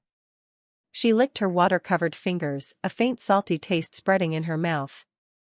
Chapter 183 Survival on a Deserted Island 7. The water was salty. Although the taste was very faint, it couldn't be denied that it wasn't fresh water. Ling Mo guessed that the source of this stream was seawater, filtered through many layers to become what it was now. Although much of the salt in the seawater had been filtered out, some was still retained. After resting by the water source for a while, Ling Mo looked thoughtfully in the direction the mountain stream flowed. After a few seconds of simple thought, she decided to go upstream. Since the source of this mountain stream was likely the ocean, following its flow might lead her to the edge of the deserted island. Even if she didn't find it, places eroded by flowing water were very likely to form caves. After walking for a while, Ling Mo's eyes lit up. She found it. In a place full of dandelions, Ling Mo discovered a rocky cave. Perhaps because of the dandelions, she didn't find any traces of animals that had lived here. After collecting all the dandelions, she found quite a few anesthetized prey. As usual, she collected the surviving prey and buried the dead and rotting carcasses. Just then a gentle breeze blew by, dispersing the stench in the air. Ling Mo sniffed, still sensing a lingering odor. After a moment's thought, she took out the strongly scented rafflesia. Within seconds, the surroundings were filled with a rich fragrance. Suddenly, Ling Mo noticed subtle friction sounds coming from the surrounding grass and ground. Then, she saw countless flying insects flee en masse, and many unknown beetles emerged from the soil, all running away without looking back. Ling Mo glanced at the rafflesia in her hand and couldn't help but gag. I don't need to restore my sense of smell for now. Yes. After putting the rafflesia away, Ling Mo began to examine the cave she had found. The cave was quite large. Ling Mo estimated it could fit her RV. Perhaps because it was hidden by lawn duo and used as a storage room, the cave was somewhat damp and messy, but that didn't matter. After checking that there were no flammable materials around, Ling Mo threw in a black flint that ignited very quickly, drying out the moisture inside. Now it was just a matter of waiting. While waiting, she didn't idle around. Before it got dark, she planned to explore the surrounding area. She wanted to see if there were any other hidden dangers and eliminate them as soon as possible. Moreover, although she hadn't encountered any snakes along the way, that didn't mean there weren't any. Such a large island, such a vast rainforest, how could there only be 2 snakes? These snakes were masters of hiding and ambushing, and even with her mental power, she had to be careful in the coming days. Like the green snake before, she hadn't noticed it because her attention was focused on something else. After circling around and confirming there were no dangers, Ling Mo used her gloves to conjure a hoe and cleared away the overgrown weeds. The cave was in an excellent location, and she planned to live there long term. These weeds not only limited her movement but also attracted various insects. That evening, Ling Mo put away the remaining black flint inside the cave. The damp cave was now very dry. She took the RV out of her spatial storage. They would have venison for dinner. After dinner, she took out 2 wild fruits she had picked to cleanse her palate. The moment she took the first bite, Ling Mo's features contorted in pain. So sour. It took a long time for the sour taste to subside, and only then did her hungry features relax again. Looking at the half-eaten wild pear in her hand and adhering to the noble principle of not wasting food, Ling Mo, wearing a mask of pain, finished the pear. Seeing another wild pear she had taken out to eat, Ling Mo decisively put it into her spatial storage. She'd make jam with sugar when she got back, Ling Mo thought. Back in the RV, Ling Mo prepared to meditate. For some reason at night, especially in the latter half of the night, her mental energy became exceptionally excited and active. This mental energy seemed to possess its own thoughts, all trying to move in a certain direction, making it impossible for Ling Mo to calm her mind. When the sun rose the next day, Ling Mo groggily opened her eyes, feeling utterly listless, as if her life force had been drained. Her mental energy had been turbulent all night and she'd lost 3/4 of it by morning, leaving Ling Mo with a terrible headache. She shook her head, trying to clear her head. Fortunately, as the repair device started working, her condition improved. Reaching a water source, she washed her face with the cool stream water, instantly feeling much more awake. She didn't have much of an appetite today, so she skipped the heavy meals. She roasted some mushrooms she'd gathered and made a simple cold dish with wild vegetables, making do with that. After tidying up the campsite and storing the RV in her spatial storage, she decided to investigate the disturbance in her mental energy from the previous night. Before leaving, she camouflaged the cave, blocking the entrance with branches and covering the surrounding area with turquoise. Her mental energy, after the disturbance yesterday, had been extending in a certain direction. After checking her equipment and determining the direction, she set off. Compared to the place she'd stayed in on the first day, this rainforest had a lot more food, but the dangers were equally numerous. After walking for about half an hour, she had collected quite a few edible fungi, but they were all ordinary food with no special effects. Aside from that, Ling Mo had no other gains, nor had she found the reason for her mental energy disturbance yesterday. However, she didn't give up and continued to wander through the forest. At the same time, she had Qiaman draw a map of the deserted island in the system so she wouldn't get lost. As she walked, she suddenly felt her mental energy stir. This familiar feeling instantly alerted Ling Mo. Guided by her mental energy, she walked for about 10 minutes before finally finding the cause of her mental energy disturbance. What is this? Ling Mo looked at the long, white, semi-transparent object in front of her with clear scale marks, and a shocking guess suddenly occurred to her. Could this be a snake's shed skin? Ling Mo looked at the object, which was taller than her and seemed endless in length. What to do? It looked more and more like a snake's shed skin from a distance. If this thing really was a snake's shed skin, how big would that snake be? Chapter 184, Survival on a Deserted Island 8. Ling Mo didn't dare to think about it too much. If there really was such a big guy on this island, the players wouldn't even be enough to fill its teeth. After finally calming down, Ling Mo suddenly realized that her spiritual power seemed to have an unusual fondness for this snake molt. Not only that, even Little White, who was gnawing on the Yeti horn for items in the space, stopped eating the Yeti horn and items after sensing what was happening outside, and started jumping around in the space. Ling Mo could clearly feel Little White's anxious mood and its thoughts. It wanted to eat the thing in front of it that looked like a snake molt. Kaiman, can you analyze the composition of this thing? Ling Mo asked. Something that could excite her spiritual power and Little White's spiritual body so much must be a good thing, that was for sure, but Ling Mo still wanted Qiaman to analyze it first. According to the analysis, there is a 99.99% probability that this thing is Baixiang's molted skin. Baixiang? What is that? As soon as she finished speaking, a white projection appeared in front of Ling Mo. Baixiang's body resembled a snake, but it had 2 fleshy dragons on its head, a row of sharp barbs on its back, a fierce gaze, and sharp, shark-like fangs. Even the sides of its tongue had sharp serrations. Baixiang, ferocious in nature, enormous in size, loves to eat all kinds of snakes. Every part of it is valuable. It sheds its skin periodically, and the shed skin contains a mysterious factor and nutrients. P.S. Baixiang's shed skin is a very precious nutritional supplement in interstellar space. Long-term consumption can prolong life. It is recommended to grind it into powder and mix it with water to drink. Ling Mo stared at the enormous creature before her in silence. First, thank you for your suggestion. Second, don't suggest it again next time. Although snake shed skin is a kind of traditional Chinese medicine on Earth, doctors don't tell you what's in it before prescribing it. I'm still young, I probably don't need this for now. Ling Mo said, putting the Baixiang shed skin into her spatial storage. Little White watched helplessly as delicious food flew past it, unable to eat it, and grew increasingly unhappy. Seeing the white gas cylinder wreaking havoc in her spatial dimension, Ling Mo reluctantly offered it a piece of White Xiang's molt. She would save the rest, it might come in handy someday. Although her mental energy reacted to the White Xiang's molt, it wasn't nearly as intense as last night. Therefore Ling Mo guessed that what caused the mental turmoil last night was likely White Xiang itself.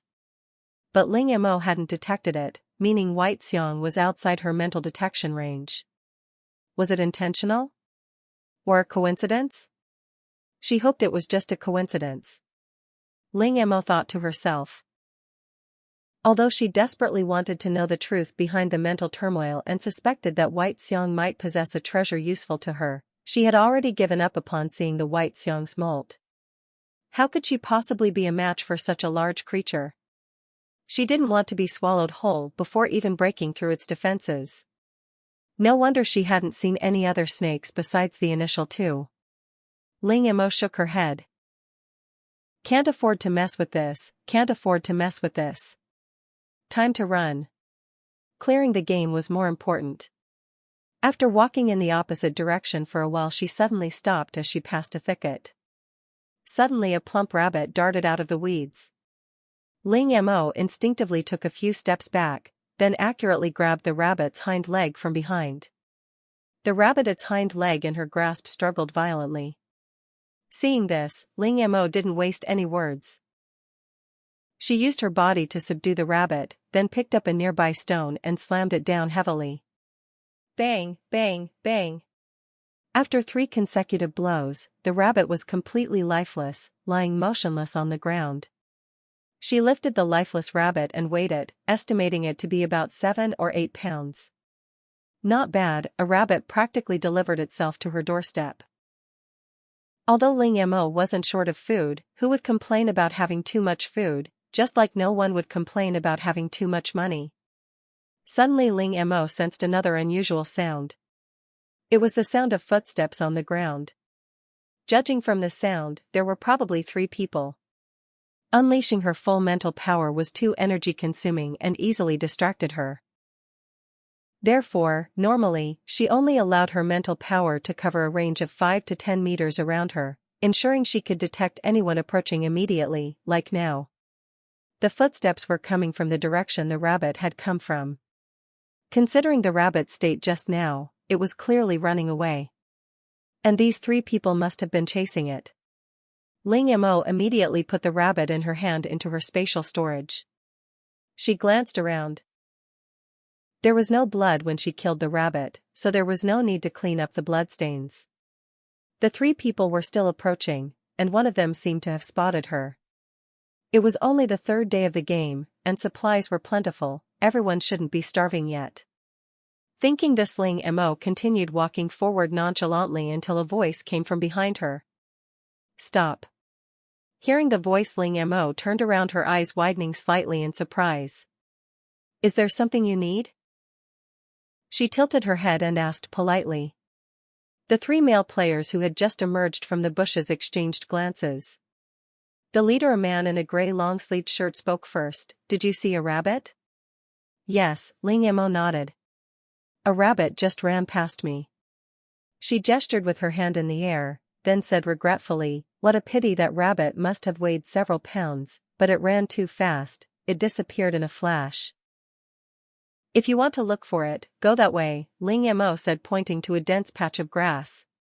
She then prepared to leave. However, before she could take 2 steps, she was called back again, this time by another person. Regardless of whether Ling Mo was telling the truth or not, the rabbit had already vanished. What's your talent? The man asked. Upon hearing this, Ling Mo's eyes narrowed with wariness, and she took 2 steps back, asking, what do you want? The leader of the group immediately understood his companion's meaning, flashing a friendly smile as he said, little girl, don't misunderstand. We're not bad people. The theme of this game is survival, and we've formed an alliance. Almost all the players on the island are here. Would you like to join? Hearing this, a conflicted look appeared in Ling Mo's eyes, while inwardly she despised these people. If they truly wanted to invite her to join, why would they even ask about her talent? Chapter 185 Survival on a Deserted Island 9. My talent is the ability to conjure all sorts of tools. As she spoke, Ling Mo demonstrated a shovel appearing in her hand. The three men's eyes lit up instantly upon hearing Ling Mo's ability. Can you conjure weapons? If they could conjure guns or other firearms, wouldn't they be invincible in this round of the competition? This game only allowed them to bring a limited amount of items, and they couldn't bring any water or food, which greatly affected their performance. In the past 3 days, they hadn't gone hungry, but they hadn't been starving. Hearing this, how could Ling Mo not know what she was thinking? She shook her head and said, I can only conjure some simple tools and weapons, and they must be ones I've seen before. As for guns, I haven't tried them. The multi-tool would take 10 days to replicate a pistol, and more complex firearms would take even longer. At this moment, the leader stepped forward and snatched the shovel from Ling Mo's hand. However, the moment the shovel left her hand, it vanished instantly. What happened? Where's the shovel? The tools I conjured can only be used by myself, Ling Mo said. At this moment, another person asked, didn't the game start by telling you to bring 10 items? What did you bring? Well, since we want to complete the game together, we should naturally help each other, right? Of course, we won't force you, but if you don't tell us what you have, we won't completely trust you. Don't forget, this game lasts a full 30 days. What a clever combination of soft and hard tactics, a strategic retreat. Ling Mo cursed these 3 players inwardly for being shameless, actually trying to steal her items. By now each player had at least 1 or 2 items. These 3 players belonged to a civilian organization in the real world. Because of the news that they had drunk soy sauce and were going to auction off a planet, their organization's leader had ordered them to collect as many items as possible in the game. Ling Mo was already getting impatient. Talking to these people was a waste of time. Moreover, they clearly weren't going to let her go. Ling Mo regretted not continuing with the previous setup. However, knowing she could communicate with animals would likely make these 3 even less likely to let her go. After all, this deserted island was teeming with animals besides plants. Ling Mo quickly jumped back a short distance, landing lightly on a tree branch. Then, to the astonishment of the 3, her illusory cloak activated. By the time the 3 reacted and tried to attack Ling Mo, she had already changed positions. One of the 3 possessed wind-related talents, another metal-related, whose hands could transform into machines, and the last could breathe fire. Did they think she would leave? Of course not. Ling Mo took out 6 blooming lawn duo flowers from her spatial storage and used her mental power to directly stuff them into the noses of the 3. The effects of the lawn duo flowers were very rapid. In no time the 3 felt unable to move or make a sound. Ling Mo watched from a distance, choosing not to reveal herself but instead using her mental power to search their belongings. These 3 people had just given her a new perspective. Although the system restricted the items and tools players could bring in, it didn't say they couldn't take other people's items. In such an unfamiliar environment, valuables would naturally be carried around, such as tools. Especially since these 3 were out hunting, they would definitely need to have tools with them. After searching, Ling Mo found 4 tools on the 3 of them. 2 were found on the leader and 1 each on the other 2. Seeing the 4 tools she had obtained, Ling Mo clicked her tongue and complained only so few. The 3 seemed quite capable, but she hadn't expected them to have so few tools. Or had they left the rest with their companions? What Ling Mo didn't know was that she was the biggest reason why these people had so few tools. Because of the planetary auction 2 months later, almost all the countries and forces on Blue Star were frantically collecting tools. After storing everything, Ling Mo left without looking back. Before leaving, she spread out a lot of lawn duo around the 3 of them. Ling Mo didn't go all out. After walking a distance and confirming that the surroundings were safe, Ling Mo then deactivated her invisibility. It was already noon. Ling Mo found a dense patch of grass and crawled inside, taking out the roasted venison she had prepared beforehand and eating. After eating and drinking her fill, she didn't rush to leave, but instead took out the 4 items she had just obtained. Tetanus blade, covered in virus, an 80% chance of infection after being cut. Tracking boomerang. A dart that returns after being thrown, attack range 100 meters. Powerful water gun, fires powerful water bullets to attack enemies. These 3 items were all offensive, befitting the 3 people who were out hunting. But this last one. Ling Mo looked at the small white box in her hand. Name, Miraculous First Aid Kit. Function, produces different medicines daily, quantity and type are random. Level, intermediate item, can be upgraded. Ling Mo's eyes widened as she looked at the description of this miraculous first aid kit. This was the first time she had ever seen an item that could be clearly upgraded. She was even more shocked that this item was here. Although Ling Mo wasn't short of medicine, she understood that such an item was definitely of strategic importance. At this moment Ling Mo couldn't help but think of someone. After the last game ended, a medicine merchant appeared among the players.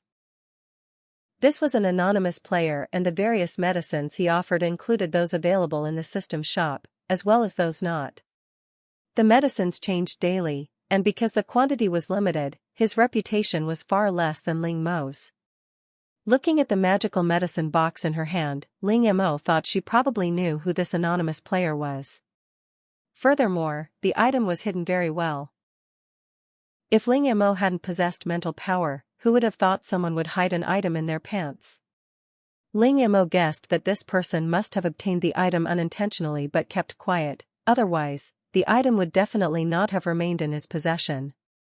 Opening the magical medicine box, she found it already filled with quite a few medicines, including the high-level recovery potions Ling Mo was familiar with, as well as ordinary nutrient solutions and energy bars. Chapter 186 Survival on a Deserted Island 10. Besides these, there were also various potions such as enhancement agents, flight potions, and recovery potions. There weren't many of each type, but there were many varieties. It seemed the refresh was really random. Kaiman, do you know how to upgrade this item? Ling Mo asked. The magical first aid kit's growth condition is to consume plants with different effects. The first aid kit will produce potions with corresponding effects based on the plants it consumes. Oh, I see. She had many of these plants in her space. Just as Ling Mo was about to feed the first aid kit the various fruits, such as the marrow cleansing fruit, from her space, she suddenly received a system warning. Warning, player has committed a serious violation. Please stop this behavior immediately. Hearing this, Ling Mo paused. Seriously? They even care about this? She just wanted to upgrade the first aid kit, not eat it herself. But no matter how much she complained, since the system wouldn't allow it, Ling Mo had no choice but to stop. Oh well, the first aid kit was already in her hands, she could upgrade it after the game ended.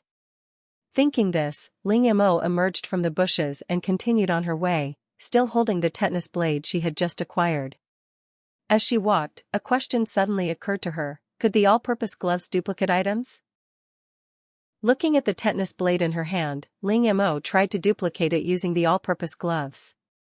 To Ling Mo's surprise, the all-purpose gloves could indeed duplicate items, but only those of a lower rank than the gloves themselves. An hour later, Ling Mo held a new tetanus blade in her hand. I didn't expect the duplication speed to be so fast this time. Immediately afterward, Ling Mo duplicated the other 2 items. Having learned from her previous experience, Ling Mo deliberately expanded her detection range this time. She had too many secrets, it was safer to act alone. Since the items in her spatial storage were temporarily unusable, she could only use what was available to upgrade the first aid kit. Ling Mo first held her breath, then took out a large handful of Lawn Duo from her spatial storage and stuffed them into the small body of the first aid kit. As the Lawn Duo disappeared, the surface of the first aid kit remained unchanged. Ling Mo guessed that the potion had probably been refreshed for the day, and she would have to wait until the next day to see the effect. After Lan Duo, Ling Mo took out the little rafflesia, strong fragrance type. This little rafflesia could repel insects, so it should also be considered a kind of medicine.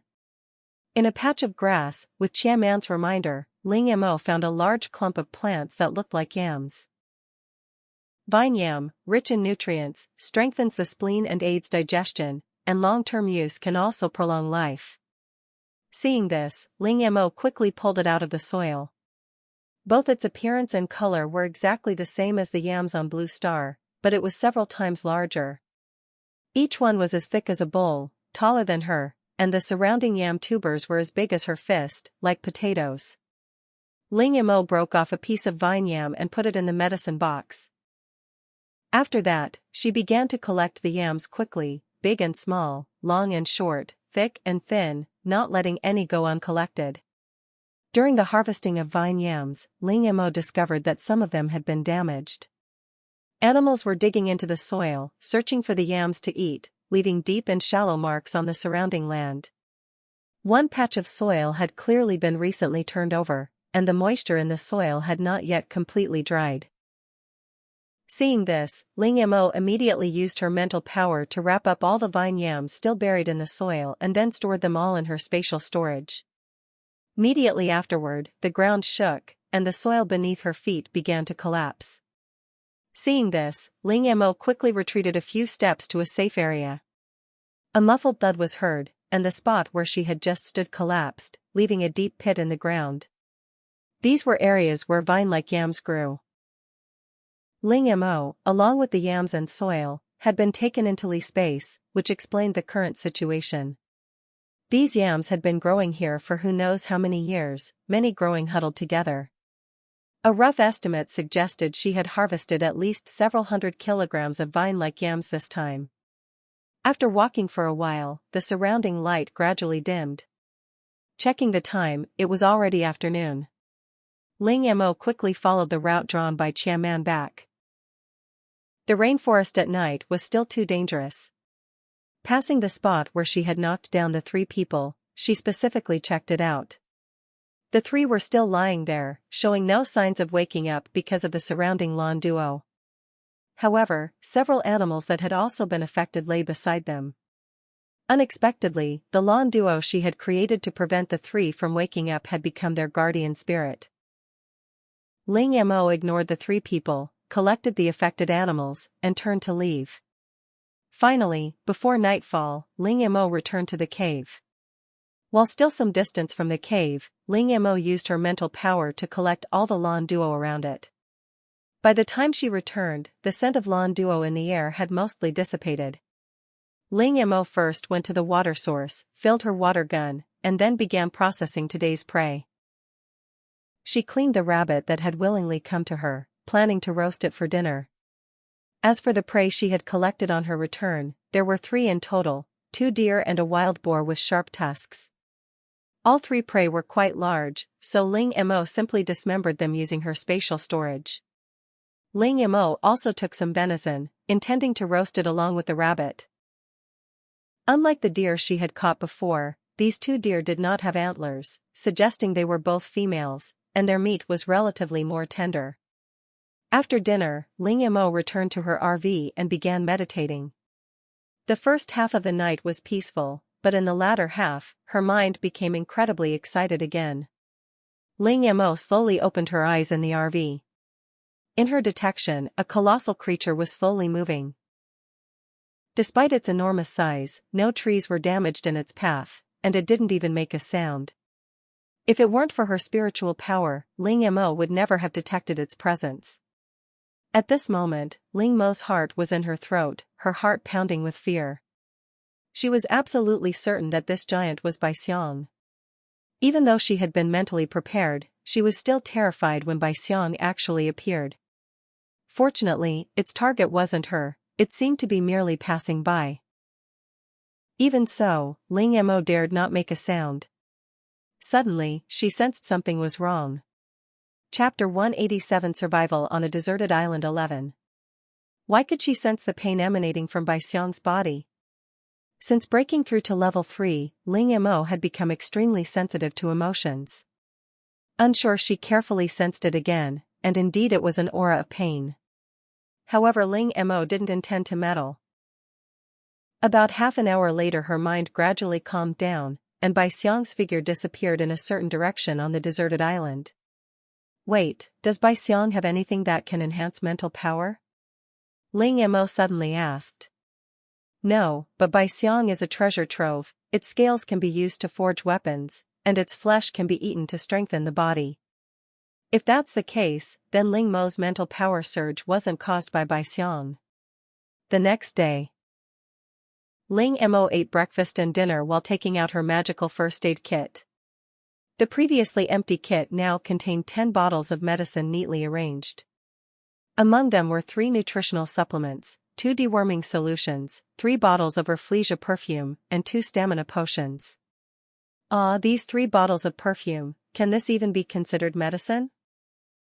Opening one and taking a sniff, Ling Mo instantly felt her sense of smell assaulted as if she'd been punched directly in the face, her vision blurring. The Rafflesia's potency was already astonishing enough, but this perfume was dozens of times stronger. After putting everything away, she covered the area around the cave with more Lan Duo. Today, she decided to explore in a different direction. Thinking of the direction Bai Xiang disappeared in yesterday, Ling Mo hesitated for a moment, but still decided to head in that direction. I'll just take a look, just one look. An hour later Ling Mo finally found the location where Bai Xiang had appeared last night. Just as she had investigated yesterday, the surrounding plants hadn't been damaged, but anything that has existed will leave traces, and Bai Xiang was no exception.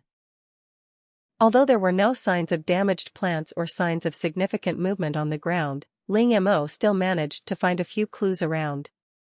For example, scratches on the rocks and bent branches. Suddenly Ling Mo noticed an unusually lush patch of grass. Upon closer inspection, the soil around the grass was black, a stark contrast to the surrounding soil. She gently picked up a small clump of soil with her fingers and smelled it. A faint odor of blood emanated from it. Therefore the soil was black because of a dried blood stain. Blood turns black after it dries. After confirming this, Ling Mo's first thought was of Bai Xiang from the previous night. It exuded an aura of pain. Could it be injured? But hadn't it just shed its skin? Bai Xiang's molting was like a rebirth. No matter the injuries it suffered, it would recover fully after molting. Standing up, she looked around for a while longer, and soon, Ling Mo discovered another patch of unusually growing grass nearby. She quickly went to investigate, and sure enough, as she expected, the soil around the grass had turned black. And so Ling Mo followed these traces, searching as she went. Because she also needed to collect various supplies along the way, her pace was slow. The full-boiled vine contains a large amount of starch. Eating it directly can easily cause choking. It grows quickly, has strong survival abilities, and can adapt to any harsh environment. During its growth, it steals sunlight and nutrients from other plants, causing them to wither due to lack of sunlight and nutrients. It is a very domineering plant. Ling Mo observed her surroundings, and it seemed to be true. Besides the full-boiled vine, there were no other plants around. The entire area was completely covered by it. Picking up a vine, she found it was almost as thick as her wrist. Using her all-purpose glove, she conjured a dagger and cut the vine in two. Beneath the green skin, it was filled with white powder. She scooped some out with her fingers and tasted it. Perhaps because the moisture inside the vine hadn't completely dried, it tasted damp, but it definitely tasted like flour. Ling Mo's eyes lit up. Fast growth and strong survival ability. This was another kind of soldier food vine. She collected all the plump vines in front of her into her spatial storage, instantly clearing the entire area. After collecting all the fallen seeds, Ling Mo left. 20 minutes later a patch of Lan Duo appeared before Ling Mo. However, unlike the Lan Duo she had seen before, this patch had clearly just undergone horrific destruction. The vines, leaves and blossoms were all tattered and mangled, as if crushed by something. Unsurprisingly, familiar bloodstains were found around the Lan Duo. She stored the Lan Duo in her spatial storage. It seemed that Bai Xiang was truly injured, seeking out the lawn duo to alleviate her pain through its numbing effect. Just as she was about to continue following the trail, a reflection suddenly caught her attention. What is this? Ling Mo bent down and found a thin, sharp spike in a crevice of a rock, with dried blood still clinging to it. Using his mental energy to remove it and wipe the blood away, Ling Mo realized it wasn't a spike at all, but a thin, long, cyan, rhomboid crystal. Without Ling Mo's prompting, Kaiman had already automatically scanned the crystal. Wind God's Wrath. This small crystal contains the energy of a raging hurricane, extremely dangerous. If it breaks, the hurricane will be released, destroying everything around it. After hearing Kaiman's explanation, Ling Mo hissed. This thing was dangerous. But why would something so dangerous appear here? And with blood on it? Unable to figure it out, Ling Mo decided not to torture himself any longer and stored the Wind God's Wrath away in her spatial storage. She had to keep this thing safe. Little White, who was gnawing on a yeti's horn, saw the Wind God's Wrath suddenly appear in the warehouse, stopped eating, and its fur stood on end. Its eyes warily fixed on the rhomboid crystal, a low growl emanating from its throat, its body poised in an attack stance, as if ready to pounce and duel at any moment. Seeing this, Ling Mo quickly found a new place to store the Wind God's rage. What a joke! If this thing really shattered, it wouldn't be a laughing matter, her entire space would probably be destroyed. Just then a sudden alarm sounded. Alarm, alarm, hypothermia.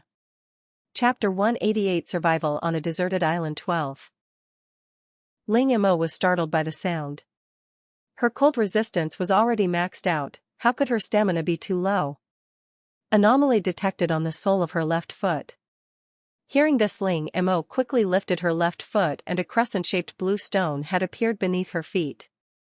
Crescent blue stone, on the surface, it appears ordinary, just a common blue stone. However, once it comes into contact with a living being, it will continuously absorb heat from that being, causing it to die of hypothermia. During this process, the creature whose heat is being absorbed will not notice anything unusual.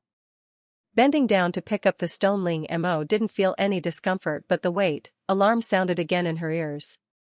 Let's take it with us. After putting the crescent blue stone into her spatial storage, she checked the time. It was almost noon, so Ling Mo decided to find a place to have lunch first. She also took out some of the collected full of baby's binds to dry, planning to make some dumpling soup for dinner. Should she also steam some buns?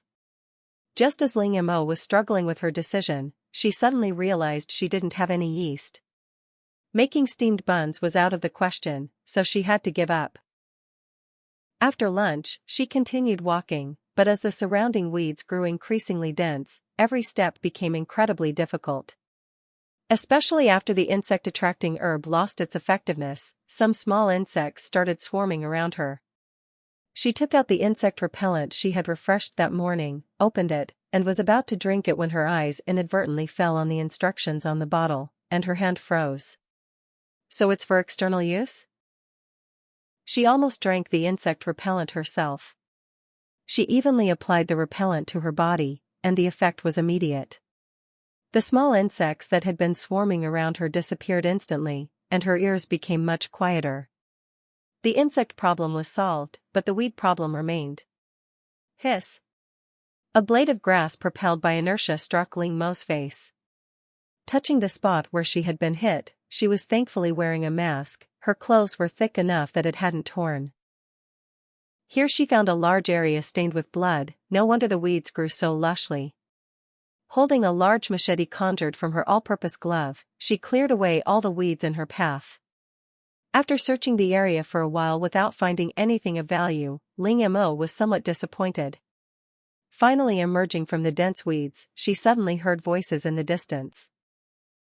Ling Mo instinctively activated the invisibility mode of her cloak, then found a lush tree, jumped up and hid herself among the leaves. In the distance she saw 6 players approaching, 2 female and the rest male.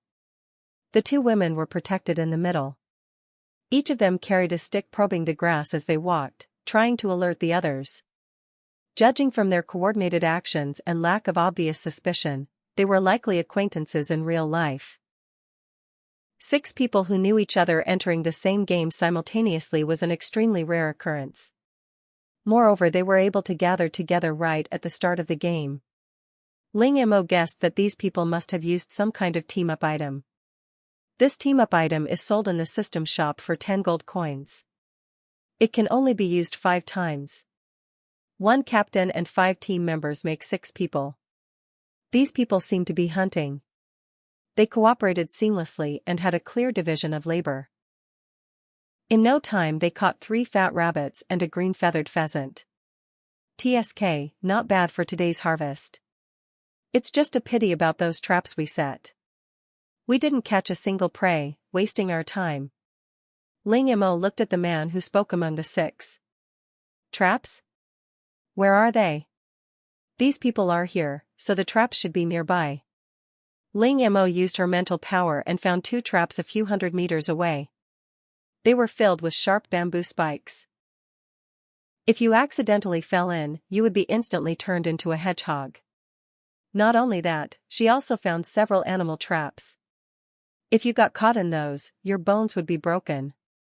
With traps, bamboo spikes, and animal traps, these people are a bit ruthless. Boss, we need to be patient with these things.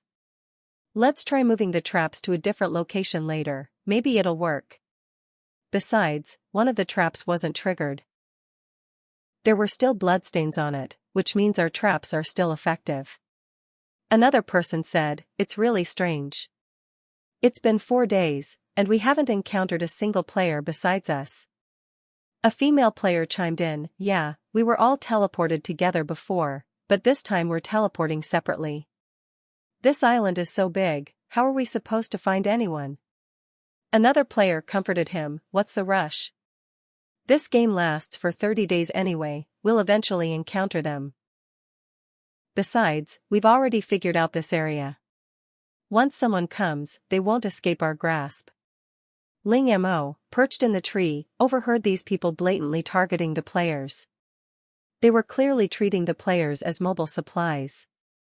After all, the game only allowed a limited number of items, and players would undoubtedly carry their most powerful items to complete the game. What bad luck! Yesterday she ran into 3 people trying to steal her props, and today it doubled, 6 of them. Just as Ling Mo was about to wait for them to leave before heading back the way she came, these people, for some reason, started processing their prey right there. Because there was no water, they could only do a simple job, discarding the hide and inedible parts. The processed prey was bloody, and a faint smell of blood filled the air. Seeing this, Ling Mo rolled her eyes in exasperation. This was probably what they meant by skilled and daring, not afraid the blood would attract other predators. Ling Mo looked back in the direction she had come from, thankful that she had stopped cutting through the undergrowth just before she reached the edge. Otherwise, these people would have definitely noticed something was wrong and known someone had been there. Finally, having finished processing their prey, the people were about to leave. However, at that moment, a heavy breathing sound suddenly rang out.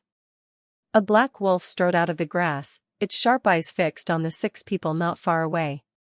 The 6 who were about to leave instantly became alert.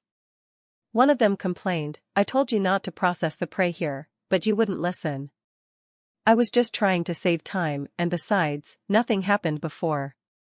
Chapter 189 Survival on a Deserted Island 13. The black wolf approached the 6 people step by step, its sharp eyes fixed on them. At this moment, one of them launched the first attack, conjuring a red fireball in his hand and hurling it fiercely towards the black wolf. However, this attack was easily dodged. From Ling Mo's angle, she could even see the disdain and mockery flashing in the black wolf's eyes. "What are you all standing there for? Attack!" Hearing the first person's reminder, the others snapped out of their shock and began using their innate abilities to attack. However, among the 6, only 4 had combat-type abilities. The remaining man and woman, who hadn't yet attacked, were clearly support-type. While the others attacked, they quickly picked up their prey from the ground. Ling Mo saw one of them take out a spatial storage device and put all the prey inside. Meanwhile, the attacks of the 4 people had no effect. Instead, they enraged the black wolf. The black wolf drew closer and closer, assuming an attack stance and letting out a low growl. Retreat. Seeing that they were no match for Black Wolf, one of them decisively gave the order. They then pulled out an item from their robes, and the next second, they were teleported away. However, they weren't teleported very far. 3 seconds later, they appeared several hundred meters away. This distance was enough for them to escape.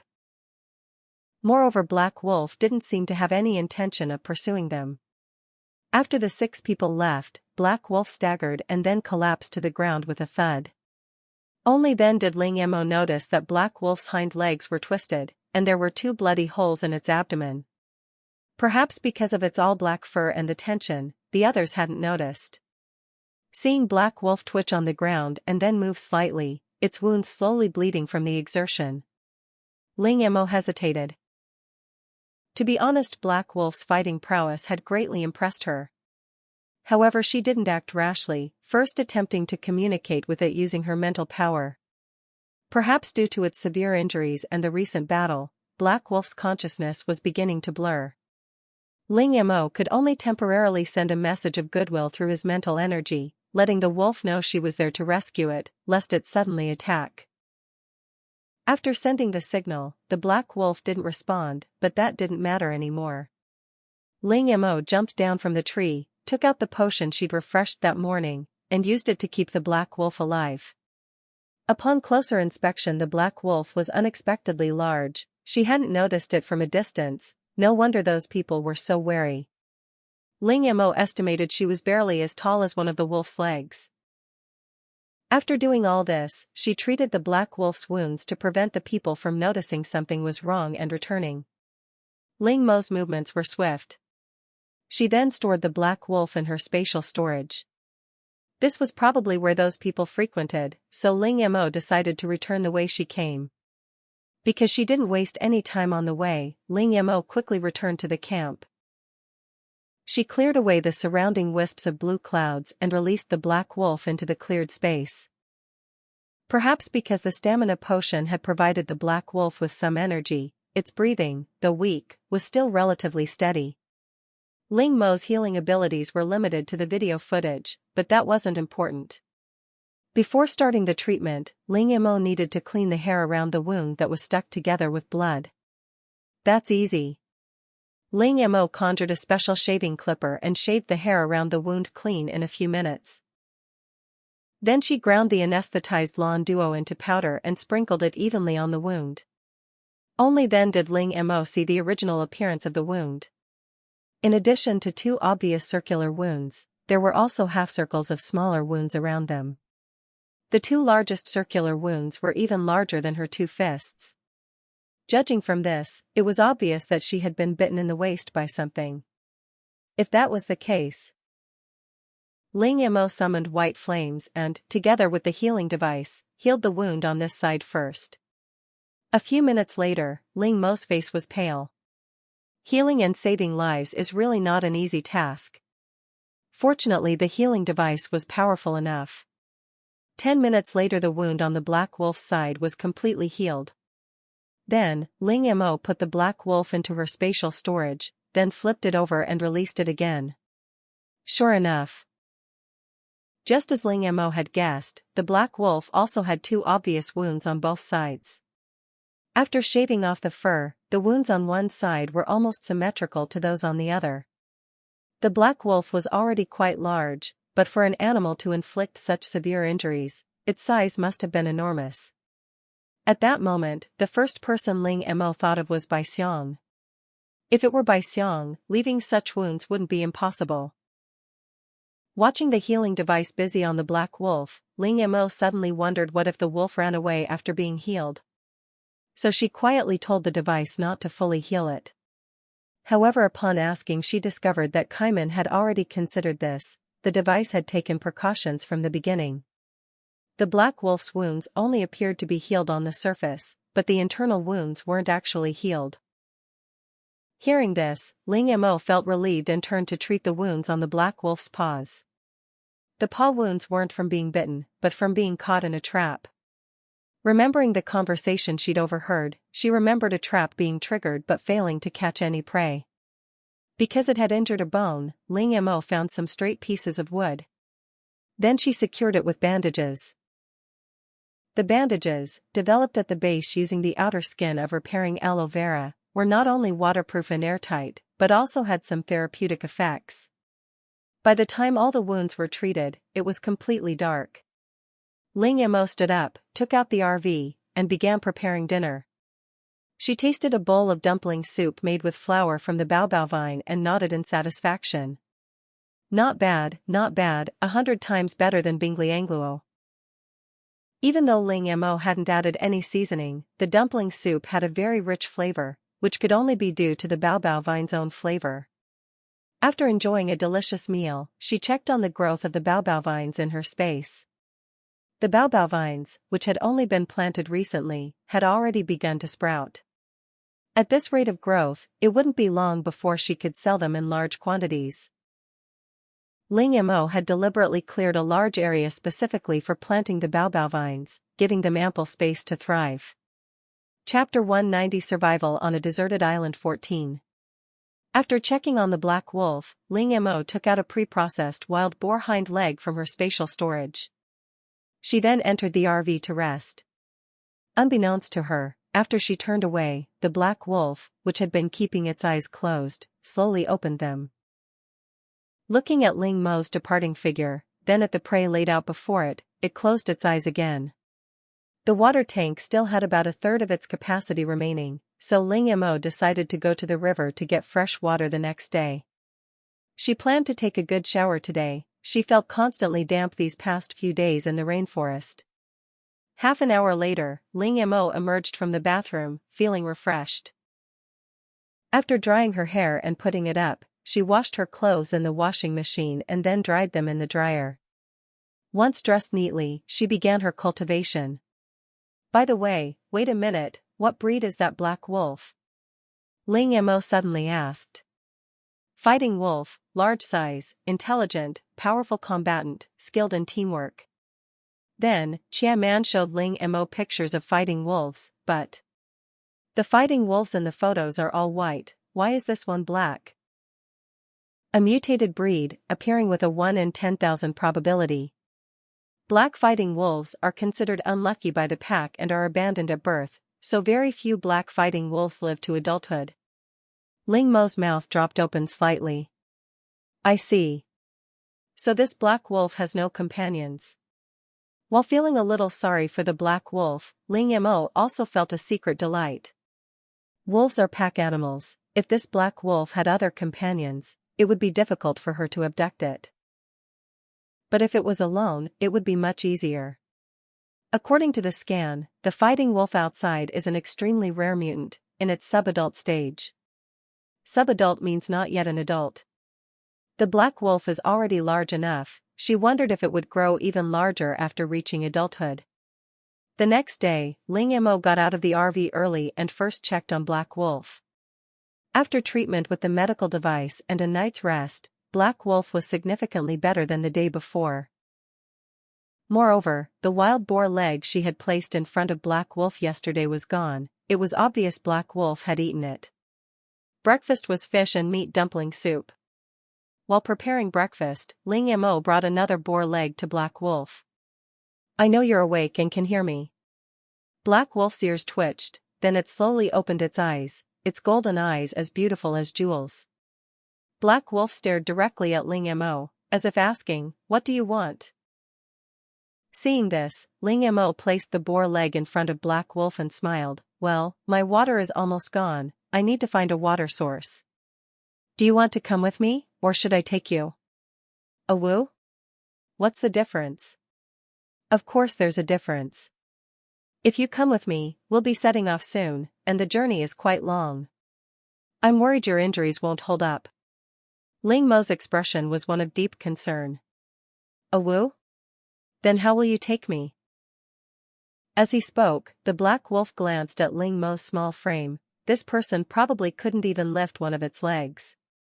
Realizing she was being underestimated, Ling Mo didn't say a word and immediately put him into her space. Having decided to recruit the Black Wolf as a henchman, Ling Mo naturally couldn't hold back, as the strong always reign supreme in nature. Ling Mo didn't let the Black Wolf stay in the space for long, quickly releasing it. The scene before him changed again, startling the Black Wolf, whose eyes were full of hidden meaning as it looked at Ling Mo. This is the first time I've seen a spatial talent create such a large space. Hearing this, Ling Mo didn't speak. She was indeed a spatial talent, but she hadn't created this space. However, she knew that spatial talents could create spaces. Previously, because her talent was predominantly mental, spatial abilities were secondary, preventing her from succeeding. But since her talent improved, this situation had greatly improved, and perhaps she could try again. But now wasn't the time to consider such things. Have you thought it through? Ling Mo asked. The Black Wolf didn't answer her, instead asking, humans are very cunning and driven by self-interest. What's your purpose in doing this? Ling Mo, does it have to be so perceptive? Seeing this, Ling Mo initially wanted to find an excuse. She couldn't very well say directly, I'm nice to you because I'm lusting after your body and want to recruit you as a bodyguard. However, after meeting the Black Wolf's eyes, she suddenly changed her mind. One lie requires countless wastelands to cover it up, so she chose to tell the truth, I've taken a liking to you.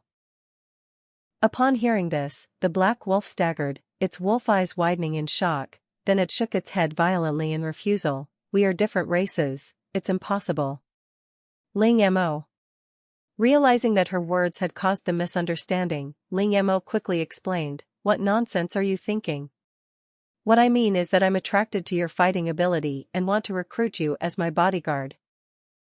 I've learned about your race, a 1 in 10,000 mutant species, driven out of the tribe from childhood. Although I don't know how you survived, the process must have been very difficult. Why not come with me? The Black Wolf wasn't angry after hearing Ling Mo's words, but instead asked with unusual calmness, what are the benefits of following you? Food and lodging included. Ling Mo blinked. Black Wolf shook his head upon hearing this. That's not enough. How about this? You retrieve something for me. If you succeed, I'll not only go with you, but I'll also voluntarily sign a subservient contract with you. How about that? At this moment, Black Wolf was like a strange uncle trying to coax a child with candy. However, Ling Mo knew that the Black Wolf in front of her was only a sub-adult, theoretically younger than her. Okay, Ling Mo readily agreed. She'd agree first, no matter what. Then it's a deal. You can put me in your spatial storage. I'm injured and can't walk fast. Saying this, Black Wolf put his paws together, rested his head on them, closed his eyes, and began to feign sleep. By the way, you'd better leave quickly. There are people coming this way 1,000 meters away. Black Wolf said lazily, then fell silent. Hearing this, Ling Mo was startled and immediately released her mental energy to investigate. Sure enough, she spotted a group of people 1,000 meters away. But how did Black Wolf know these people were coming for her? Normally, Ling Mo wouldn't have cared at all. After all, those people were more than 1,000 meters away from her. Chapter 191 Survival on a Deserted Island 15. Because of the Black Wolf's size, and following the principle of better safe than sorry, Ling Mo packed up her things and prepared to leave. Better to be cautious than regretful. After storing the RV and all her belongings into her spatial storage, Ling Mo glanced back at the place she had lived in for the past few days. It seemed she wouldn't be able to return here again. After putting the Black Wolf into her space as well, Ling Mo left and headed toward the direction of the freshwater stream. By the way, you said you wanted me to retrieve something for you. What exactly is it? Ling Mo asked. It's not time yet. I'll tell you in a couple of days, the Black Wolf replied. All right. Ling Mo didn't press further. After all, the Black Wolf was the one asking for her help. Even if he didn't say it now, he would eventually. Besides, he was already inside her space. On the way, Ling Mo took care of breakfast and dinner. Not long after she left, a group of people indeed found the place. Looking at the now empty cave, the man leading them wore an ugly expression. "Looks like we were one step too late."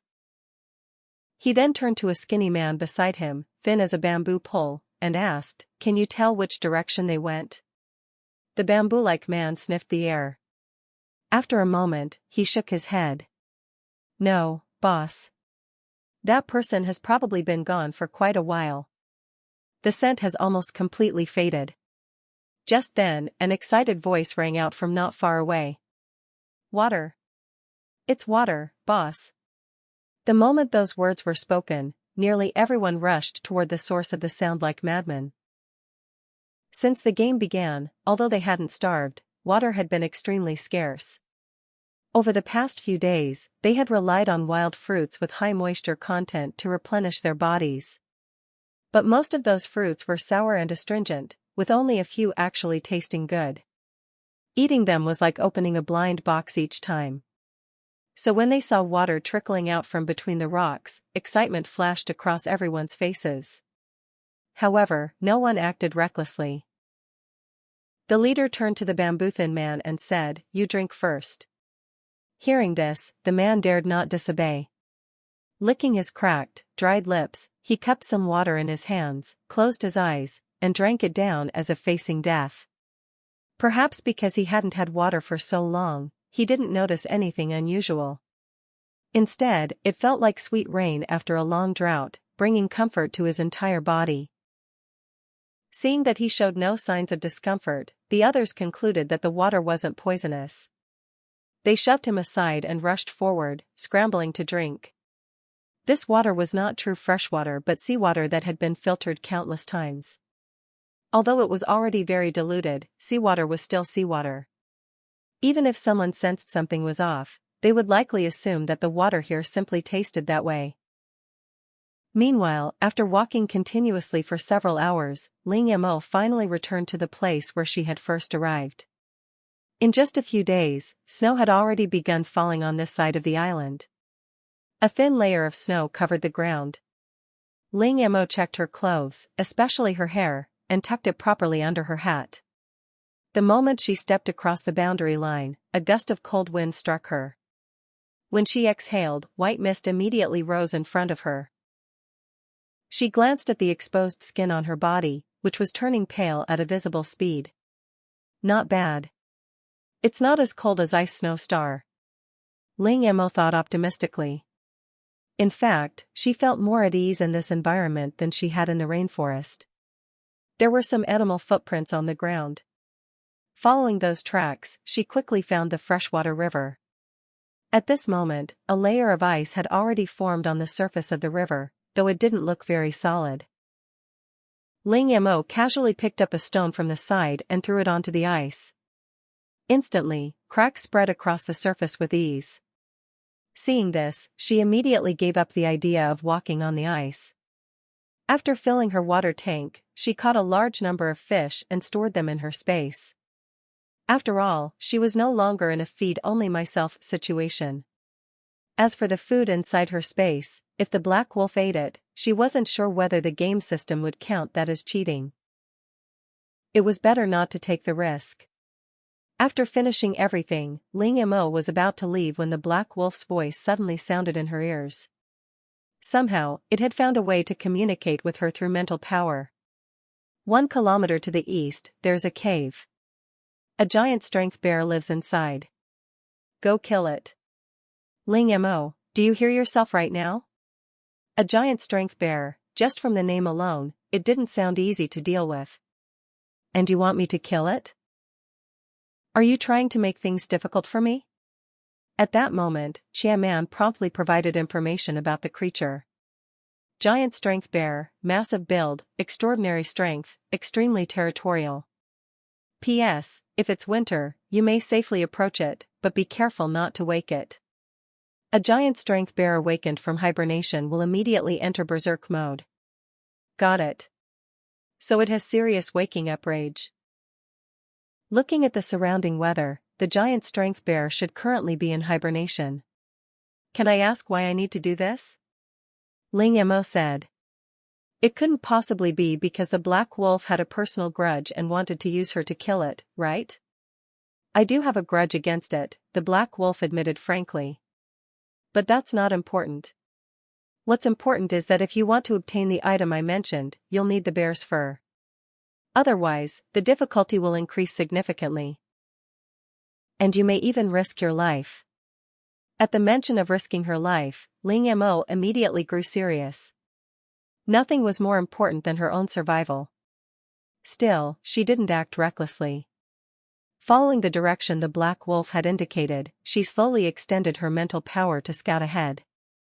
A few minutes later, she found the cave entrance beneath a large tree. Inside, a massive, heavily built bear was fast asleep. So close. The cave was near the mountain she had climbed earlier. After walking for about 10 minutes, Ling Mo arrived near the cave. Even from some distance away, she could hear thunderous snoring. With noise like that, it was clear this giant strength bear was the overlord of the area. Even while hibernating, it was confident that no danger would approach. Looking at its thick fur, Ling Mo asked, "So what do I do next? I mean, does it have any weak point that can kill it in one strike?" Xiaoman had already mentioned the bear's severe waking rage. The best strategy would be a single fatal blow. "Let me out. I'll handle it," said the black wolf. "All right." Without hesitation, Ling Mo released the black wolf from her space. Chapter 192 Survival on a Deserted Island 16. A gigantic black figure suddenly appeared in the cave, instantly making the once spacious cave feel much more crowded. The black wolf pressed its massive body against the giant bear, then extended its sharp claws, aiming directly for the bear's carotid artery. With a single blow, blood spurted out. The giant bear, which had been hibernating, jolted awake by the excruciating pain. Seeing its nemesis before it, it roared furiously. The enormous roar could be clearly heard even from 1,000 miles away. It tried to resist, but the black wolf had already controlled its limbs, rendering its struggles futile. In fact, the more it struggled, the faster its heartbeat and the faster its blood flowed. The black wolf's claw strike showed no mercy. Blood gushed out like a fountain.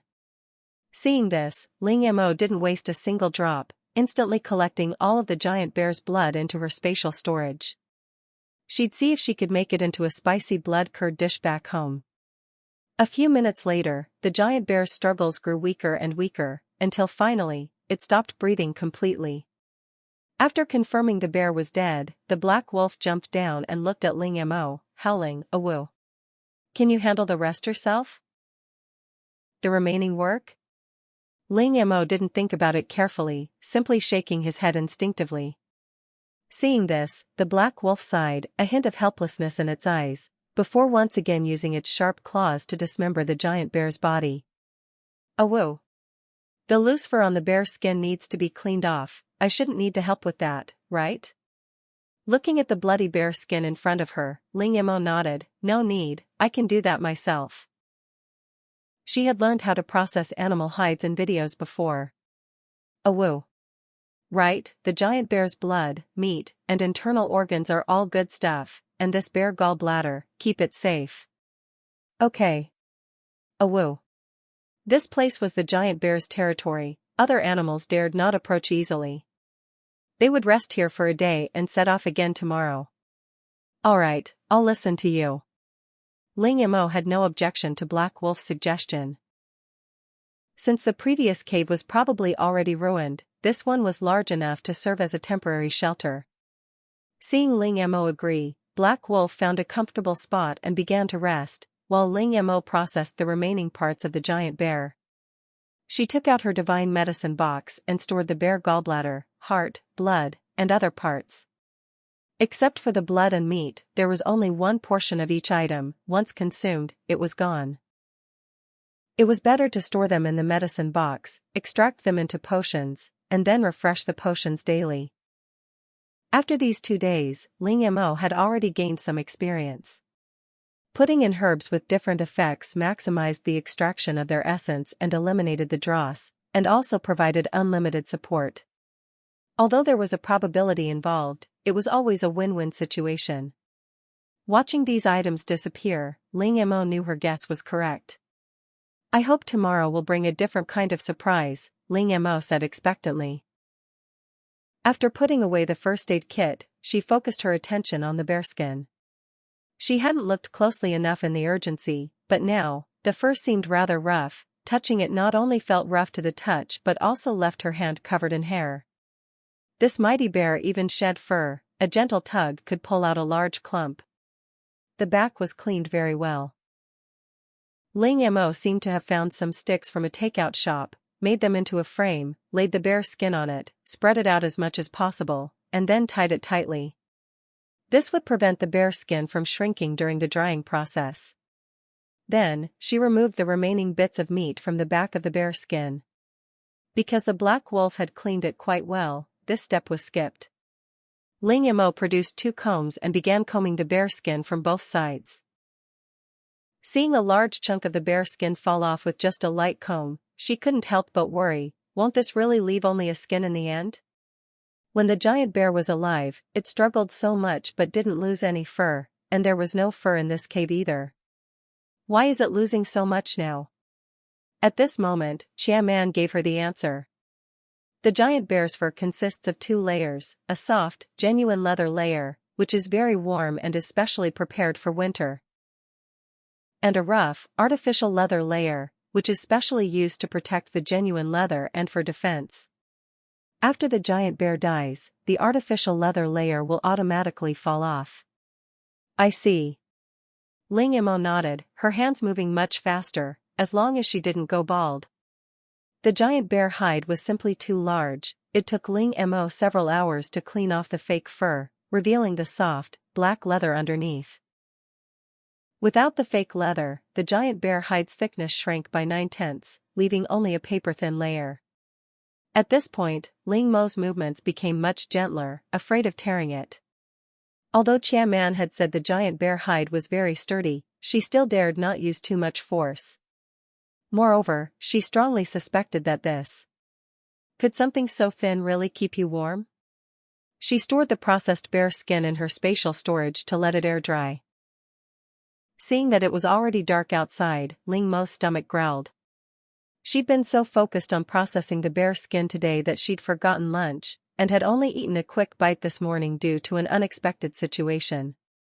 Now, Ling Mo was starving. She took out the leftover roasted fish and ate a couple of bites to alleviate her hunger before starting to prepare dinner. Looking at the black wolf behind her, resting with its eyes closed, Ling Mo politely asked, "Would you like to eat with me?" Ling Mo swore that if she had known the outcome beforehand, she wouldn't have asked that question. "Awoo. Since you put it that way, I'll reluctantly agree." Ling Mo, actually, it didn't have to be so reluctant. Because of Black Wolf's arrival, Ling Mo temporarily changed the menu. With such a large size, its appetite must be huge, so anything too complicated would be a waste of time. After thinking it over, she still felt that barbecue was the best. Grilled fish, grilled meat, grilled mushrooms. Simple to operate and fast. As it turned out, Ling Mo's decision was absolutely correct. After the first batch of grilled fish was cooked, Black Wolf ate them like they were snacks, showing them off one after another, leaving Ling Mo dumbfounded. In no time, more than a dozen fish were all in its mouth. After finishing, Black Wolf still wasn't satisfied and set its sights on the fish in Ling Mo's hand. "No way, don't even think about it, I want more." Chapter 193 Survival on a Deserted Island 17. Seeing Ling Mo's possessive behavior towards her food, the black wolf turned its head to the side. "Awoo. Fine if you won't give it to me, then hurry up and grill the second batch." Helpless, Ling Mo put the second batch of skewers on the fire, mainly because she wasn't full either. Having witnessed the black wolf's eating speed this time, Ling Mo couldn't help but speed up her own eating. Only after finishing all the fish they had caught that day, and even eating half of the giant bear's meat, did the black wolf finally let out a satisfied burp. Its belly bulged out on both sides, completely round. Perhaps because it was too full, its original lying position was very uncomfortable, so it simply rolled over, lay on its back, and closed its eyes to rest. Ling Mo looked at its soft belly fur and couldn't resist reaching out to stroke it. When her hand touched the black wolf, Ling Mo could clearly feel its body stiffen. However, upon seeing that it was her, even though the black wolf was a little uncomfortable, it didn't refuse. Seeing how easily she accepted it, Ling Mo began to push her luck, burying herself entirely in the thick fur of the black wolf, far more comfortable than the bed in the RV. The next day, Ling Mo noticed her skin was much paler than the day before, indicating the temperature had dropped again. She first checked the first aid kit to see what goodies had appeared that day. There was a giant strength potion, which instantly increased a person's strength, and with long-term use, the increase was permanent. A giant bear potion made the body stronger, granting the user the power of a giant bear and the physical characteristics of one. A hibernation potion allowed the user to enter a state of hibernation, where all energy expenditure was minimized, and the user would naturally awaken when the weather warmed up. A giant bear bloodline potion granted the user the abilities of a giant bear without any side effects. Ling Mo's eyes lit up as she looked at the bloodline potion in the box.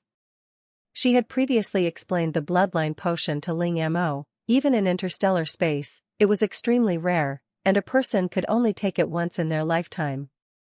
Looking at the giant bear bloodline potion, Ling Mo didn't plan to use it herself, but she figured it could fetch a good price in the shop. She put the potion away and returned to the riverbank. The spot where she'd fetched water yesterday was now covered in animal tracks. Seeing this, Ling Mo decided to change locations. This time, she wasn't there to fetch water, but to catch fish, because the black wolf had an enormous appetite. Thankfully, it didn't need 3 meals a day like she did, otherwise she really couldn't afford to feed it. The ice on the riverbank was much thicker than yesterday, and it took Ling Mo some effort to break it open. One after another, sharp-toothed fish were stored in her space. At the same time, Ling Mo took out the giant bear hide she had prepared the day before. After drying overnight in her spatial storage, the hide had hardened considerably. Following the black wolf's instructions, she soaked the hide in the cold river water repeatedly until it was completely saturated. For the next few days, Ling Mo repeated the same process, soaking the bear skin in ice water, drying it, and then soaking it again, until the bear skin was completely odorless. Awoo! After inspecting the bear skin, the black wolf nodded in satisfaction. Awoo! Now, she would go to the beach, find a purple conch shell, crush it, and apply it to the bear skin, then she would be done. Hearing this, Ling Mo took a deep breath. For the sake of the black wolf, she would endure it. It was just going to the beach to find seashells, she had planned to go anyway. Ling Mo comforted herself with this thought, tidied up the things in the cave, and turned to leave. She had wasted a lot of time here for this bear pelt, and thankfully this round of the game was long enough, otherwise she would have forcibly kidnapped the black wolf. Just then, Ling Mo suddenly noticed something. Looking up, she saw several black objects slowly descending from the sky. At the same time, the game system's voice rang in the ears of all players. Congratulations to all players for passing the first stage of the game. The game difficulty will be increased from here on out. To ensure fairness, this game system is giving away several resource gift packs on a first-come, first-served basis. After the system voice ended, Ling Mo cursed inwardly. If it was truly for fairness, they should have removed the restrictions on items. But despite her complaints, Ling Mo looked at the resources floating in the sky. There were about 20 of them, but there were definitely more than 20 players on the island. At this rate, these resources wouldn't even be enough to fill a tooth gap. She absolutely couldn't let these resources land. Thinking this, Ling Mo immediately expanded her mental power to its maximum. She directly stored the 5 closest supply packages into her spatial storage. The others were too far away, so she had to leave them. Looking at the 5 boxes in her storage space, she noticed they varied in size. Why were they different sizes? Could it be that the contents were different? After opening all the boxes, the supplies inside were indeed different, thick clothes and blankets, coal, other warm clothing, various foods, nutrient solutions, self-heating hot pot, self-heating rice, compressed biscuits, and 2 large 5-liter bottles of mineral water. The smallest box contained a backpack. Despite being small, it was fully equipped with food and water, an insulated raincoat, reinforced climbing gloves, candles, a flashlight, storage bags, a heating pad, a multi-tool, and some medicine. The items were good, but her all-purpose gloves could produce many of them. This backpack seemed somewhat useful, wearing it could mislead opponents. Otherwise, if she had nothing on her person, her opponent would easily suspect she might have a spatial ability. She stored most of the items into her space, but it felt a bit large, so she adjusted the straps. The remaining 2 largest boxes, when opened by Ling Mo, contained contents that shocked her. Each box held 4 rocket launchers and a launcher. This was clearly intended to incite players to engage in fierce battles. With rocket launchers present, other firearms were even more obvious. She'd have to be careful from now on. What if she got blown up in the head one day? Ling Mo rubbed her head. Although she knew her country's soldiers didn't possess this technology, there were foreigners in the game. If only I had a level 3 helmet, she thought, as a gust of wind blew by. A package that had been drifting in another direction was swayed and quickly entered Ling Mo's mental detection range. Without hesitation, Ling Mo retrieved it. Seeing that this box wasn't as large as the 2 containing the rocket launchers, Ling Mo was slightly disappointed, but this disappointment vanished instantly after opening it. Chapter 194 Survival on a Deserted Island 18. Inside the box was a bulletproof helmet, a bulletproof vest, a military green backpack containing food, water, a pistol, and some ammunition. Ling Mo's knowledge of firearms was second only to her knowledge of cars. She wasn't completely ignorant, but she had a rudimentary understanding. So when she saw the pistol, Ling Mo didn't immediately recognize its model, nor did she recognize it at a second glance. However, that didn't matter, whatever the model, as long as it worked, it was a good gun.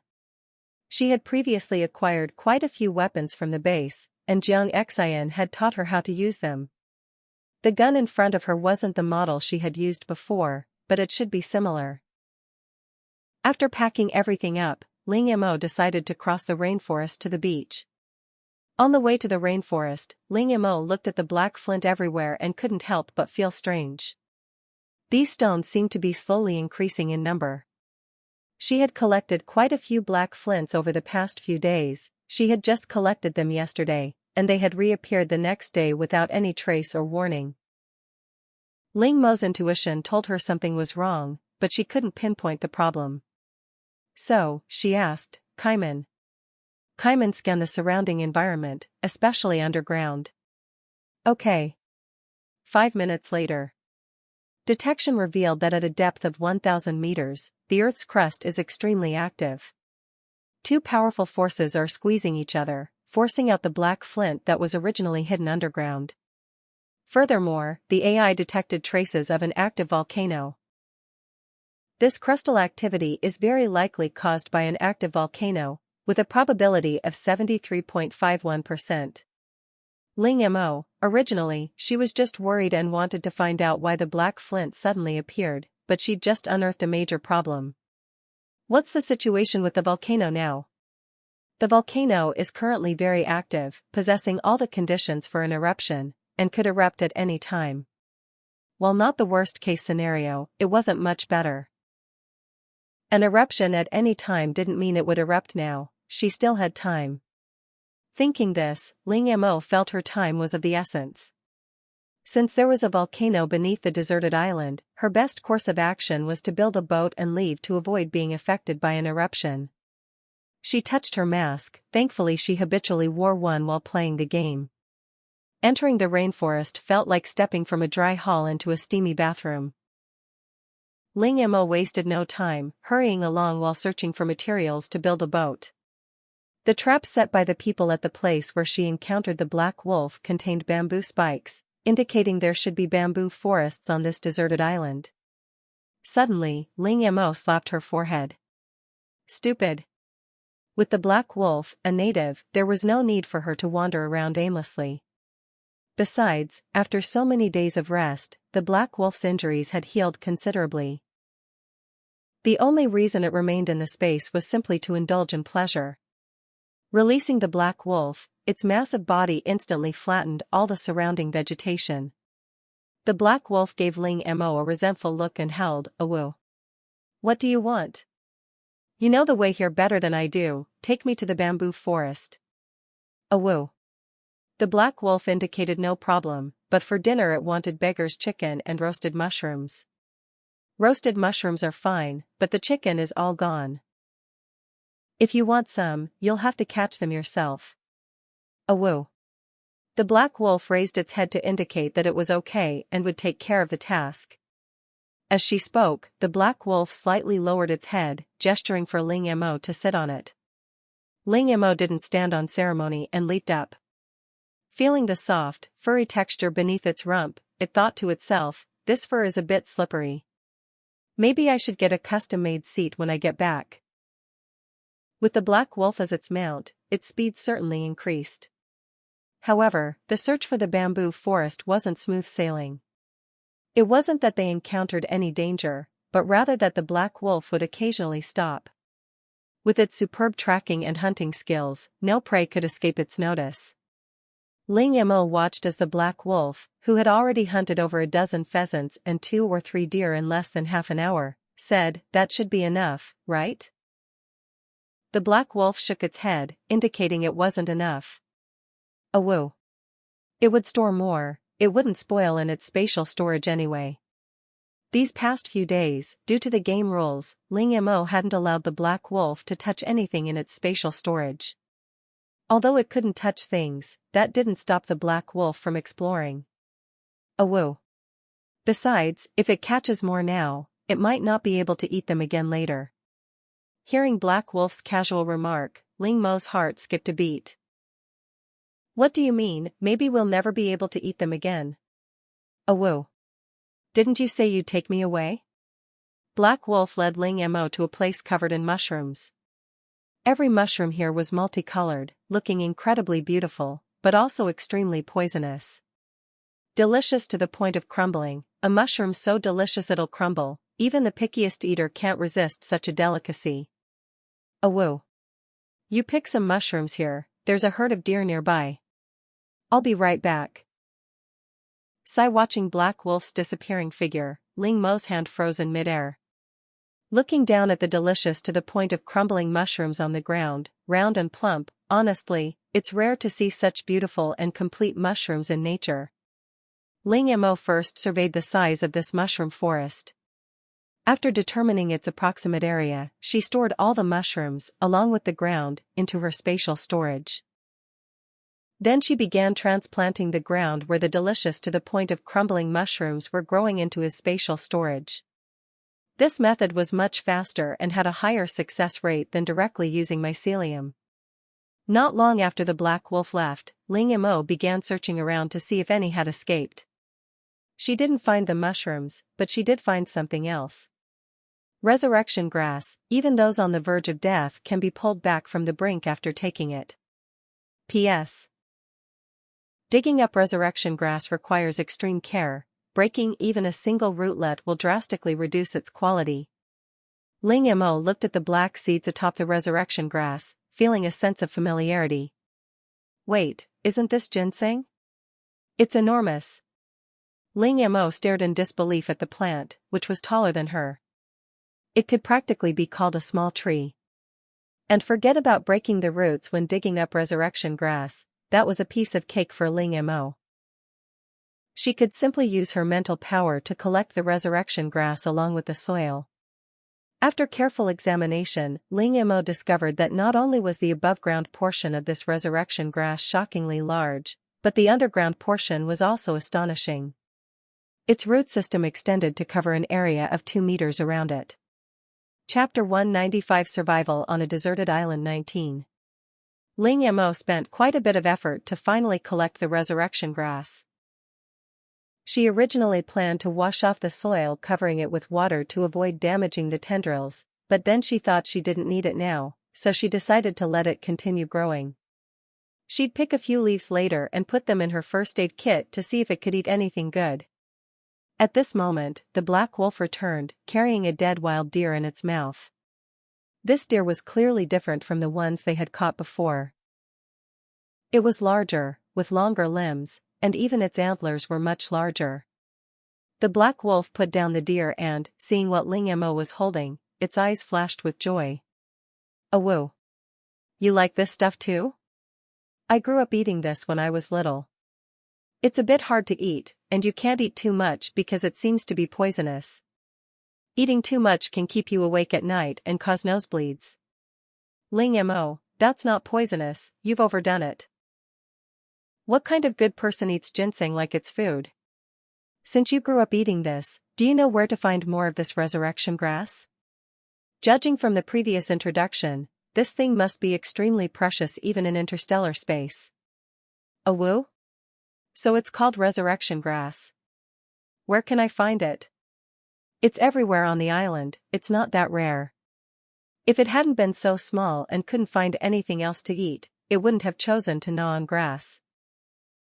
Of course, the black wolf didn't choose resurrection grass from the start. It chose this one after comparing the taste of several kinds of grass roots. Moreover, it discovered that after eating the grass roots, it didn't feel hungry, and its body felt warm. "It's everywhere." Ling Mo was shocked by the black wolf's words. "Then take me to find it quickly, the bigger and better." Ling Mo excitedly waved her arms. "Awoo. Okay then, the bamboo forest is nearby, it's on the way." Before setting off, the black wolf led Ling Mo to the place where it hunted the deer herd. It turned out it hadn't just caught one deer, but had wiped out the entire herd. Isn't that a bit too cruel? It really didn't leave a single one alive. The black wolf sat proudly before its masterpiece. "These deer were originally raised by me, now I'm just reaping the rewards of my labor." It had cared for the herd from just 2 or 3 members to ensure a stable food supply. But recently, it discovered that the deer, led by their stag king, were trying to escape its territory. How could it tolerate this? Rather than let something else profit from them, it was better to turn them into reserve food. Ling Mo was greatly shocked by the black wolf's words. After the initial shock, she obediently stored the prey on the ground into her spatial storage as requested. Although it was somewhat cruel, the black wolf's words weren't without merit, and wasting food was shameful. Sitting back on the black wolf's back, Ling Mo gripped its fur tightly, feeling the wind whistling past her ears as the scenery rushed past. 10 minutes later, she was brought to her destination. There were indeed quite a few resurrection plants here, but not as ubiquitous as the black wolf had claimed. There were about 20 plants, each slightly larger than the one she had found. Besides these resurrection plants, there were many unfilled pits around. Remembering Black Wolf's claim that he grew up eating resurrection plants, could these pits be? She went to check one of the pits and, sure enough, it was surrounded by broken tendrils of resurrection plants. In one of the pits lay a resurrection herb, now only half-formed, with clear teeth marks still visible. Ling Mo stored the 20-odd intact resurrection herbs into her spatial storage, not wasting the tendrils or the half-stem. She stuffed half of the resurrection herb into her medicine box, and collected several baskets of tendrils, temporarily storing them in his spatial storage for future use. "Alright, let's go," Ling Mo said to the black wolf with satisfaction. On the way to the bamboo forest, Ling Mo asked curiously, "You said you wanted me to retrieve something for you, and so much time has passed. Can you tell me what it is now?" "Awoo. I'll tell you after you find the purple conch, crush it, and smear it around the bear's skin." Seeing that the black wolf didn't want to say, Ling Mo didn't press the matter. Upon arriving at the bamboo forest, looking at the thick, dark green bamboo, Ling Mo nodded in satisfaction, then conjured a special wood-chopping knife and began to work on the bamboo. Seeing this, Black Wolf also joined in the effort, and its efficiency was significantly faster than Ling Mo's. For every bamboo Ling Mo chopped, Black Wolf could chop 5. Seeing this, she stopped her own work and began processing the bamboo Black Wolf had cut down, removing excess branches and leaves, and also searching for bamboo shoots. Where there was bamboo, there would naturally be bamboo shoots. After searching for a while, she indeed found bamboo shoots, and a large patch at that. These were much tenderer than bamboo and easier to collect. In no time, Ling Mo had collected a large pile, and Black Wolf's work was also going smoothly. Seeing that she had collected enough bamboo, Ling Mo called for a stop. Now she just needed to secure all the bamboo together. Even if a volcanic eruption occurred and she couldn't stay on the island, she could use the raft to survive at sea. Looking at the time, she realized it was already afternoon, she hadn't eaten lunch, and her stomach was protesting. Seeing this, Ling Mo took out a piece of dried venison and ate it quickly, planning to have a proper meal at the seaside. I wonder if I can go beachcombing. I've seen other people doing it in videos before, it looks quite interesting, they seem to easily gather a lot of seafood. However, Ling Mo suspects most of those videos are staged. With Black Wolf by her side, she arrived at the beach before dark. Before she even got close, she already sensed people were already there. Here, you can gather all sorts of seafood. The seawater, after distillation, becomes fresh water, and it's relatively safe, truly a good place to survive. Seeing this, Ling Mo put Black Wolf into her spatial storage, and then, under the cover of night, headed further away from the group. It's better to stay away when the other party's strength is unclear, to avoid unnecessary trouble. Once they were completely out of sight, she used her all-purpose glove to conjure a headlamp and began searching for purple conches. According to Black Wolf's description, these conches hide deep in the sand during the day, making them difficult to find, and only come out to forage at night. After searching for a while, she suddenly sensed movement underwater not far away. She used her mental power to pull it up, only to find it was a pale pink mantis shrimp. Chapter 196 Survival on a Deserted Island 20. These mantis shrimps look quite plump and large. I'll dry some sea salt and make salt-baked mantis shrimp later. Over the next period, Ling Mo caught mantis shrimp one after another, but she couldn't find any trace of the purple conch. Just then, Ling Mo suddenly heard a series of exclamations from not far away. As she wondered about this, she suddenly saw a blue line rapidly approaching the shore on the sea surface. Immediately afterward, Ling Mo felt a tingling sensation spread throughout her body where her feet touched the seawater. Realizing something was wrong, Ling Mo didn't hesitate and ran towards the beach. Finally, just a second before the blue line caught up with her, she left the water. Before she could even breathe a sigh of relief, she heard a crackling sound from the water. Looking down, she saw countless blue sparks raging in the water. Some fish and shellfish that couldn't escape in time died under the stimulation of this electric current. This blue electric current couldn't have appeared suddenly. So Ling Mo dug a pit in the ground and then introduced a small amount of seawater, shimmering with blue lightning, into it. The seawater quickly seeped into the ground along with the sand. When the seawater completely disappeared, many small light blue dots appeared in the pit. Upon closer inspection, these small light blue dots turned out to be blue worms. Electric blue worms, a type of microorganism active in the ocean, which releases a special bioelectric current that can change water quality. Wherever they are, the water becomes very clean.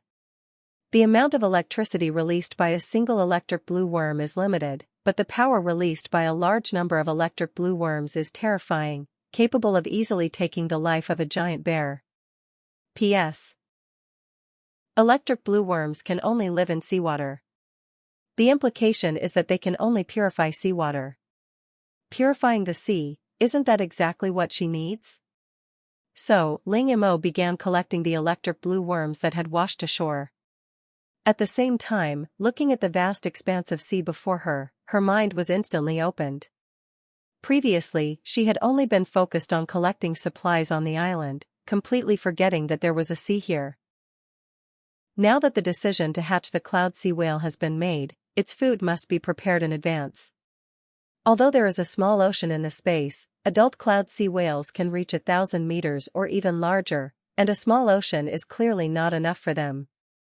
Thinking of the previous report about planet Nako, although it had vast ocean areas, there was no life in the water. With this in mind, Ling Mo instantly felt that time was of the essence and the task was heavy. Looking at the electric blue worms floating on the surface, Ling Mo originally wanted to raise them in the small ocean first, but she was afraid of accidentally harming other fish there. After all, she had witnessed the power of these electric blue worms firsthand. So, Ling Mo dug a pond in the space, temporarily using it as a habitat for these electric blue worms, and after the game ended, she would release them into that garbage planet to improve the water quality. No sooner said than done. The pond was quickly dug. Ling Mo first introduced a small amount of seawater into it, and then began to collect a large number of electric blue worms. Because they were planktonic organisms, Ling Mo collected them effortlessly, quickly gathering all the electric blue worms around her. How could they be gone? She hadn't collected enough yet. Just as Ling Mo was lamenting the scarcity of the electric blue worms, she suddenly noticed something beneath the surface stealing the fish, shrimp, and crabs that had just been electrocuted by the worms. Ling Mo initially didn't pay much attention, assuming they were just small predators scavenging, until, under the flashlight's beam, these creatures revealed a beautiful purple hue. Ling Mo then realized that these scavenging predators were the purple conches she had painstakingly searched for. Dream conch, a type of sea snail that lives at night, with a slender body and a beautiful purple surface. It is highly venomous. In order to catch prey, they have evolved a very potent toxin that is lethal upon contact with blood. Therefore, when catching them, do not touch their heads, and never handle them in your hands. Hearing the explanation, Ling Mo abruptly stopped in her tracks. Remembering how Black Wolf had asked her to find purple conches, crush them, and apply them to bare skin, a bad feeling crept into her mind. Wait, the poison of the heavenly dream conch isn't on the surface, is it? No, the heavenly dream conch's purple color comes from eating a type of seaweed called heavenly dream when it was young. This seaweed emits a scent that paralyzes the enemy's nerves, making them unnoticed. Ah, I see. Ling Mo estimated the size of the bear skin and the heavenly dream conches, and caught dozens in one go. Finally, she crushed them and applied the mixture to the bear skin. Ling Mo glanced at the sky and decided to deal with this tomorrow. Because there were people nearby, she didn't bring out the RV today, but instead released Black Wolf. Seeing this, Black Wolf skillfully found a spot and curled up into a ball, while Ling Mo skillfully snuggled into its lap. I found the purple conch, now you can tell me what to get, Ling Mo said. It seemed no one expected Ling Mo to be so lucky. She found the heavenly dream conch on her very first day. After a moment's thought, he called out, "Awoo. I want you to help me retrieve a stone." A stone? What kind of stone? For Black Wolf to be so obsessed with it, that stone must be extraordinary. Awoo. I don't know what kind of stone it is. I found it when I was little under a huge root of grass, the one you called the resurrection grass. I thought it was a good thing, but because it was so big, I planned to eat it when I grew up. But a thief stole it. Black Wolf's tone became angry. How long has it been? Ling Mo asked. Awoo. 2 years. After so long, that stone might have been digested long ago. Awoo. It wasn't digested. I can sense that Baixiang fled the island immediately after stealing my stone, but I feel it has recently returned. Hearing Black Wolf mention Baixiang, Ling Mo froze, looking up at Black Wolf in disbelief. Baixiang stole your stone? Are you sure? Of course. Then, the Black Wolf's golden eyes looked at Ling Mo. You're not scared, are you? Ling Mo really wanted to nod, but she didn't. After all, she'd come this far, it would be a shame to give up halfway. Besides, she had followed Baixiang before and knew it was injured, and quite badly so. Chapter 197 Survival on a Deserted Island 21 Why not give it a try? At worst, I can just hide in my spatial dimension. As the saying goes, fortune favors the bold. Let's gamble, and maybe I'll turn a bicycle into a motorcycle. Ling Mo knew she was getting cocky. She knew she was no match for Bai Xiang, but she still wanted to try. The next day, Ling Mo prepared the beggar's chicken and roasted mushrooms she had promised Black Wolf the day before. After telling her how to handle the heavenly dream conch, it went off to search for Bai Xiang. Left alone, Ling Mo began processing the heavenly dream conch according to Black Wolf's instructions. First, she had to separate the conch's meat from its shell, ensuring the conch remained alive. This meant she couldn't boil it. Fortunately, Ling Mo possessed spiritual power, making shell separation easy, otherwise, she would have had to resort to brute force. Looking at the separated conch meat, only a few seconds had passed before it turned bluish-black, proof that it was poisonous. Ling Mo had originally intended to discard it, but then a thought struck her, and she took out the tetanus blade. She chopped the snail meat with the blade, then evenly coated it with the tetanus meat, letting it sit for an hour. Thus, a powerfully poisonous tetanus blade was created. She then had the all-purpose glove replicate it. After the all-purpose glove indicated successful replication, Ling Mo knew she had guessed correctly. The all-purpose glove couldn't replicate the same item repeatedly, but the tetanus blade had clearly changed after being coated with the snail meat. Ling Mo then crushed the snail shell with stones, ground it into powder over a fire, added water to make a thick paste, and evenly coated it onto the bear's skin. Next, she just had to wait for the bear's skin to dry. During the time between the bear's skin drying and the return of the Black Wolf, Ling Mo wasn't idle. She began collecting various plants and fish from the surrounding sea. At dawn today, Ling Mo heard a gunshot from deep within the island. Those who had heard the gunshot yesterday had rushed towards the direction of the sound as quickly as possible. Seeing these people leave, Ling Mo breathed a sigh of relief.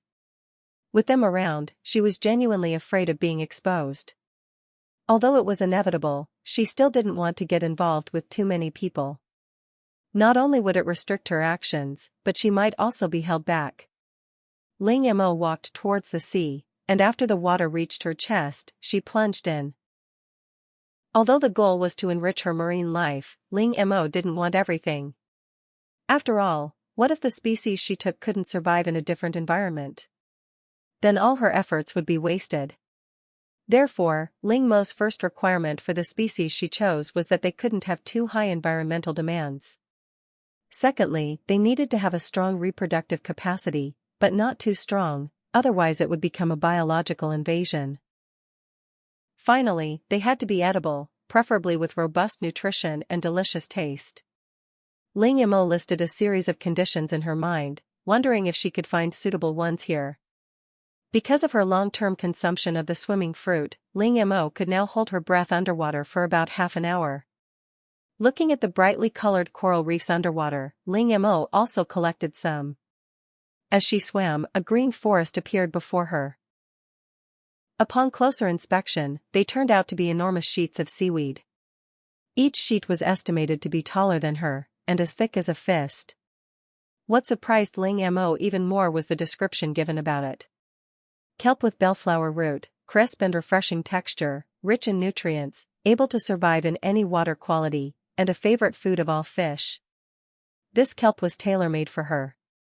Entering the kelp forest, she indeed saw a considerable number of small fish swimming among them. Without hesitation, Ling Mo began collecting the kelp, along with the small fish that lived there. She collected half of the entire forest. If she hadn't sensed that time was running out and oxygen was scarce, she wouldn't have wanted to leave. Just as she was returning to the surface, a pink fish with a very cute expression slowly swam by. Even upon seeing Ling Mo, the fish didn't try to avoid her, continuing to leisurely flap its two small fins. Ling Mo only glanced at it and immediately thought, this thing looks so much like the sunfish from Earth. Succulent fish, males are blue, females are pink. They love sunbathing and are known as the ocean's buffet. They have small appetites and are not picky eaters, but they grow very quickly. Because they eat so much, their swimming speed is extremely slow, making them easy prey when encountering enemies. Due to their high body fat content, it is not recommended to eat too much. Although it looks like a sunfish, thankfully it's not covered in gelatinous material like one. She casually put it into her spatial storage. As she approached the surface, she suddenly noticed something obstructing her view. Upon closer inspection, she saw a blue succulent fish, flipping over so one side floated on the surface, sunbathing. Looking around, she saw many other succulent fish doing the same thing. Having been worried about not finding a male succulent fish, Ling Mo, upon seeing this, unceremoniously collected them all. So fond of sunbathing? Then I'll take you to a better place to sunbathe to your heart's content. Just as Ling Mo had breathed in enough fresh air and was about to sink back to the bottom, her mental energy was suddenly triggered. Something seemed to be drifting towards her. Because it was still quite far away, Ling Mo could only make out a dark shadow. She conjured a telescope to observe. That's a whale? The thing slowly drifting towards her was indeed a massive whale. The death of a whale is called a whale fall, one whale fall, and countless others come to life. This isn't just a saying. Moreover, it seemed this whale had only recently died, its carcass hadn't even begun to sink yet. After thinking for a moment, Ling Mo stored it in her spatial storage, temporarily placing it in a small ocean. With the arrival of the whale carcass, the water level in the small ocean rose significantly. At this moment, the water around Ling Mo began to boil, and a red shrimp, no bigger than a little finger, leaped out of the water, landing right on her face. Sea shrimp, small size, short growth cycle, high reproductive capacity, rich in nutrients. Immediately afterward, more sea shrimp jumped out of the water. Ling Mo stored them in her spatial storage, thinking to herself, today seems a bit too lucky, I get whatever I want, and many of them are even coming to me willingly. First, there was bellflower root and kelp, then the dead whale, and finally, the sea shrimp. No, to be precise, she was quite lucky along the way. She wanted to find the resurrection grass, and coincidentally, the black wolf grew up eating it. She wanted to find the purple conch, and the heavenly dream conch quickly delivered itself to her doorstep. Even Bai Xiang received the same treatment. Chapter 198 Island Survival 22. Undeniably, Ling Mo had always been very concerned about Bai Xiang, but she lacked a good reason to justify the risk, and her strength was truly limited. She was no match for Bai Xiang. Could it be because... Ling Mo suddenly thought of the green guardian crystal she had obtained from the green snake's body. She touched the spot where the guardian crystal had been placed. Could it be because of this? Although she wasn't sure, her intuition told Ling Mo that her good fortune stemmed from this guardian crystal. This time, dealing with Bai Xiang would be much more certain. Just then, Ling Mo heard someone shouting not far away. Looking in the direction of the sound, she saw a person yelling and frantically waving close at her. Hey, come back quickly, it's dangerous in the sea. Ling Mo recognized the person as one of the people from yesterday.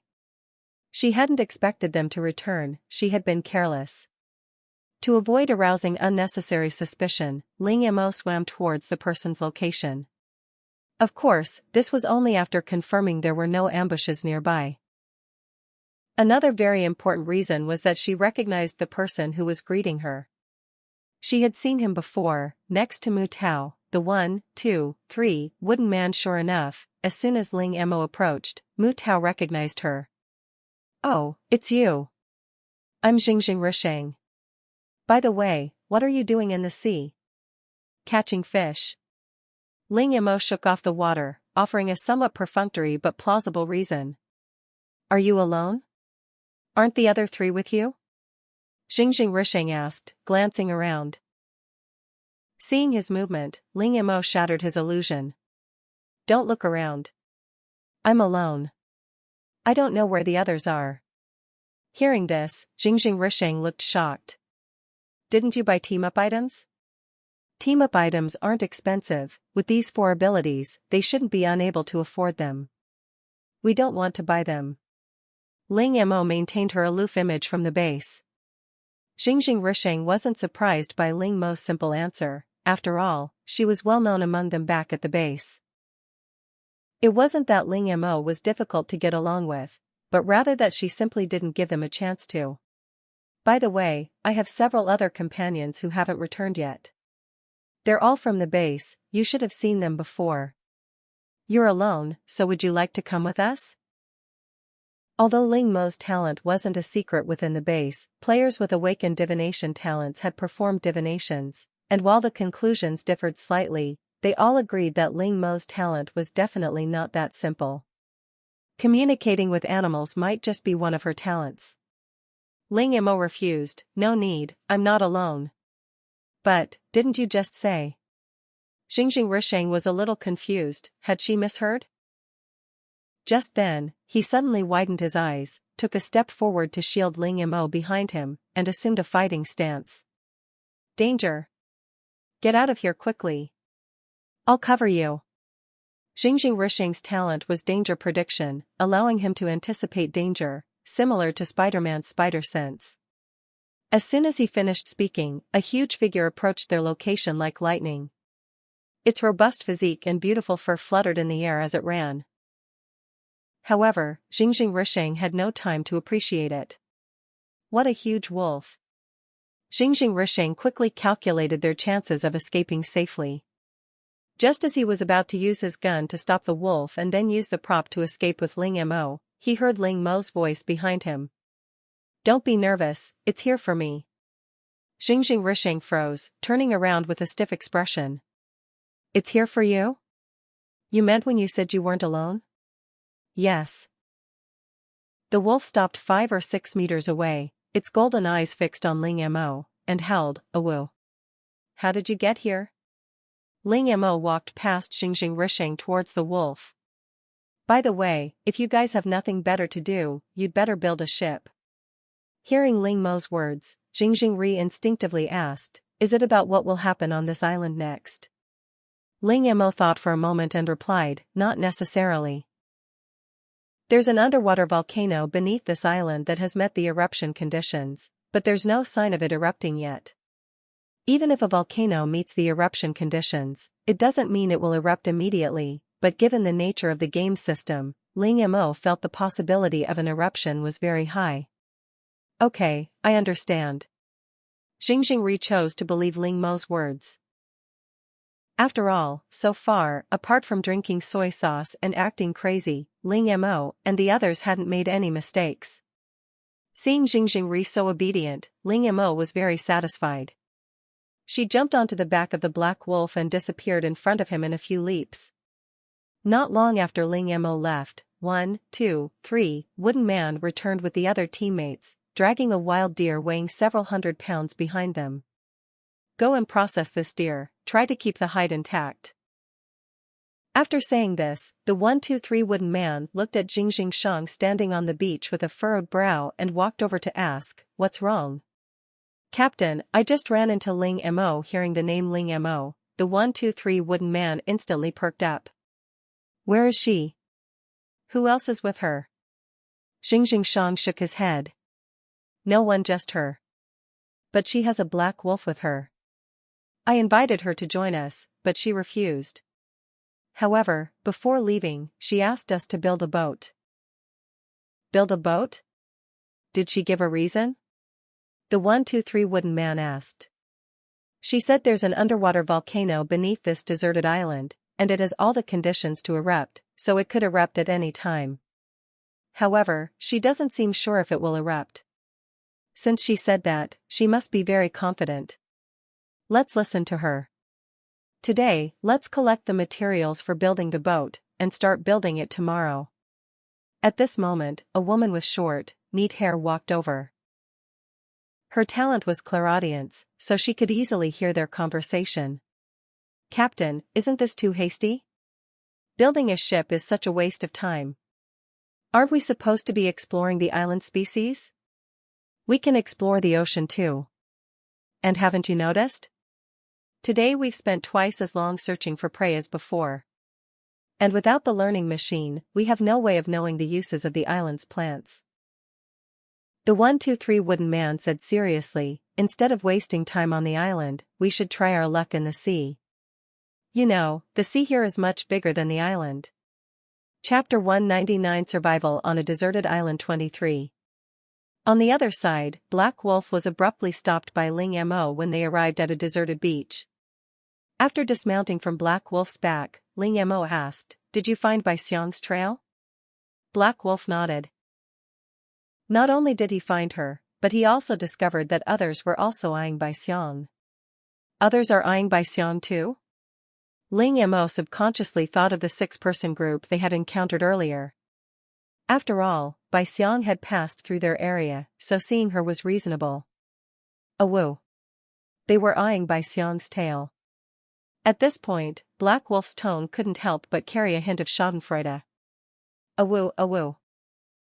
That idiot must have provoked something he shouldn't have, coming back covered in injuries. Even after peeling his skin once, it didn't help. The situation was more serious than I imagined. Black Wolf mentioned that Bai Xiang's body was inexplicably covered in long, sharp crystals of various colors, especially on her tail. And those people Black Wolf had mentioned earlier were eyeing these crystals. Those people seemed to believe that the crystals were something Bai Xiang was born with. Knowing they were no match for this behemoth, they planned to take only the tail, which had the most crystals. Bai Xiang's severe injuries were undoubtedly a good thing for Ling Mo. Bai Xiang was hiding in a cave, where there was almost nowhere to hide, but she seemed to be searching for grass roots. Resurrection grass to heal her wounds. You could use this as bait to lure her out of the cave, then set a trap to ambush her. Black Wolf vividly remembered the trap that had injured him. Ling Mo carefully considered Black Wolf's suggestion. It wasn't a bad idea, but where to set the trap was the problem.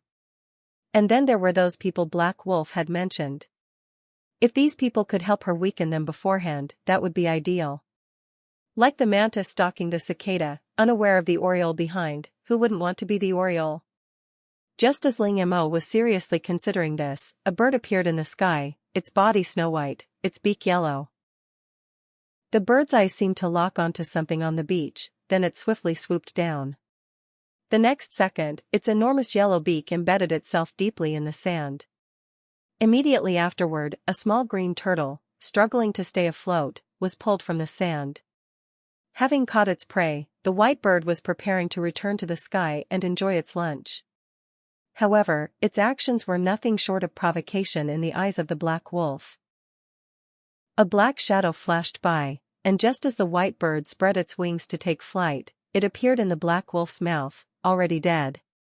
The Black Wolf tossed the white bird in front of Ling Mo, letting out a cool howl, "Awoo. Extra meal today." The little turtle that had almost become food was also tossed over.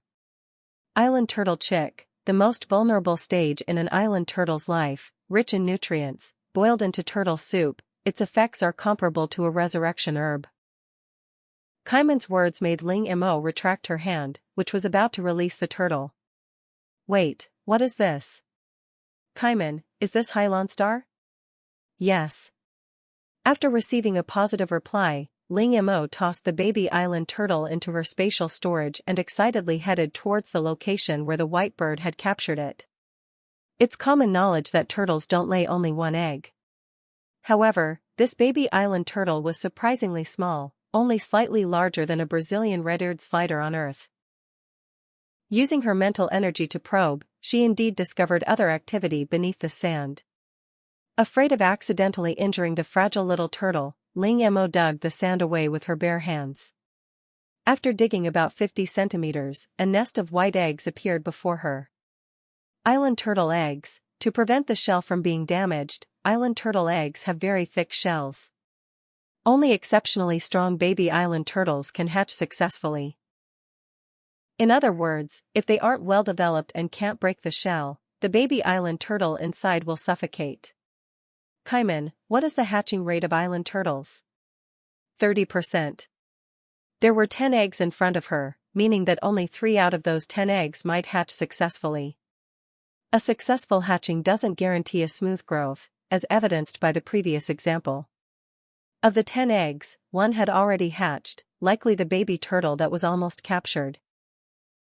The remaining eggs were also nearing hatching. Ling Mo could sense the egg white had been completely absorbed, and the baby turtles inside were healthy and attempting to hatch. However, because they weren't as developed as the first egg, the hatching process was exceptionally difficult. Seeing this, Ling Mo decided to help them. A ball of white flame appeared in her hand, roasting the remaining 9 eggs. After being roasted by the white flame, the baby turtles inside seemed to have taken a superhuman boost. Soon, cracks appeared on the remaining 9 eggs to varying degrees. Seeing the hatching island turtles, they didn't dare delay for a second and ran towards the sea. Ling Mo waved her hand, taking 6 of them to reunite with their older brother in her spatial dimension, while allowing the remaining 3 to safely enter the ocean. Ling Mo's smile was more pronounced than an AK-47 as she gained 7 baby island turtles for free. She wondered how fast these turtles would grow. Even if they were slow, it didn't matter, they were valuable from head to toe. Before she'd taken 2 steps, a serious problem struck her. What would happen to the baby island turtles when they grew up and found mates? Even among turtles, inbreeding seemed risky, it could easily kill them. Looking around the beach, Ling Mo decided to search further. This large beach shouldn't have just one nest. After a careful search, he finally found a nest of island turtle eggs under a rock in a secluded corner before dark. The previous nest had 10 eggs, this one had 12. However, 4 of them were already just shells, clearly hatched. Seeing this, Ling Mo knew she was too late. The fully developed island turtle hatchlings had already hatched, this nest was obviously discarded. Ling Mo quickly used her mental energy to check the vital signs of the baby turtles inside the eggs. Fortunately, they weren't dead yet, they were still alive. Ling Mo breathed a sigh of relief and quickly roasted the eggs with his white flames, pulling the baby turtles inside back from the brink of death. With a series of cracking sounds, the 8 little island turtles hatched successfully. As soon as they hatched, they instinctively crawled towards the sea. Ling Mo waved her hand, storing them all in her space. Chapter 200 Survival on a Deserted Island 24. As night fell, urged by the black wolf, Ling Mo roasted the white bird. The black wolf ate with its head shaking and tail wagging, awoo. It hadn't expected cooked food to be so delicious, it had missed out on so much all these years. Hearing this, Ling Mo thought to herself, even if you knew all along, what could a wolf like you do? Start a fire and burn the whole place down, then kill yourself. Ling Mo opened the beggar's chicken she had just dug out of the ground, tearing off a tender, juicy chicken leg, ready to eat. The next second, a tremor came from the ground. Having already known about the underwater volcano, Ling Mo thought it was about to erupt. She quickly stood up and took out the bamboo raft she had prepared to escape. However, after running a distance, Ling Mo realized something was wrong. This didn't seem to be the sound of a volcanic eruption. Then an angry roar came from afar. Could it be what she thought? Those people had just made their move so easily? Ling Mo turned to the black wolf beside her and asked, "Did those people you found say when they'd make their move?" The black wolf shook its head. "Awoo. No, but I saw them bringing a lot of long, thin things up by Xiang's cave entrance, and those things smelled terrible." "Is it this smell?" Ling Mo took out a bullet, opened it to reveal the gunpowder inside. The black wolf sniffed it and nodded. "Awoo.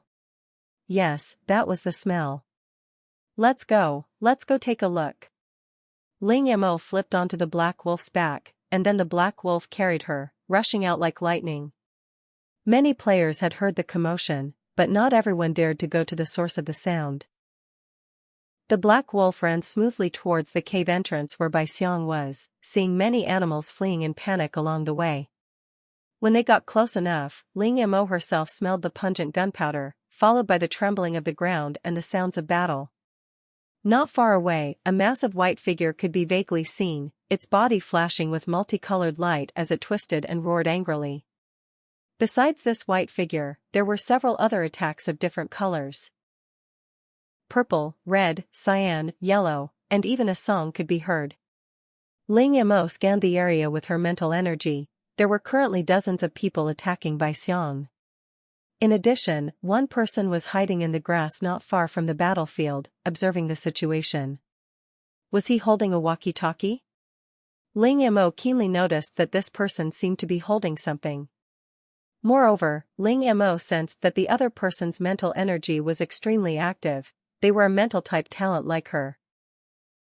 However, this person's level was clearly lower than Ling Mo's, and their attention was currently focused on the battlefield, which was why they hadn't noticed her presence. Without the cover of the favored gem, Ling Mo's mental energy fluctuations were quite noticeable. At this moment, most of Bai Xiang's body was exposed, but its tail and other parts remained inside the cave. Remembering that Black Wolf had said these people were targeting Bai Xiang's tail, they were probably trying to force Bai Xiang out of the cave. Ling Mo squinted, carefully observing the battle in the distance, feeling somewhat irritated. The lack of night vision was clearly a disadvantage. She first draped the prepared bearskin over herself, then activated the invisibility function of her cloak, before ordering the Black Wolf to continue forward, waiting for the right opportunity to strike. Everything had happened too suddenly, there hadn't been time to set up traps, so she had no choice but to proceed. Fortunately, she wasn't without any offensive capabilities. A rusty tetanus blade appeared in Ling Mo's hand. This wasn't an ordinary tetanus blade, it was one that had been modified to counteract the poison of the heavenly dream conch. The Black Wolf turned and looked at the rusty dagger in Ling Mo's hand, letting out a soft howl.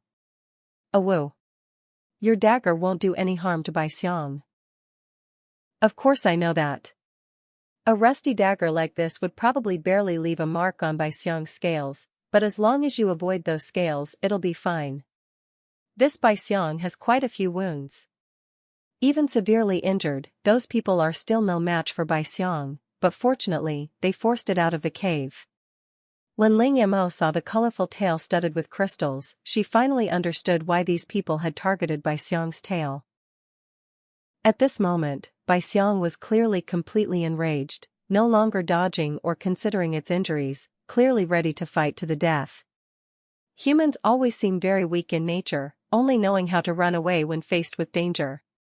But that's because we don't want to get hurt. If we weren't afraid of getting hurt, humans wouldn't be humans, but terrifying upright apes. Bai Xiang was the same at this moment. Previously, it hadn't dared to use its full strength because it was worried about injuries.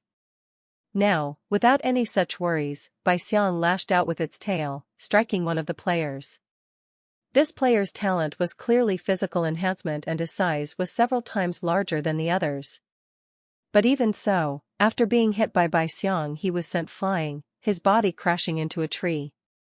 It was unknown how many bones he had but he died instantly. After the first victim, it was Bai Xiang's one-sided crushing victory that followed. Just as Bai Xiang opened her mouth to swallow a player whole, Ling Mo sensed the player hiding in the shadows move. He decisively activated the mechanism beside him. Two bent trees sprang back up. Something seemed to be tied between the two trees, and the instant the trees were thrown up, that thing flew out as well, landing squarely in Bai Xiang's mouth. At the same time, the man shouted to the others, "Get down." Hearing this, Ling Mo instinctively covered Black Wolf's ears. Immediately afterward, Ling Mo heard a deafening explosion. Even from a distance, Ling Mo felt a sharp pain in her eardrums, let alone Black Wolf's keen hearing. Fortunately Ling Mo covered his ears a second before the bomb exploded, otherwise the situation would have been far worse. Ling Mo couldn't help but admire these people, especially the one who launched the bomb. The timing was perfect. However, they seemed to have underestimated Bai Xiang. Despite being blown apart from the inside, Bai Xiang didn't fall. After struggling to her feet, she launched another attack on the group. By this time, apart from the one who had just attacked, the rest of the group were basically incapacitated, either dead or wounded. Seeing this, Ling Mo knew it was time for her to act. Like the mantis stalking the cicada unaware of the oriole behind, Ling Mo swiftly swung her dagger, plunging it straight into Bai Xiang's exposed flesh. Chapter 201 Survival on a Deserted Island 25. Just as Bai Xiang was preparing to attack, she was suddenly attacked, letting out an angry roar and locking onto the location of the Black Wolf. At this moment Ling Mo and the Black Wolf separated. The Black Wolf went forward to attract Bai Xiang's attention while Ling Mo hid in the shadows, looking for an opportunity. Because of the illusory cloak and bear skin, Ling Mo easily evaded Bai Xiang's eyes. According to the Black Wolf, the stone it was looking for had been swallowed by Bai Xiang, and to get it, it had to defeat Bai Xiang. The Black Wolf had also told Ling Mo about Bai Xiang's weakness. Although Bai Xiang's entire body was covered in hard scales, this Bai Xiang had been injured by the Black Wolf before, and a scale near its heart had been torn off. Therefore, this scale was much thinner and more fragile than the others. If the scale could be broken, Bai Xiang would be temporarily incapacitated even if it didn't die. However, this location was very subtle. Bai Xiang hid it very well, and its scales were similar to those in other areas, making it impossible to determine the location of the scales by appearance alone. Just as Ling Mo was hiding and watching Black Wolf and Bai Xiang's fierce battle, she suddenly noticed that the people from before were preparing to quietly leave. The mental-type player was glancing back as he walked. Seeing this, one of Ling Mo's eyes flashed with a white light, and instantly, a breathtaking light erupted around them. This dazzling color startled the player, who then turned back quickly, his pace quickening as he and his companions departed. On the other side, Ling Mo was also startled by this sudden turn of events. She was now bathed in a dazzling array of colors. However, unlike the other player, whose vision was completely obscured by the light, Ling Mo's vision remained unaffected. In fact, her vision became much clearer in the dazzling light. Feeling a slight burning sensation in her left eye, Ling Mo keenly sensed that this situation might be related to her. However, she didn't have time to think about such things now. The battle between Black Wolf and Bai Xiang was already reaching its climax. Although Bai Xiang was severely injured, with half of her mouth blown off by the bomb, she still managed to hold her own against the Black Wolf thanks to her larger size. Moreover, Ling Mo noticed that the Black Wolf seemed to be intentionally avoiding the crystals on Bai Xiang's body when it attacked, further limiting its attacks. Seeing this, Ling Mo knew she couldn't wait any longer. She had to quickly find the weakness the Black Wolf had mentioned. Soon, Ling Mo discovered something. While Bai Xiang's body was covered in crystals of various colors, there was a spot on her abdomen without a crystal when she occasionally raised her body to attack. After some investigation, she finally found the fragile scale the Black Wolf had mentioned, and Bai Xiang's heart was also found. Ling Mo even found the stone the Black Wolf had mentioned, now fused with her heart. Ling Mo originally intended to follow her plan and attack the scale with the 1,000-feather bow to severely injure her heart. However, after what had just happened, Bai Xiang's fighting strength and vitality far exceeded her expectations. What if Bai Xiang didn't suffer serious injuries, fall unconscious, or die after the success, but instead ran away? Given their physiques, neither of them could stop it if it wanted to escape.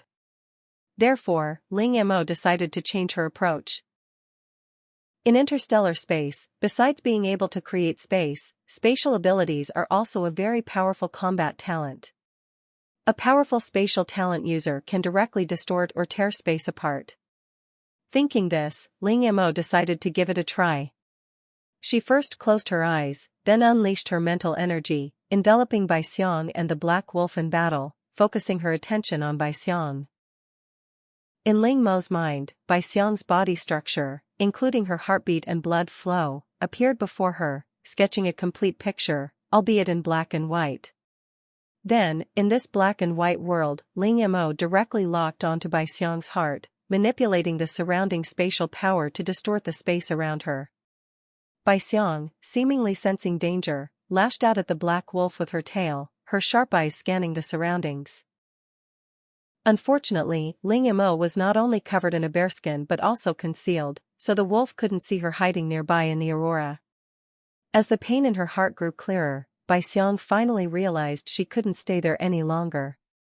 She first glanced at the Black Wolf she had flung away, then prepared to drag her massive body away. However, how could Ling Mo give it that chance? While distorting the space around the heart, the stone embedded within it finally loosened. Seeing this, Ling Mo directly stored it in her space and then accelerated the spatial distortion. Under her full power, Bai Xiang, who hadn't gone far, suddenly convulsed, then collapsed to the ground, lifeless. In Ling Mo's vision, Bai Xiang's heart had been twisted into a pretzel. Then came an overwhelming headache, a feeling she hadn't experienced in a long time. She always felt this way after exhausting her mental energy, but this time it was far more intense than before. Ling Mo even felt like someone was playing a chainsaw dance inside her head. Fortunately, the healing device, sensing something was wrong, immediately used its healing skill on her. A moment later, with her headache relieved, Ling Mo removed the stone from Bai Xiang's body. The stone was about the size and shape of a soccer ball, but upon closer inspection, its surface was pitted and uneven, much like the surface of the moon. Because it had been embedded in Bai Xiang's heart, the stone was now covered in flesh and blood, looking bloody and terrifying. Besides this, Ling Mo sensed a chaotic power within the stone. This power was tightly enveloped by a mysterious substance. Although Ling Mo didn't know what this substance was for, she could guess that it was extremely dangerous. Kaiman, search for information on this thing. Scanning, scan complete, searching. Ling Mo watched the series of actions performed by Kaiman, her expression gradually shifting from shock to seriousness. After all, this situation had never occurred before. Chapter 202 Survival on a Deserted Island 26. While waiting for the search results, Black Wolf limped over, his gaze towards Ling Mo filled with complex emotions. "Awoo. How did you do that? This isn't what they originally planned." Seeing this, Ling Mo explained, "This Bai Xiang is too resilient. I was afraid the previous method wouldn't be enough to kill her." "Awoo? So what did you do?" "Nothing much, just used spatial power to crush its heart."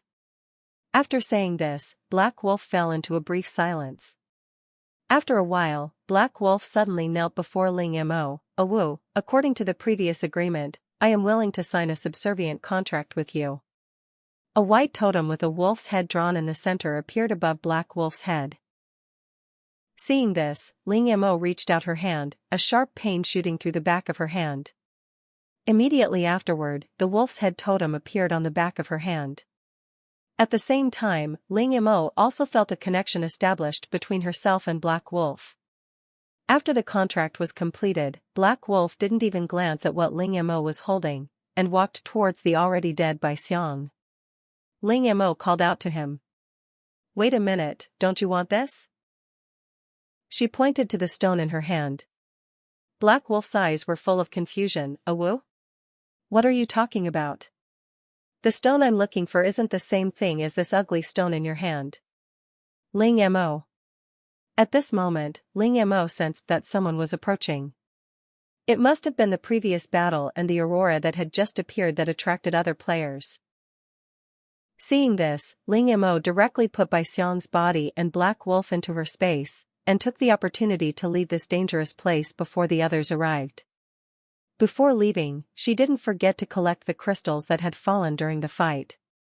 When the others arrived, all they saw was a chaotic battlefield, large patches of blood on the ground, and the aurora gradually fading away. Seeing this, Jingjing said to the 1-2-3 wooden man beside him, "Captain, it seems a big battle just took place." The 1-2-3 wooden man rolled his eyes. "I know that even if you don't tell me." Looking at the marks on the ground, it was clearly the work of a colossal creature. A few days ago, while exploring the deserted island, they had also discovered traces of such a creature, but they didn't know what it was. At this moment the 1-2-3 wooden man found a tuft of black fur in the nearby grass. Meanwhile Ling Mo found a secluded corner, deactivated her invisibility, and removed the bear skin. Now the bear skin could be considered an item. She glanced at the status quo. It was still updating, and there were still no results regarding the information on the sphere. After a flash into the space, Bai Xiang's enormous body appeared before Ling Mo. At this moment, Black Wolf was circling around Bai Xiang, looking for an opportunity to strike. The crystal on Bai Xiang was almost identical to the Wind God's Wrath crystal that Ling Mo had previously picked up, except for size and color. Remembering the description of the Wind God's Wrath crystal, she figured these crystals would have similar effects. If that was the case, she needed to be careful. She used her mental power to pull the crystals out of Bai Xiang's body. The largest crystal was taller and larger than her, all concentrated on Bai Xiang's upper body. The smallest was about the size of a palm, all concentrated on her tail.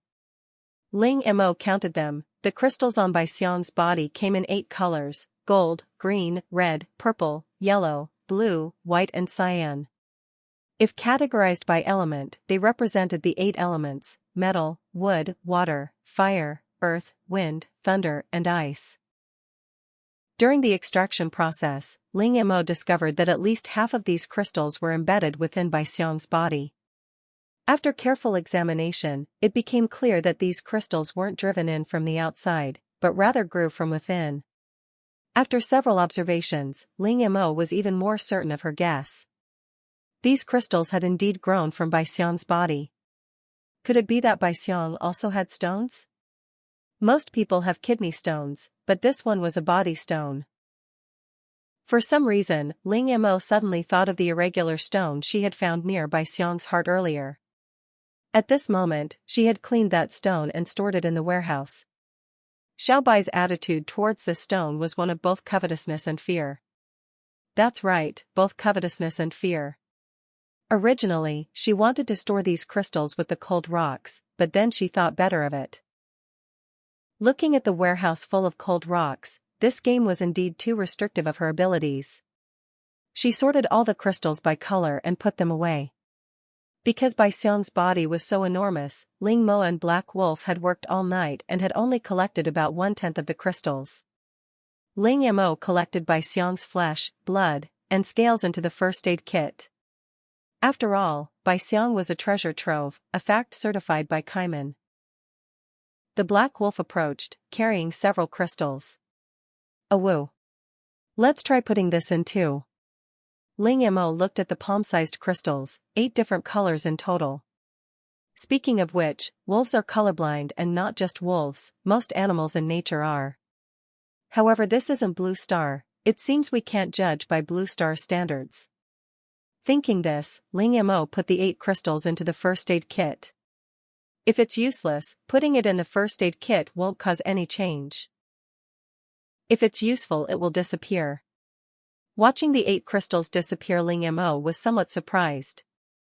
They were actually useful. She just didn't know what kind of potion would appear. Ling Mo couldn't help but feel anticipation. Although she currently only knew the description of the Wind God's Wrath crystal among these crystals, the potion produced by such a disappearing crystal must be extraordinary. Ling Mo didn't leave the space until the morning of the next day.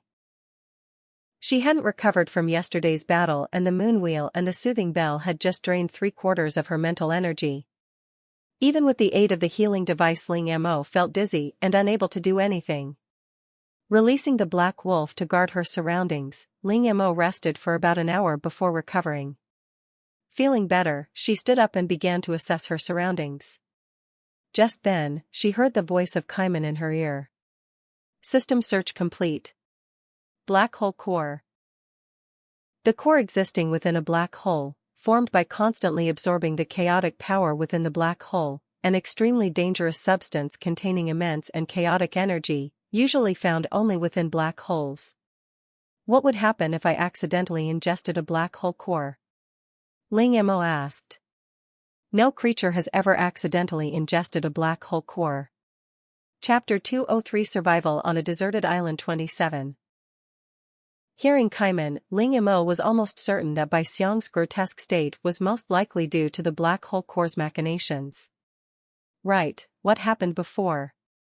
Ling Mo suddenly recalled the aurora that appeared during the battle and the faint heat in her left eye. Aurora? As if remembering something, Ling Mo took off her contact lenses and looked in the mirror. Sure enough, her originally black eyes had changed color. Her left eye was a pale blue, like a layer of ice forming on a lake in winter, hazy and indistinct, while her right eye was blue. The blessing of the ice spirit. Ling Mo felt incredibly lucky to have received so many blessings, yet one hadn't been discovered yet. If it hadn't suddenly appeared this time, she didn't know when she would have noticed. After all, she was used to wearing these contact lenses. She never took them off. If she remembered correctly, one of her eyes was the aurora curtain, the one from yesterday, and the other was the blizzard, capable of causing snow to fall freely in an area. After calming herself down, Ling Mo put her contact lenses back on.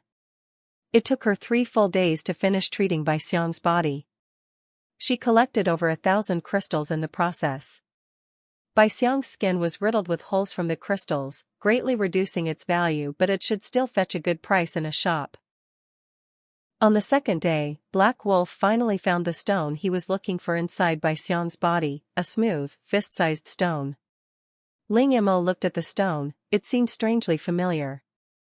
It looked so much like an awakening stone. At that moment Xiaman gave a definitive answer, SSS Great Awakening Stone, also known as the Eternal Awakening Stone, it can continuously help a person awaken their talents. Ling Mo's heart clenched as she watched Black Wolf toss the SSS Great Awakening Stone around like a toy. This was an Eternal Awakening Stone. How could it be treated like this? Hey Black Wolf, can I ask you for a favor? Ling Mo asked. The Black Wolf hearing this snatched the awakening stone in its mouth and looked at Ling Mo with a puzzled expression. A woo? What is it? Ling Mo didn't beat around the bush and pointed directly to the stone in its mouth saying, I want to trade something else for the stone in your mouth. A woo. Okay, but I have to choose what I trade.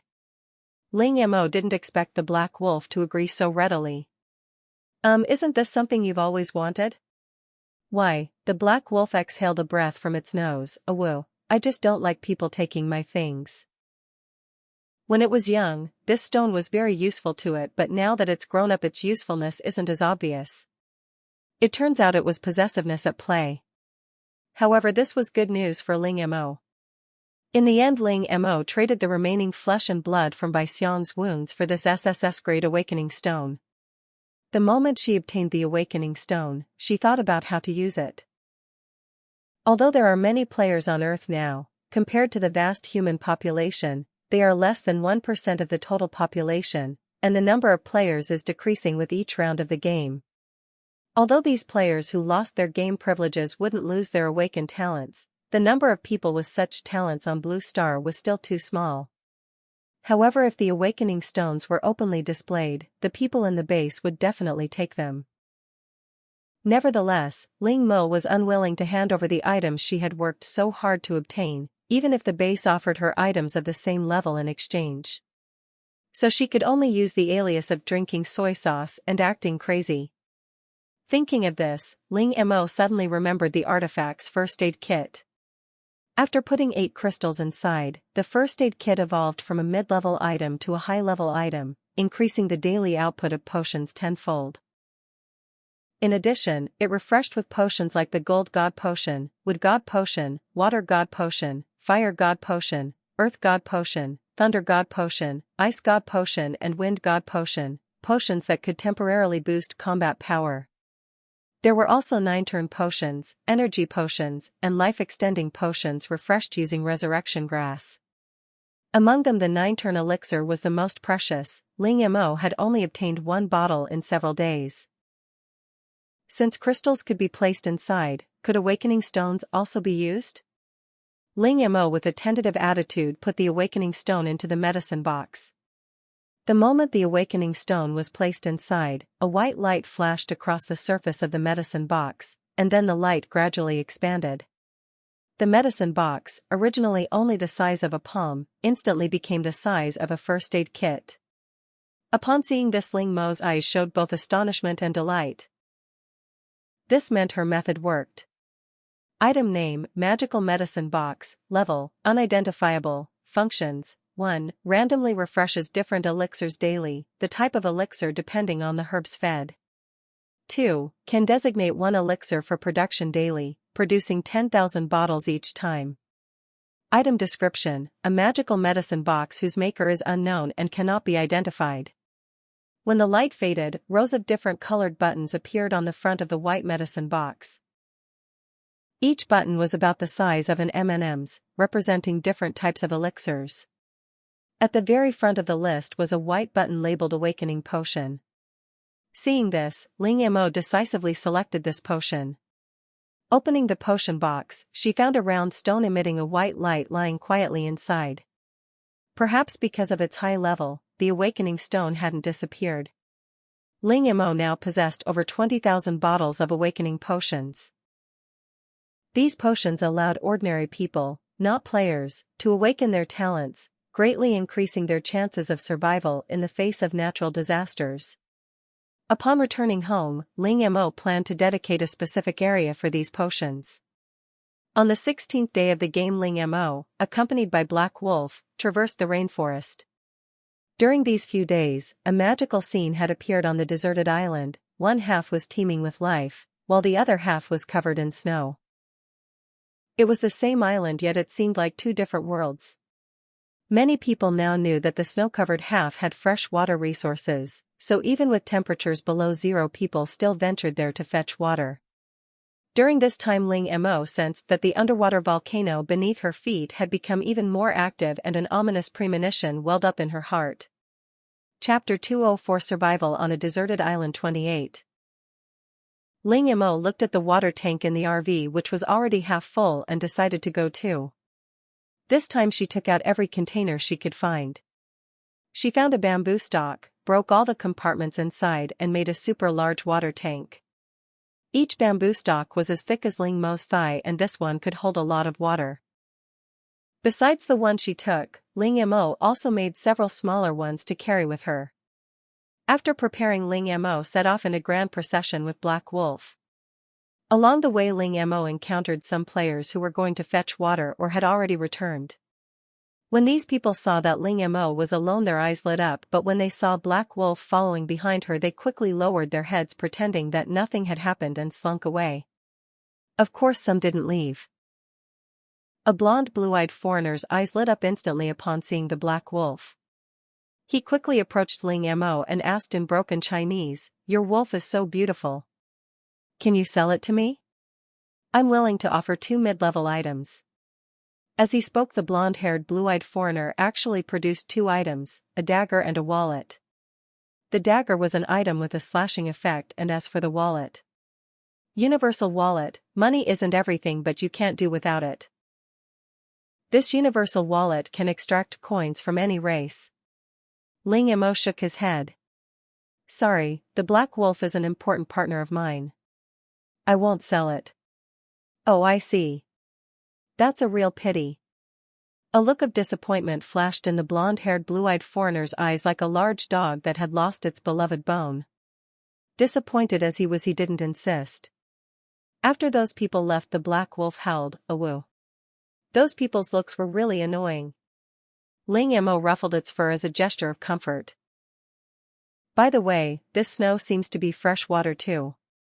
Ling Mo was about to say that collecting the snow would be fine, so why bother going all the way to fetch water?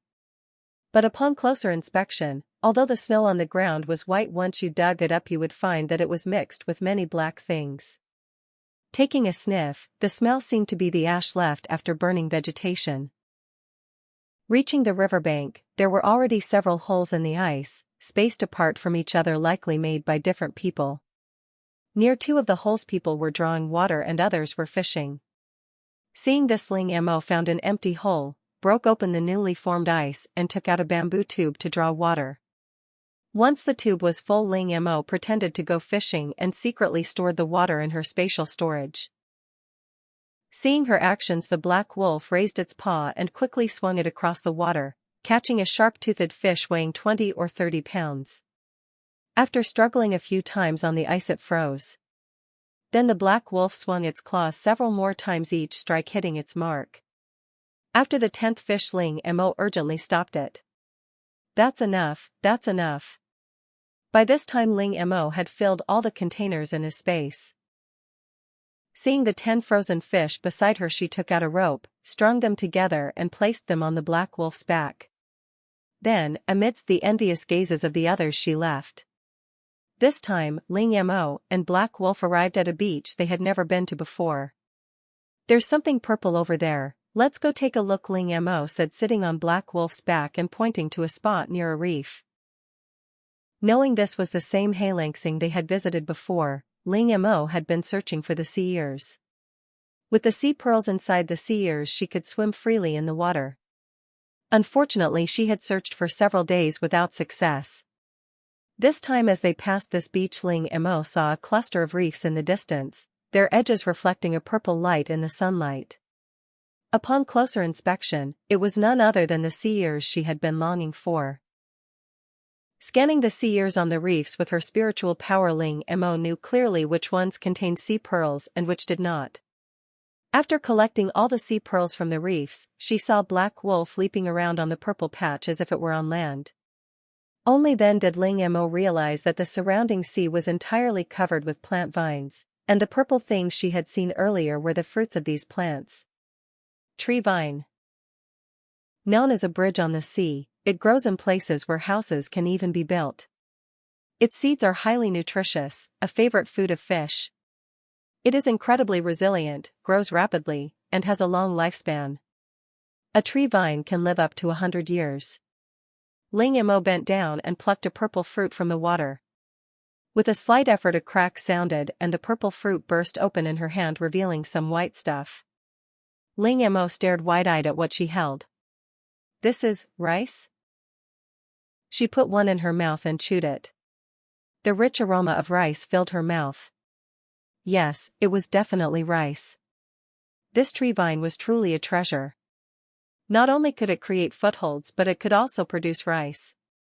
It was incredibly resilient, grew rapidly, and had a long lifespan. One planting could provide enough to eat for 100 years. This tree vine must have descended to earth to repay a debt of gratitude. Looking at the vines surrounding the reef, Ling Mo spent a full hour collecting them all into her spatial storage. By this time the bellflower kelp had multiplied considerably in the miniature ocean. Because Ling Mo had been constantly collecting various marine creatures, the miniature ocean was now somewhat crowded. Looking at the thriving bellflower kelp and the newly added vines, Ling Mo felt a great sense of accomplishment. Just bear with it a little longer. Soon I'll take you to your new home, I guarantee it'll be spacious. Before leaving, Ling Mo checked on the growth of the succulent vines. The environment inside the space seemed exceptionally suitable for its growth. Urged on by the hungry Black Wolf, Ling Mo started a fire to cook, scaling and cleaning 10 sharp-toothed fish, marinating them for a while before roasting them over the fire. The Black Wolf lay by the fire waiting for the meal, its tail wagging. Ling Mo meanwhile prepared to explore the underground. Just then she noticed some movement in the water not far away. Walking over, she discovered a group of brightly colored fish, no bigger than a thumb, fighting over food. The underwater cleaner fish, also known as the little rainbow pleco, is an ornamental fish that feeds on various dead marine organisms. It is hardy, resilient, and easy to keep, making it a savior for fish killers. Chapter 205 Survival on a Deserted Island 29. She reached out and tucked away the little cutie scrambling for food. The next day Ling Mo noticed the underground volcanic activity was more intense than before, so she decided to leave the deserted island. Now that she had the sea pearl, she could leave at any time. No sooner said than done. Ling Mo jumped into the water, collecting swimming supplies as she swam further afield. After an unknown amount of time she surfaced and looked back. The deserted island was now very far away. Just as Ling Mo was about to breathe a sigh of relief, a system warning suddenly rang in her ears. Player drinking soy sauce and acting crazy, venturing into an unopened area. Please return immediately or you will be disqualified from the game. Upon hearing this, the smile on Ling Mo's face froze. She didn't know whether to utter a curse word or not. As the saying goes, when you're under someone's roof you have to bow your head. After being warned by the system, Ling Mo swam back as fast as she could, and the warning only stopped when she was about 100 meters from the shoreline. It seemed this was the activity area for this game. Back on shore, having expended a great deal of energy swimming twice, she took out the leftover grilled fish from yesterday and ate while pondering her next move. Since it was an unopened area, it might open later in the game or it might never open until the end. Since she couldn't hide at sea, she could only take it one step at a time. Ling Mo had already solved her basic food and drink problems. With plenty to eat and drink, and since she had nothing else to do, she released the Black Wolf from her spatial storage, letting it guide her around the deserted island. With the succulent vines and the sturdy vines, Ling Mo was very much looking forward to what surprises this deserted island would bring her. The black wolf was very cooperative. Knowing she was leaving, it deliberately led Ling Mo to its favorite food. To Ling Mo's surprise, the black wolf, being a fighting wolf, mostly ate vegetables. Facing Ling Mo's astonished gaze, the black wolf arrogantly raised its chin and a woo. What, hadn't it ever seen a disciplined wolf before? Don't underestimate these seemingly vegetarian foods, they're incredibly good for your health. When he was a child, he often got nosebleeds from eating too many grass roots, and he occasionally ate other things too. Ling Mo believed this, because after some verification, everything the black wolf ate were medicinal herbs, some of them quite rare. Ling Mo picked them and put them into her medicine chest, adding to the variety of medicines she had. Meanwhile, on the other side, misty clouds also entered the game. However, compared to Ling Mo, her past few days had been extremely difficult. In fact, among all the players, very few had fared better than Ling Mo, you could count them on one hand. At the start of the game, she was sent to a wild fruit forest. This start made her very happy, since this game didn't allow any food. In the previous game, she had finally obtained a spatial key from a quest from the natives, filling it with various supplies, ready to use it at the next game. However, her first game after obtaining the spatial key gave her a harsh lesson. Clinging to a sliver of hope, she still chose to enter the space with the storage button filled with supplies. However, upon entering, she discovered that she couldn't retrieve anything from the storage button. Conversely, the storage button was crammed full, rendering it useless and wasting the space for one or two items. This filled Piamia Yunyan with regret. Fortunately, she had been teleported to a good location at the start, and with these fruits, at least she wouldn't starve. But soon Piamia Yunyan's smile vanished. The fruits were sour, astringent, and small. Taking even one bite made her face contort in disgust. Then she discovered a nest of wild eggs in the grass, but before she could rejoice, a green-feathered pheasant leaped out and attacked her. Piamia Yunyan's talent wasn't combat-oriented, and it could only be activated through other players. Now, alone, facing a green-feathered pheasant taller than herself, she was utterly powerless. Fortunately, at the crucial moment, Piamia Yunyan used an item to teleport herself to a safer location. At this moment, covered in blood from the close-range attack by the green-haired pheasant, she pulled out another rare healing item. She had brought 5 items into this game, but the spatial portal had been disabled from the start, and she had already used up her healing item, leaving her with 3. She had thought what she had just experienced was bad enough, but she hadn't expected it to be just the appetizer. This deserted island, this game was far more dangerous than she had imagined. Because she didn't recognize the local plants, aside from the wild fruits at the beginning, she hadn't eaten anything substantial. Hungry, without water, and constantly on guard against the surrounding bushes, she was in a truly miserable state. Her clothes were tattered, but she had no spares. All these misfortunes made Piamia Yunyan extremely irritable. Even more frustrating was that because she had tricked many people in previous rounds of the game, some of whom had miraculously survived, and some had even uploaded videos of her harming others to the internet, no one wanted to team up with her anymore, not even members of her organization. And so, relying on her strong will to survive, Piamia Yunyan tenaciously survived on this deserted island for more than 10 days, passing through the first stage. When the system delivered supplies, a supply box landed right in front of her, containing a complete set of wilderness survival equipment, some food, and water. That day, Piamia Yunyan searched for food in the forest. She had encountered several other players during these days, but they all kept their distance from her. Piamia Yunyan held a thin wooden stick in her hand, cursing and whipping the surrounding plants. Suddenly a huge green flower appeared above her, quickly opening its mouth and swallowing her whole. Piamia Yunyan was trapped in a small space, the surrounding walls covered with a thick layer of slime. Accidentally touching this slime caused an intense burning sensation on her skin. Realizing the situation was dire, Piamia Yunyan quickly took out her only offensive weapon, a kitchen knife, and slashed at one spot.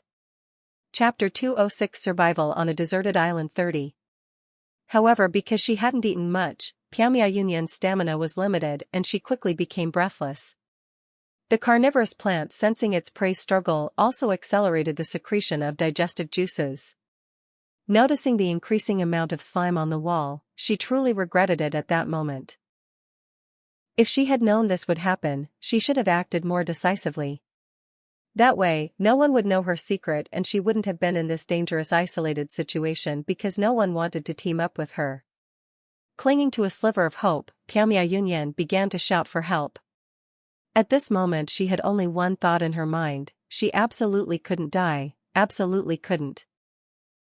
She was still young, and there were still many wonderful things she hadn't experienced, so she absolutely couldn't die. Coincidentally, Black Wolf brought Ling Mo here. Upon arriving, Ling Mo immediately noticed the traces of the man-eating flower hidden in the forest. "Why did you bring me here?" Ling Mo asked. "Awoo. The fruit of the large-mouthed flower here makes for soft and shiny after eating it." As he spoke, the black wolf flicked its black fur. Seeing this, Ling Mo nodded. "It is indeed quite shiny." The mouth flower, also known as the man-eating flower, it is a giant carnivorous plant, extremely dangerous, and will capture any prey that enters its territory. To ensure seed survival, the mouth flower wraps the seeds in nutrient solution, providing nutrients for germination and growth upon landing. Urged on by the black wolf, the man and wolf entered the forest where the mouth flower was located. Whether it was because they had just caught prey or because they were wary of the black wolf, they encountered no attacks along the way. They arrived smoothly at the rear of the mouth flower. Hidden among the weeds, Ling Mo found the mouth flower's fruit. There were about 10 fist-sized purple fruits, emitting an enticing fragrance. Upon seeing them, the black wolf eagerly ate one, gesturing for Ling Mo to put the rest away, to save for later, and ideally, to plant one in herb space. "Never mind. I have a better way." "Awoo? What way?" Ling Mo stuffed one of the fruits into the medicine box. "You eat these fruits to make your fur smoother, right?"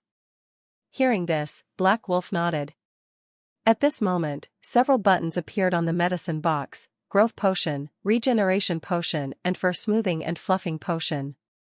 The first two potions would make the user grow again, which would be very useful for boys who are 179 centimeters tall. The regeneration potion would regenerate limbs. Finally, there was the fur fluffing potion that Black Wolf needed. Ling Mo, who had found the items and was about to leave, suddenly heard a faint cry for help coming from not far away. "Did you hear anything?" Ling Mo turned to ask Black Wolf. Black Wolf nodded. He had heard it already. Ling Mo. After careful listening, she confirmed that the cry for help was coming from the mouth of the big mouth flower. It seemed an unlucky player had been eaten by the mouth flower before they arrived. At that moment, Piamia Yunyan, nearly collapsing inside the mouth flower, suddenly heard voices outside. Hope rekindled and she cried out for help with all her might. "Save me! Please, for the sake of us players, save me! Please!" Although the voice was weak, Ling Mo recognized it. Piamia Yunyan was now infamous on the game forums, with some players calling her the Black Widow. This was because she only liked to team up with male players, but she was often the only one who survived. However, even the most careful person can slip up. After the last round of the game, some players who had been tricked and survived joined forces to expose her true colors. Inside the giant mouth flower, Piamia Yunyan waited for a long time without receiving a reply from the person outside. Her voice was almost pleading, "Please, save me. I'll do anything to repay you, just save me." She no longer cared about the game, she only wanted to survive. Hearing this, Ling Mo, who was about to leave, stopped and lowered her voice, saying, "Saving you isn't impossible, but you have to give me everything you brought into the game." "I mean everything." Piamia Yunyan inside the mouth flower fell silent. These items were essential for her survival in the game. This person wanted to take them all, it was too selfish. Saving her was just a simple matter for him. Even with her reluctance, Piamia Yunyan dared not speak out. After all, the initiative was in his hands, she could always find another opportunity to take them back. Having made up her mind, she said, "Okay, but all the items are on me. You have to rescue me first before I can give them to you." That's exactly what she was waiting for. "No need, I can take it myself." At this moment, Ling Mo felt like a truly good person. She could have just taken it, but she chose to save a life. In the short time it took to speak, she had already roughly figured out the location of everything on Pyamya Yunyan's body. Before Pyamya Yunyan inside the giant mouth flower could react, the kitchen knife in her hand vanished in the next second. After obtaining the items, Ling Mo didn't immediately rescue Pyamya Yunyan. Instead, she rode on the black wolf for several hundred meters before taking out her 1,000-feather bow and shooting down the flower bud the giant mouth flower used for hunting. Only after seeing the flower bud containing Pyamya Yunyan land did Ling Mo ride away on the black wolf. Back on the beach, Ling Mo jumped off the black wolf and took out all 4 items she had obtained from Pyamya Yunyan. One was a ring-shaped spatial device, about 10 square meters in size, crammed full of supplies. Seeing this, Ling Mo guessed what Pyamya Yunyan was planning, but unfortunately she had miscalculated. Bringing in a crammed spatial device rendered the item useless. The remaining 3 items were a kitchen knife, a fingerless glove that temporarily increased the user's strength, and a snow lily brooch. It seemed this person had also completed the snow lily quest in Snow Rabbit Village. However, the level of this snow lily brooch was clearly lower than her own snow lily item. Oh well, it's still an item, something is better than nothing. Ling Mo thought to herself, putting all 4 items away. Just then Jingjing Risheng trotted towards her. "So you're here. Our ship is finished, and we're leaving the deserted island today. The captain asked me to ask if you want to come along?" Chapter 207 Survival on a Deserted Island 31. Upon hearing this, Ling Mo guessed that these people must have their own methods, knowing that the volcano was really about to erupt, which was why they wanted to leave the deserted island before it erupted. Although leaving now was indeed a good time, Ling Mo still refused. "No need, I still have some things to do. Besides, the area more than 100 meters from the shore is still an unopened area. If you go beyond that, you will be warned by the system." Hearing Ling Mo's words, Jingjing Ri subconsciously asked, "How did you know?" Ling Mo gave him a look as if he were an idiot. "I know because I tried it myself." "Oh, okay, thanks for reminding me." Only after Ling Mo turned and left did Jingjing Ri come back to his senses. 123 Wooden Man had told him that he must bring Ling Mo back, after all the island was too dangerous now. But seeing Ling Mo's departing figure, it was too late to chase after her. Jingjing Ri sighed and went back dejectedly to prepare for a scolding. After refusing Jingjing Ri, Ling Mo began to continuously collect usable supplies on the island. Previously, she had been selective in her choices, but now without a second thought she stuffed everything into her spatial storage: Lan Duo, Bao Bao Teng, Resurrection Grass. At this moment the animals on the island seemed to sense the impending danger and all became panicked. Even the usually timid rabbits and deer jumped out. On the 19th day, instead of a volcanic eruption, a wildfire erupted first. A bolt of purple lightning struck straight down from the sky, splitting the tallest tree in the rainforest in 2. As the giant tree crashed down, thick smoke gradually rose. As the smoke grew thicker, by the time Ling Mo realized something was wrong, the wildfire had already been spreading for some time. Ling Mo noticed that all the animals, in their panic, were running in the same direction. "Follow them." Black Wolf obediently followed. In no time, a cave appeared before Ling Mo and Black Wolf.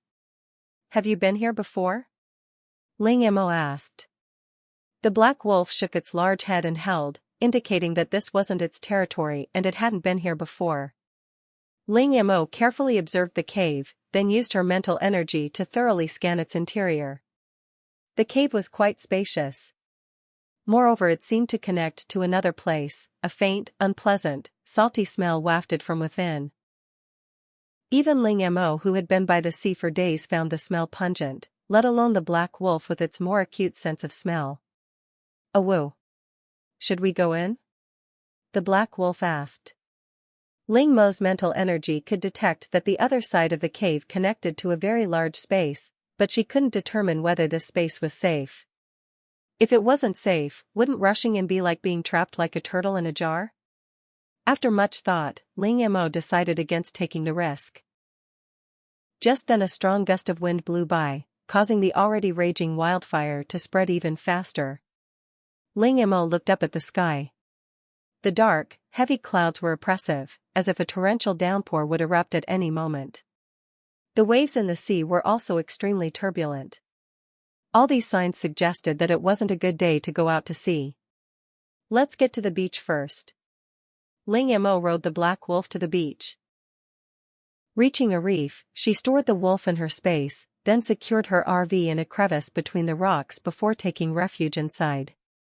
The wind outside continued to howl, and through the window, she could clearly see thick, billowing smoke rising from the deserted island.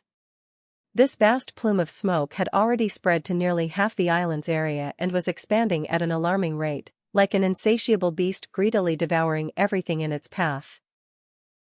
Even before the extreme heat of Earth, extinguishing such a large-scale wildfire would be no easy task. As for after the extreme heat, well, let's not dwell on that. The location Ling Mo had chosen was relatively safe and should hold out for a while. During this time, Ling Mo decided to upgrade the bamboo raft in her space, creating a shelter from the wind and rain. While gathering supplies these past few days, she had also collected a considerable amount of bamboo and wood, which she could use for this experiment. By the morning of the 20th day, the wind had died down, and the sea had returned to calm, everything seemingly back to how it had been 20 days prior. However, the dark clouds in the sky hadn't dissipated, and the wildfire on the deserted island was still raging. It was more like the calm before the storm. Just as all the players were filled with unease, the system's voice rang out again. Congratulations to all players for surviving the second stage. You now have one chance to end the game. Exiting now will retain your player status, but you will receive no other rewards. Players who choose to stay will continue to face the third stage of the game.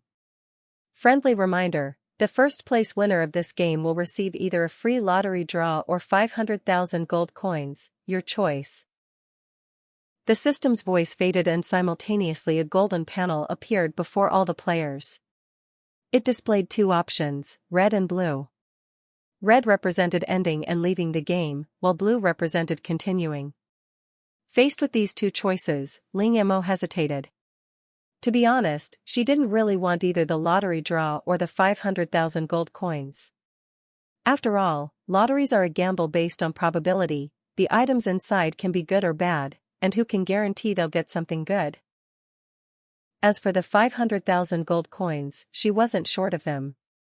Besides, judging from the game system's stance, it was clearly planning to unleash a powerful attack. Ling Mo also noticed that the game panel had previously been a transparent blue, but this time it was a dazzling gold, which she felt was a bit off. Unbeknownst to Ling Mo, two glowing little balls were currently fighting above her head. This is my territory. Get back here. One of the balls roared angrily, like a lion with its mane bristling. The other ball, surrounded by a golden halo, showed no fear whatsoever. I'm doing this to help you. With you dragging your feet like this, when will you ever choose a suitable person? It's none of your business. Don't think I don't know what you're here for. I absolutely will not give her to you. The golden encircled dumpling chuckled. Too late. See below? As long as she presses one of the options, whichever one it is, she will be placed under my command. Chapter 208 Survival on a Deserted Island 32. Another dumpling was furious upon hearing such shameless words. It had never seen such a brazen system before, but it was helpless. At this moment, Ling Mo, who was being fought over by two systems, was about to press the red button. Ling Mo's thinking was very simple. She had already gained enough from this game, and there was no need to continue taking risks, especially since the game was about to unleash a powerful attack. The two systems in the sky saw this scene, their hearts pounding in their throats, one worried and the other excited. However, at this moment, Ling Mo stopped what she was doing. Received an urgent email that requires your immediate attention. Hearing the anxious voice of Qiaman, Ling Mo subconsciously stopped what she was doing and opened the urgent email. The email contained the words, "Do not select," written in bold black letters. Ling Mo stared at the email and fell silent. This email must have been sent by the system, right? After all, she got her Qiaman from the system, so it wasn't surprising that the other party could send her an email. After a brief 3-second pause, Ling Mo decided to listen to the email. Above, the golden orb surrounding Ling Mo instantly went from calm and collected to furious, yelling at another orb, "You cheated! You cheated!" Ignoring the distraught golden orb, the other orb, seeing Ling Mo's obedient behavior, decided to give her a small reward. However, before that reward, the game had to continue. As for those players who quit early, the system would still retain their game privileges, but that was all. The system had been in disarray because of that golden bastard's actions. Thankfully, nothing serious happened, or it would have complained to the main system. To all players who have made their choices, the second round of supplies has been distributed. Previously unopened sea areas are now open. Please explore on your own. Good luck with your game. The system's voice sounded again as the golden panel disappeared. Although the voice was the same, Ling Mo still noticed the difference. Stepping out of the RV, a pungent odor hit her, causing Ling Mo to frown instinctively. Looking up, she saw supply packs with parachutes slowly descending from the sky. Ling Mo stored the 2 closest packs into her space. These supplies were significantly smaller than the previous crates, roughly the size of a backpack, but they were packed very efficiently. Opening the 2 packs, she found identical contents: 2 bottles of water, some bread, instant noodles, chocolate, and a face mask. After storing everything, she also put the RV away. Just as Ling Mo was preparing for her next move, the ground suddenly trembled. An earthquake? As Ling Mo cautiously looked around, the ground returned to calm, but she dared not let her guard down. It seemed she couldn't stay on the island any longer. This time, Ling Mo didn't hesitate. After sucking on a sea pearl, she jumped into the water. Because of her consistent consumption of the swimming fruit, Ling Mo's speed in the water was no less than her speed on land. The once vibrant seabed was now eerily quiet. The fish that had lived there were long gone, leaving only immobile coral reefs. Seeing this, Ling Mo unceremoniously stored them all in her spatial storage. Half an hour later, when Ling Mo surfaced again, she was far from the deserted island, which appeared as a tiny black dot in her eyes. It should be safe here now, Ling Mo muttered to herself. She released the bamboo raft from her space and climbed onto it to rest. The originally simple bamboo raft had been transformed by Ling Mo into a makeshift house. Fortunately, the bamboo was large enough to withstand her efforts. Sitting on the bamboo chair, Ling Mo stretched. Gurgle, gurgle, her stomach promptly protested. She took out a piece of bread from her resource pack and started eating. Surprisingly, it was strawberry jam filled and tasted unexpectedly good. Just as Ling Mo was enjoying her meal, a sudden change occurred. A water blade formed from water suddenly emerged from the water and stabbed straight towards Ling Mo's heart. However, it vanished instantly when it was only 1 centimeter away from her heart. At the same time, Ling Mo immediately spotted the person who had launched the sneak attack. Water-based talent? The attacker, having missed, didn't immediately leave, seemingly thinking Ling Mo wouldn't notice him and preparing to ambush her again. Ling Mo removed the all-purpose glove from one hand and dipped her fingers into the seawater. The next second, an ice flower bloomed in the water, spreading rapidly outwards. Simultaneously, to prevent the person from escaping, Ling Mo created several whirlpools, completely surrounding them. A few minutes later, the water around the bamboo raft began to thrash violently, but quickly returned to calm. About 10 minutes later, a huge block of ice, supported by his spiritual body, slowly rose to the surface. The ice was translucent, empty inside, but upon closer inspection, one could vaguely discern the shape of a person within it. Talent, Water transformation allows free control of one's body to merge with water and manipulate it. A ball of black flame appeared in Ling Mo's hand, slowly flying towards the ice block. The moment it touched the ice, the black flame vanished instantly, along with the ice block and the person frozen inside. Ling Mo could feel the person slowly disappearing, but what did it matter? He had just tried to kill her. After the ice completely disappeared, Ling Mo finally came to her senses. Ever since the game began, Ling Mo knew this day would come sooner or later, and she had been mentally preparing herself. So when it actually happened, she felt a sense of relief, as if a weight had been lifted from her shoulders. Ling Mo looked around, unsure if the player she had just encountered was alone. She used her spiritual power and discovered several other players. It seemed many had already sensed something was wrong, but even the closest of them were several hundred meters away. Unsure if any of these people were accomplices of the player she had just encountered, Ling Mo decided to temporarily change locations. Just then, Ling Mo noticed a group of people rapidly approaching her direction.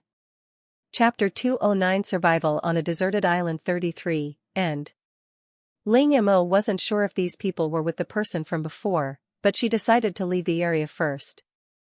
Just then, billowing white smoke suddenly rose in the distance. Unlike the black smoke from the previous wildfire, which was concentrated in one spot, this white smoke covered a very large area. At this moment, the alarm sounded in her ears. The temperature of the surrounding water is rising rapidly. Please leave as soon as possible. Ling Mo suddenly realized that this wasn't white smoke at all, it was steam formed from boiling water. The seawater, which had been somewhat cool just moments before, had become scalding hot in the past few minutes, and the temperature was still rising. Seeing this, Ling Mo took out a smaller bamboo raft from her space, put the larger raft inside and then took out the oars and paddled frantically into the distance. She hadn't paddled very far when a violent shaking came from the ground. This was the second time. Ling Mo gripped the bamboo raft tightly with both hands to keep herself from falling in. The temperature of the surrounding sea continued to rise. To avoid being scalded, Ling Mo used her icy fingers to conjure a layer of ice beneath her to insulate herself from the scalding seawater. But this was only temporary, she needed to leave this area quickly. Thinking this, Ling Mo quickened her pace. After about an hour, Ling Mo noticed signs of fish activity underwater, and the surrounding seawater finally cooled down. Realizing that she was temporarily safe, Ling Mo stopped what she was doing. However, she didn't let her guard down. Although there were fish, it didn't mean it was safe. Just then, a familiar pink creature appeared in Ling Mo's sight. A dolphin whale. She wondered if it was one of the dolphins she had seen before. Regardless, Ling Mo released her mental energy to try and communicate with it. After a brief greeting, the dolphin whale, which was swimming in the water, paused for a moment before swimming towards her. "What are you doing here?" "I'm here to participate in a desert island survival competition," Ling Mo answered truthfully.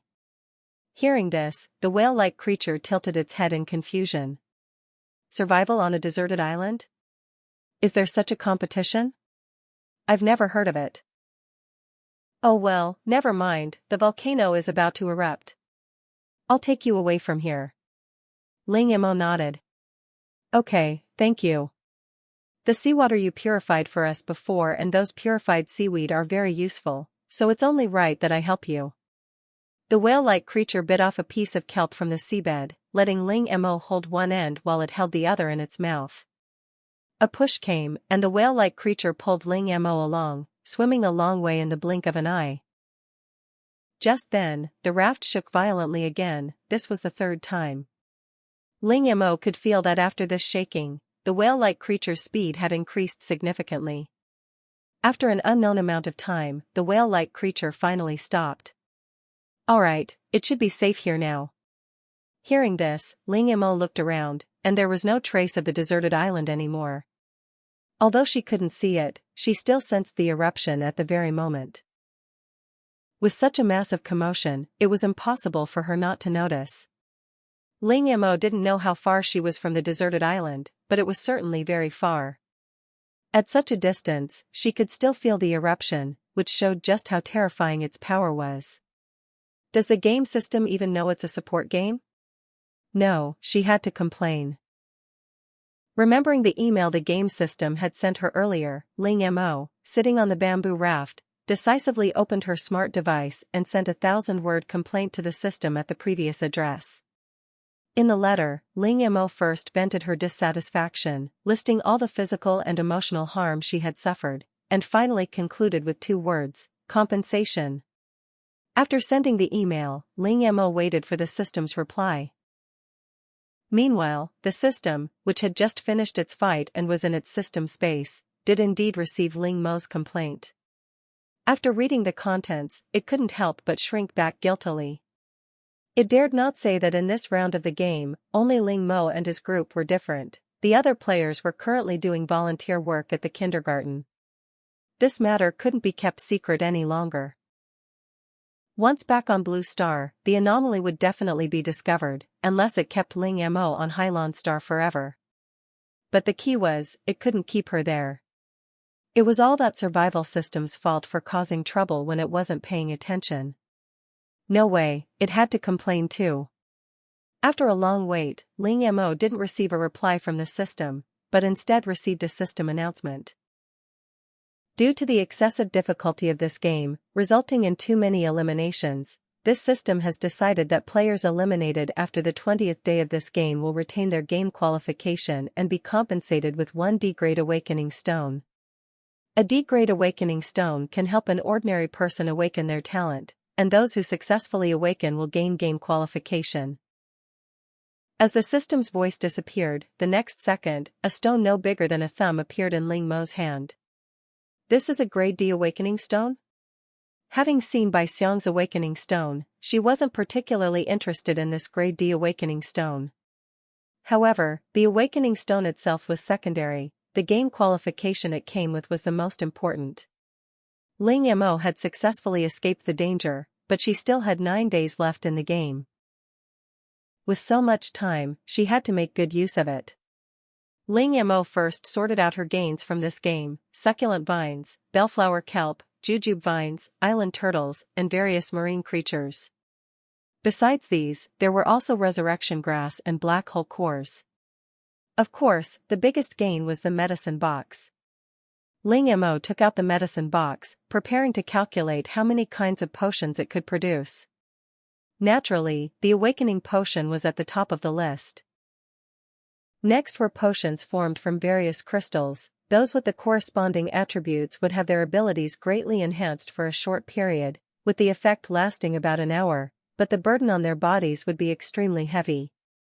Then there were various items extracted from different herbs: energy potions, life-extending potions, regeneration potions, growth potions, gene potions, strength potions, and potions to treat various diseases. From terminal cancer to minor ailments like colds and coughs, Ling Mo could find a cure for almost anything. Even if Ling Mo did nothing else from now on, she could make a fortune just from this medicine box. For the next 9 days, besides eating and sleeping, Ling Mo spent every moment collecting various aquatic creatures. During this time, she even encountered an island turtle. Chapter 210 We Are Different. After a quick search, 2 dolphin whales, knowing Ling Mo wanted to hatch the cloud sea whale, voluntarily followed her as the game time neared its end.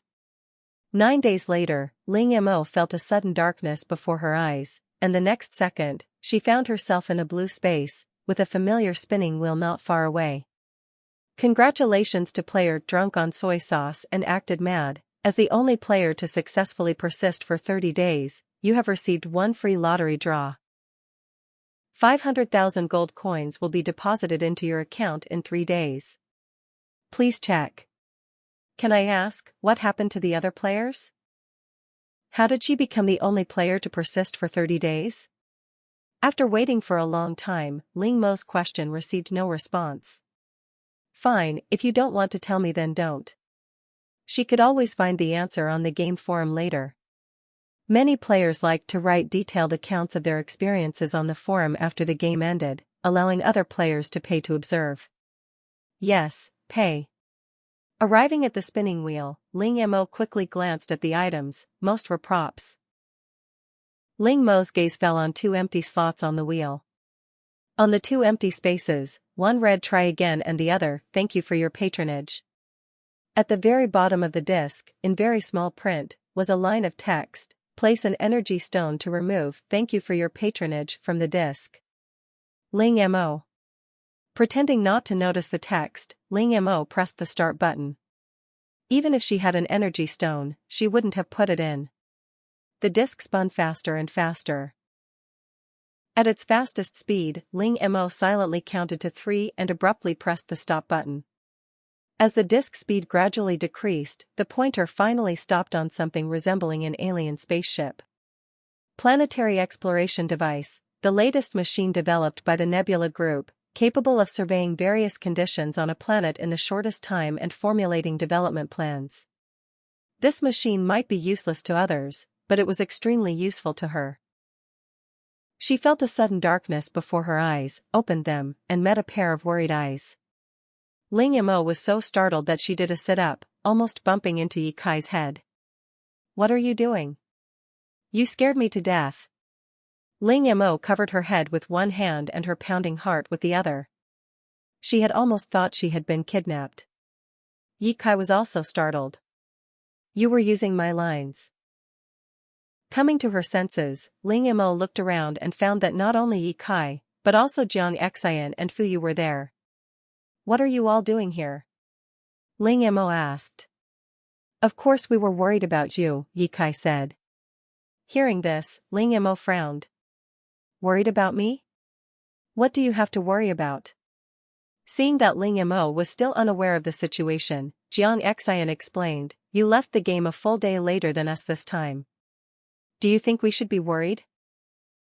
Yeah, we thought something had happened to you. But this time the game location is a kindergarten, and the difficulty is similar to the first and second rounds. Even if something happens, it shouldn't be too serious." Hearing Ye Kai say the game location was a kindergarten, Ling Mo became uneasy. "Are you sure your game location is a kindergarten?" Fu Yu nodded. "Why wouldn't we be sure? It's the Starry Sky Interstellar Kindergarten. We're going to help set up the venue for the centennial anniversary celebration." At this moment, Jiang Xian noticed something was wrong. Mo, you're not playing the same game as us, are you?" Ling Mo chuckled expressionlessly twice and then briefly explained what happened in the game. Actually, the first half was relatively normal. With Ling Mo's preparation and abilities, living comfortably on a deserted island for 30 days wouldn't be difficult, unless the volcanic eruption occurred later. When Jiang Xian and the other two heard Ling Mo mention the volcanic eruption, they were stunned. Were they really in the same game? What happened next? Jiang Xian asked. Ling Mo shook her head. "I don't know. Remember the dolphin whale? I met the dolphin whale in the first 2 rounds of the game. It took me to a safe place, and I don't know anything else." After hearing her words, Jiang Xian and the other two fell into a brief silence. They didn't know whether to say Ling Mo was unlucky or lucky. If she was lucky, they were all playing the game normally, but she was teleported to a deserted island for survival and encountered a volcanic eruption. If she was unlucky, she happened to encounter the dolphin whale at such a dangerous time and safely survived the last 9 most dangerous days. By the way, the game system compensated me with a D-grade awakening stone and a game slot. Looking at the thumb-sized stone that Ling Mo took out, Fu Yu asked, "Do all players get this, or is it just you?" "Everyone gets it. But there probably weren't many people in our game. Probably only a few hundred. If that's the case, didn't you say you encountered the 1, 2, 3 wooden man characters from the base in the game? They should come looking for you to recycle them. I don't need to tell you what to do then, right?" Hearing this, Ling Mo nodded. The awakening stone and game slots were useless to her, it was better to give them to the base. As for the items, Ling Mo didn't lack anything, she only wanted a token amount. After all, Ling Mo knew that the entire country was busy preparing for the auction in over a month, and she wouldn't take advantage of the situation. It wasn't just China. The whole world was busy with this, and some smaller countries, because of their weakness, couldn't compete with the larger powers and thus formed alliances. After Jiang Xian and the other two left, Ling Mo opened the game forum, which was filled with comments complaining about how difficult the children in the Interstellar kindergarten were. Getting up early at Chinchur is infuriating, you should be grateful, you're just looking after the kids. Fear more, fear more. Brother above, looks like we're in the same game. I finally made it through the first 20 days, and then a volcanic eruption took me away. Luckily, the game preserved my account, otherwise I would have cried my eyes out.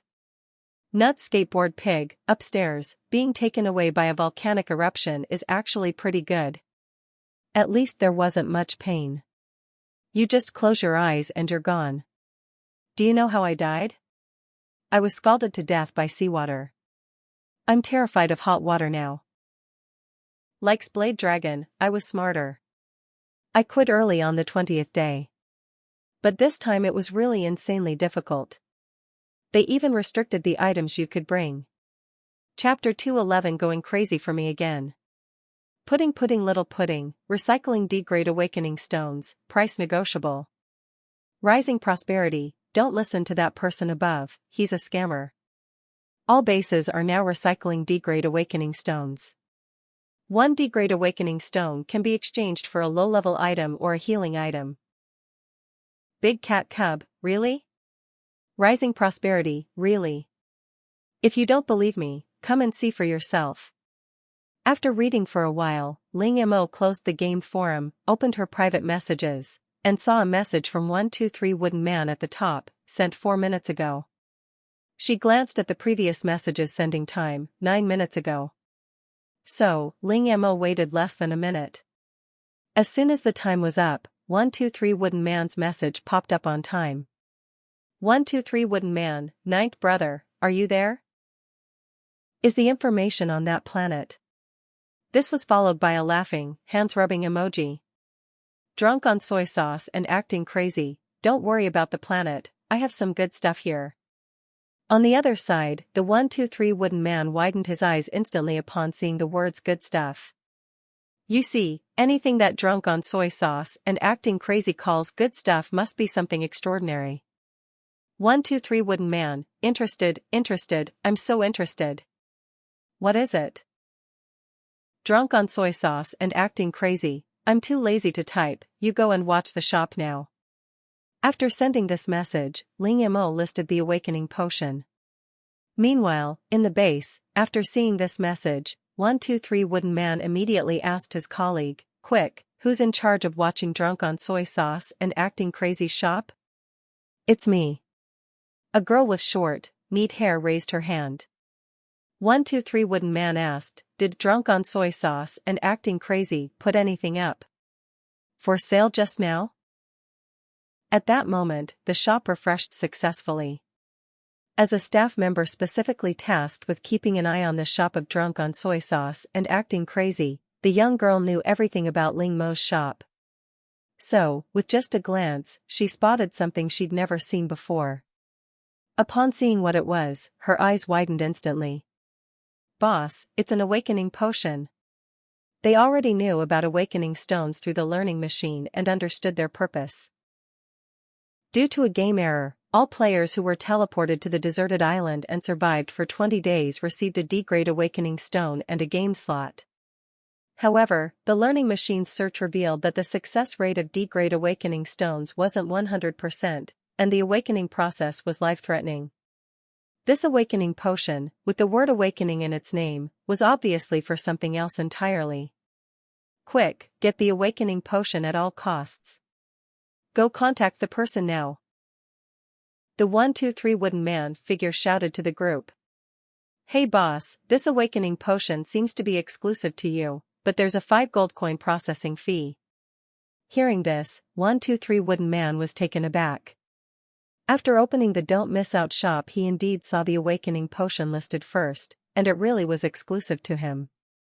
However, after leaving the game, all the game currency they brought back had to be handed in immediately, and now he didn't have a single gold coin, let alone 5.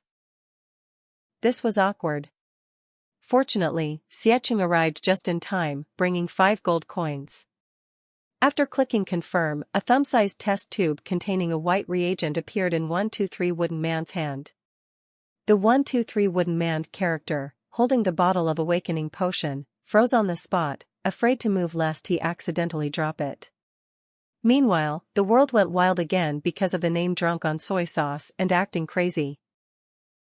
More than a dozen countries issued a joint international statement demanding that China hand over the only awakening potion. Of course, this demand received no response. At this moment, the only bottle of awakening potion was delivered to someone who had used an awakening stone but failed to awaken. A D-grade awakening stone and a game slot seemed like one reward, but in reality, they were 2 separate things. Only a successful awakening granted the game qualification. The young man wore only black boxer shorts, and various instruments were connected to his limbs and body for monitoring his physical changes. He drank the awakening potion in one gulp. "How do you feel?" The young man was surrounded by experts in white coats, all over 50 years old. Upon hearing this, the young man blinked and carefully sensed it. "It feels warm, quite different from the previous D-grade awakening stone." When using the D-grade awakening stone, he felt as if his entire body was burning. At this moment, the surrounding area emitted a beep beep beep alarm. The experimental subject's various data are rapidly increasing. About 5 minutes later, as if sensing something, the young man opened his right hand, and a ball of flame burned in his palm. Immediately afterwards, a mechanical voice sounded in his ear. "Congratulations on obtaining game qualification. Please enter your game nickname." Seeing that the young man had successfully awakened without any side effects, Xiecheng immediately said to the 123 Wooden Man, "Quickly contact drunk on soy sauce and acting crazy. We want all the awakening potions she has, no matter the price." Meanwhile, the search for drunk on soy sauce and acting crazy, which had been gradually subsiding, resurfaced. Everyone realized that drunk on soy sauce and acting crazy was becoming increasingly valuable over time. He was like a hen that lays golden eggs. Although no one had found drunk on soy sauce and acting crazy yet, he lived on Chinese territory, and even the Chinese themselves hadn't found him. They could find no trace of him, yet they still managed to find golden eggs every now and then. The situation just now clearly indicated that the Chinese government had partnered with him, and it probably wasn't the first time. China reaps the benefits while other countries can only occasionally lick the broth. How could they accept this? Condemnation is necessary. China's actions are incredibly selfish. Of course, Ling Mo was unaware of these matters. She was currently negotiating with the game system via email. The reason was that Ling Mo felt her current shop was too chaotic, and there weren't enough spaces. Even after upgrading, it still wasn't enough, and upgrading the shop was too expensive. The 500,000 she had just received was only enough to upgrade her shop to level 5. Even with a larger shop and more spaces, Ling Mo was still dissatisfied. Chapter 212 Shop Upgrade. After a fierce discussion, actually just Ling Mo's one-sided nagging, the system finally agreed to let Ling Mo modify the shop himself. A level 5 shop is no longer just a panel, it's like a holographic projection. Clicking into it is like entering a real store. After careful consideration, Ling Mo divided the shop into 4 levels, 4 different areas. The first is the food area, where he placed various foods such as bellflower root, seaweed, succulent vines, and other similar items, as well as milk and various cheeses brought from the first game. The animals brought back from Liangshan Ranch were thriving, and the cows had already started producing milk, so the near-expiration milk was no longer needed. Although it wouldn't expire in her space, she should sell it quickly to avoid wasting space. The second is the medicine area, used to store various medicines and potions made from the medicine box. In addition to the 10,000 awakening potions she received daily, Ling Mo could obtain 1,000 different potions every day. These potions vary in price depending on their efficacy, and are generally more expensive than ordinary medicines, as they are all effective immediately. There are also body-strengthening aloe vera and repair aloe vera potions. While these also have corresponding potions, they are relatively more expensive. The weapons section contains the previous exoskeleton mechs, aircraft, and weapons that Ling Mo will make herself later. After reaching level 3 in mental power, the metals, jade, and various gems collected earlier can be used. The last section is the general merchandise section, containing items like water-cooling stones, ding-ding fish scales, bedding collected in the Crino grassland, various ready-made clothes, and fabrics. The food section is the largest, while the other three are roughly the same size. Meanwhile, on the game forum, Winter Geranium, holy crap, everyone go check out the shop of drunk on soy sauce and acting crazy. The boss is truly a boss. Watered-down romance novel, what happened? What happened? No lying down, I've seen it, just got back, all I want to say is, I really want to cling to their coattails. Add a little sugar, this is so surreal, it feels like shopping in a mall. It's little star, after watching, I realized that the big shots weren't just OCD about filling their shops, 100 was just the limit for the shops, not the limit for the big shots. Must be pure, I saw the awakening potion. The description says it can awaken 100% of the time, and it's painless, but the price is too high. Likes cats, I have a wind-type talent, this wind god potion is a perfect match for me. Let rabbit see how outrageous it can be, there's even a life-extending potion. One bottle can extend your life by 1 to 3 years. Really? I don't believe it, unless drunk on soy sauce and acting crazy gives me a bottle to try. Pickled moonlight, upstairs, you're dreaming. Princess Taiping. Am I the only one curious? How did drunk on soy sauce and acting crazy get all these things? Is she really an alien? I am Ultraman, after looking around, the food section is definitely the best for me. Several new food items have been added today, including fresh fruit. Before the shop was upgraded, Ling Mo could only focus on items with high demand, such as food, while clothes didn't sell well. Now that the shop has been upgraded and has more space, this problem has been perfectly solved. Goods that hadn't had a chance to be listed before are now being put on the shelves. Suddenly Ling Mo's shop is overflowing with customers. Even people who can't afford to buy anything want to go in and take a look. The most popular sections, besides food, were the medicine section, followed by the general merchandise section. The weapons section had the fewest customers, probably because there were only a few weapons available, and they were expensive, making them unaffordable for most people. Additionally, Ling Mo had obtained a special privilege from the system, her shop would no longer be limited to players. Originally, Ling Mo intended to open it to everyone, but upon reflection, the number of customers seemed too large for her to handle, and the shop couldn't accommodate everyone. Therefore, she opted to open it to all those who had awakened their talents. Some people were originally players, but after failing in the game, they lost their player status and could no longer access the shop. She would proceed step by step. Once she had developed several planets, she would eventually be able to open the shop to everyone. Glancing at the medicine section, Ling Mo dispatched a treatment device to provide free medical checkups, but only 10 slots were available each day. People always have a tendency to seek bargains, they can't resist freebies.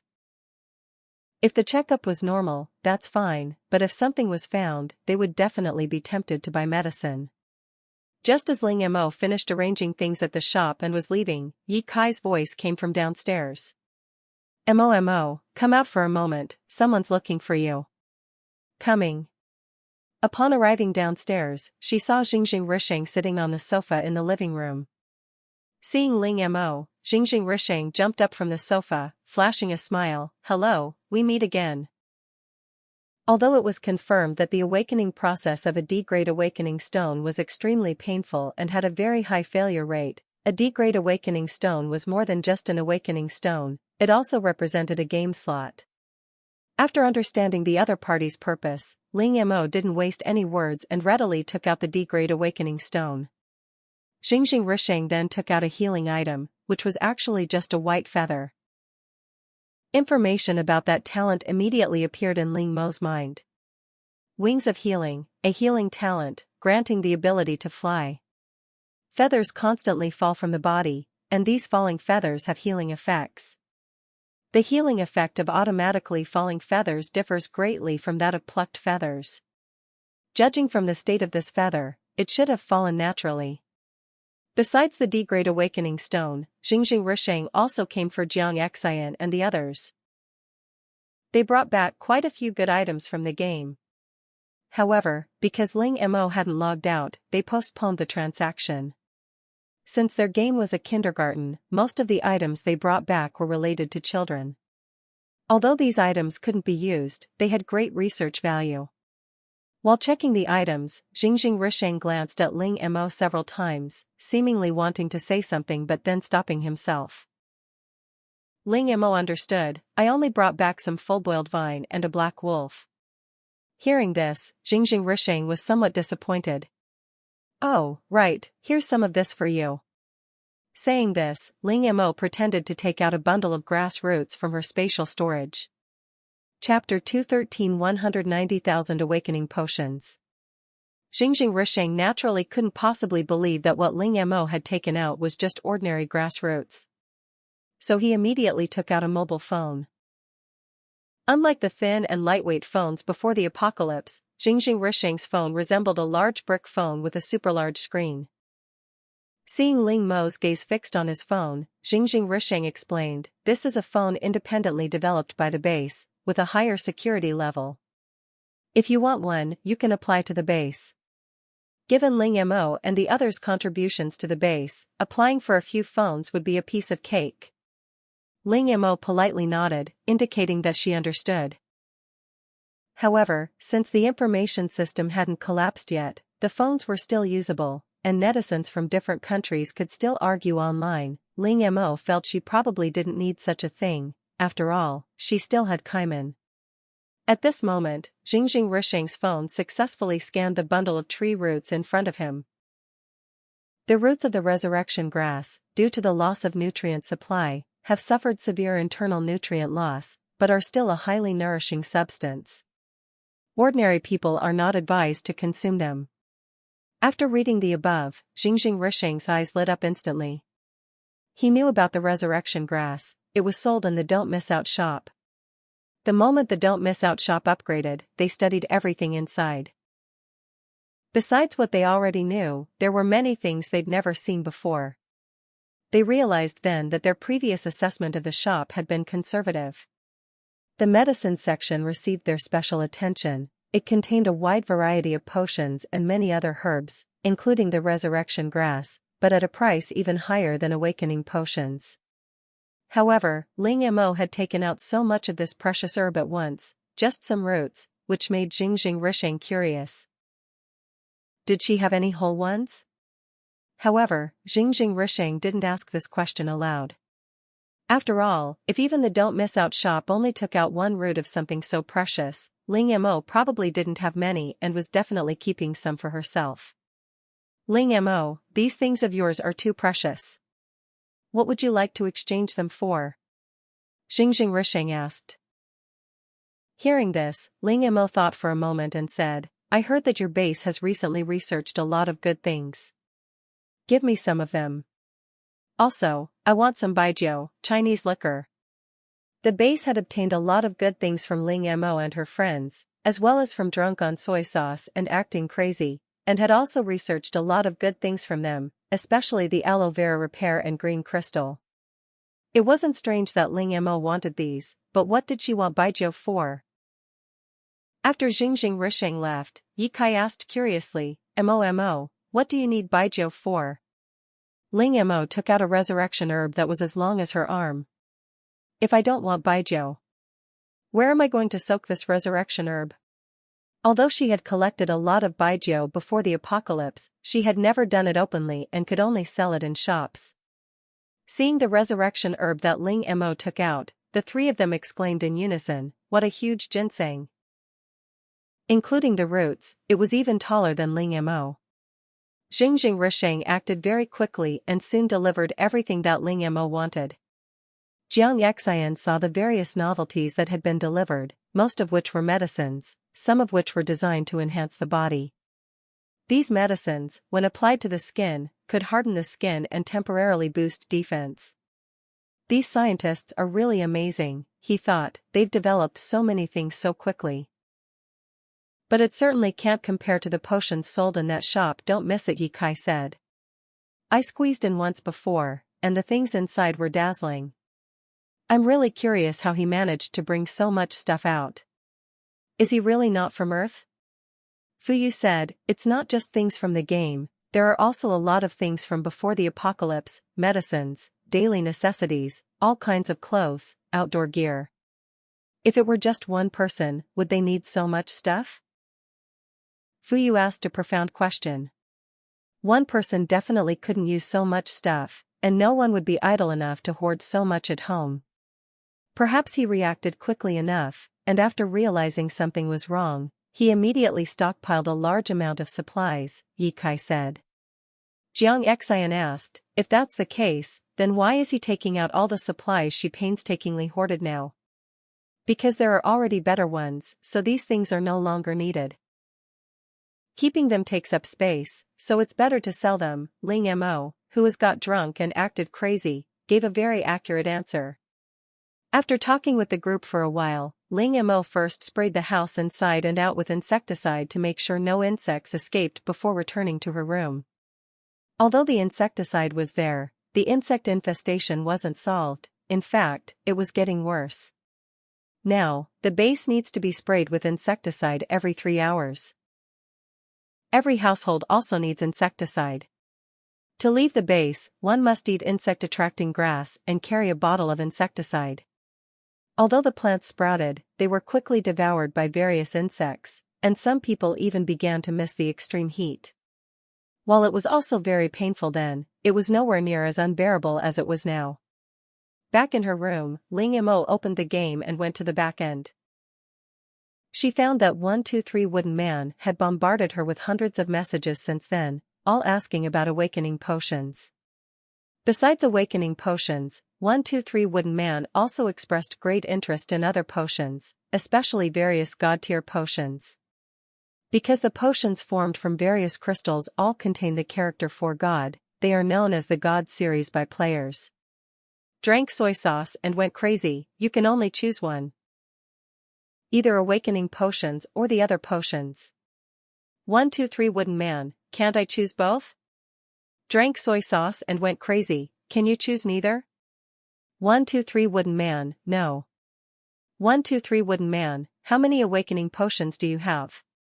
Drank soy sauce and went crazy, around 190,000. On the other side, 123 Wooden Man was stunned when he saw that number.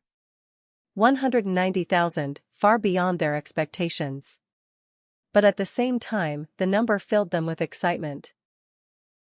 A full 190,000 awakening potions meant that China would gain 190,000 people with awakened talents. Ever since the game descended upon the world, the number of awakened individuals had become extremely important for any country. It directly influenced that nation's standing on the international stage. Chapter 214. One more or less makes no difference. After some negotiation, Ling Mo and 123 Wooden Man successfully reached a deal. Ling Mo offered them a very low price, almost half the price in the shop.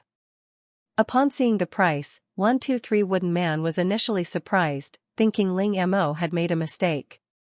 Without hesitation, he agreed and completed the transaction, as if afraid Ling Mo would change his mind. 123 Wooden Man, shall we use the same transaction method this time? Drank soy sauce and went crazy, no need. Come to the 5th floor of my shop. There's a VIP room there. Just come and trade directly.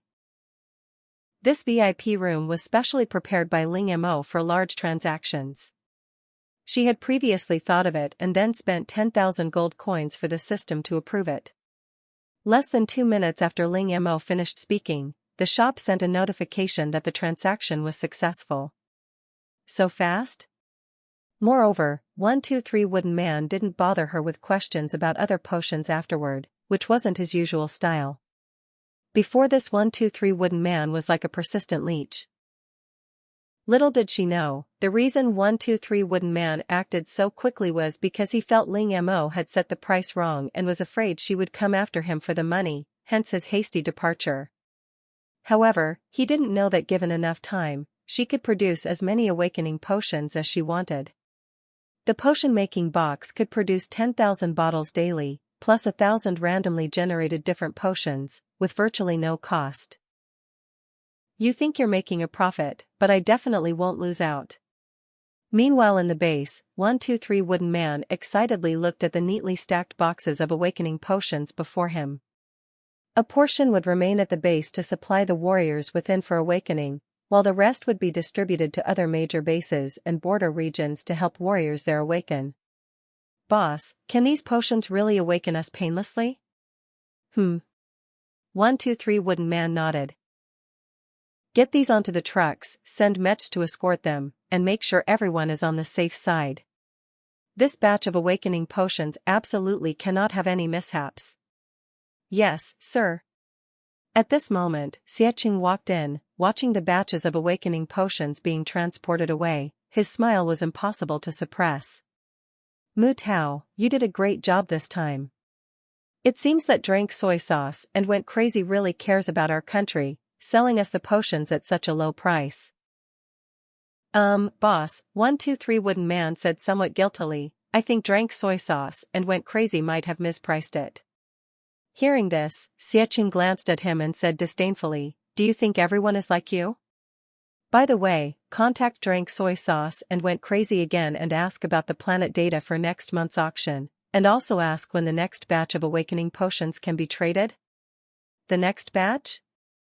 190,000 was already shocking enough. To be honest, San Mutu thought that even if drank soy sauce and went crazy still had some, it would only be enough for his own daily sales. We suspect that drank soy sauce and went crazy might have access to a large number of awakening potions.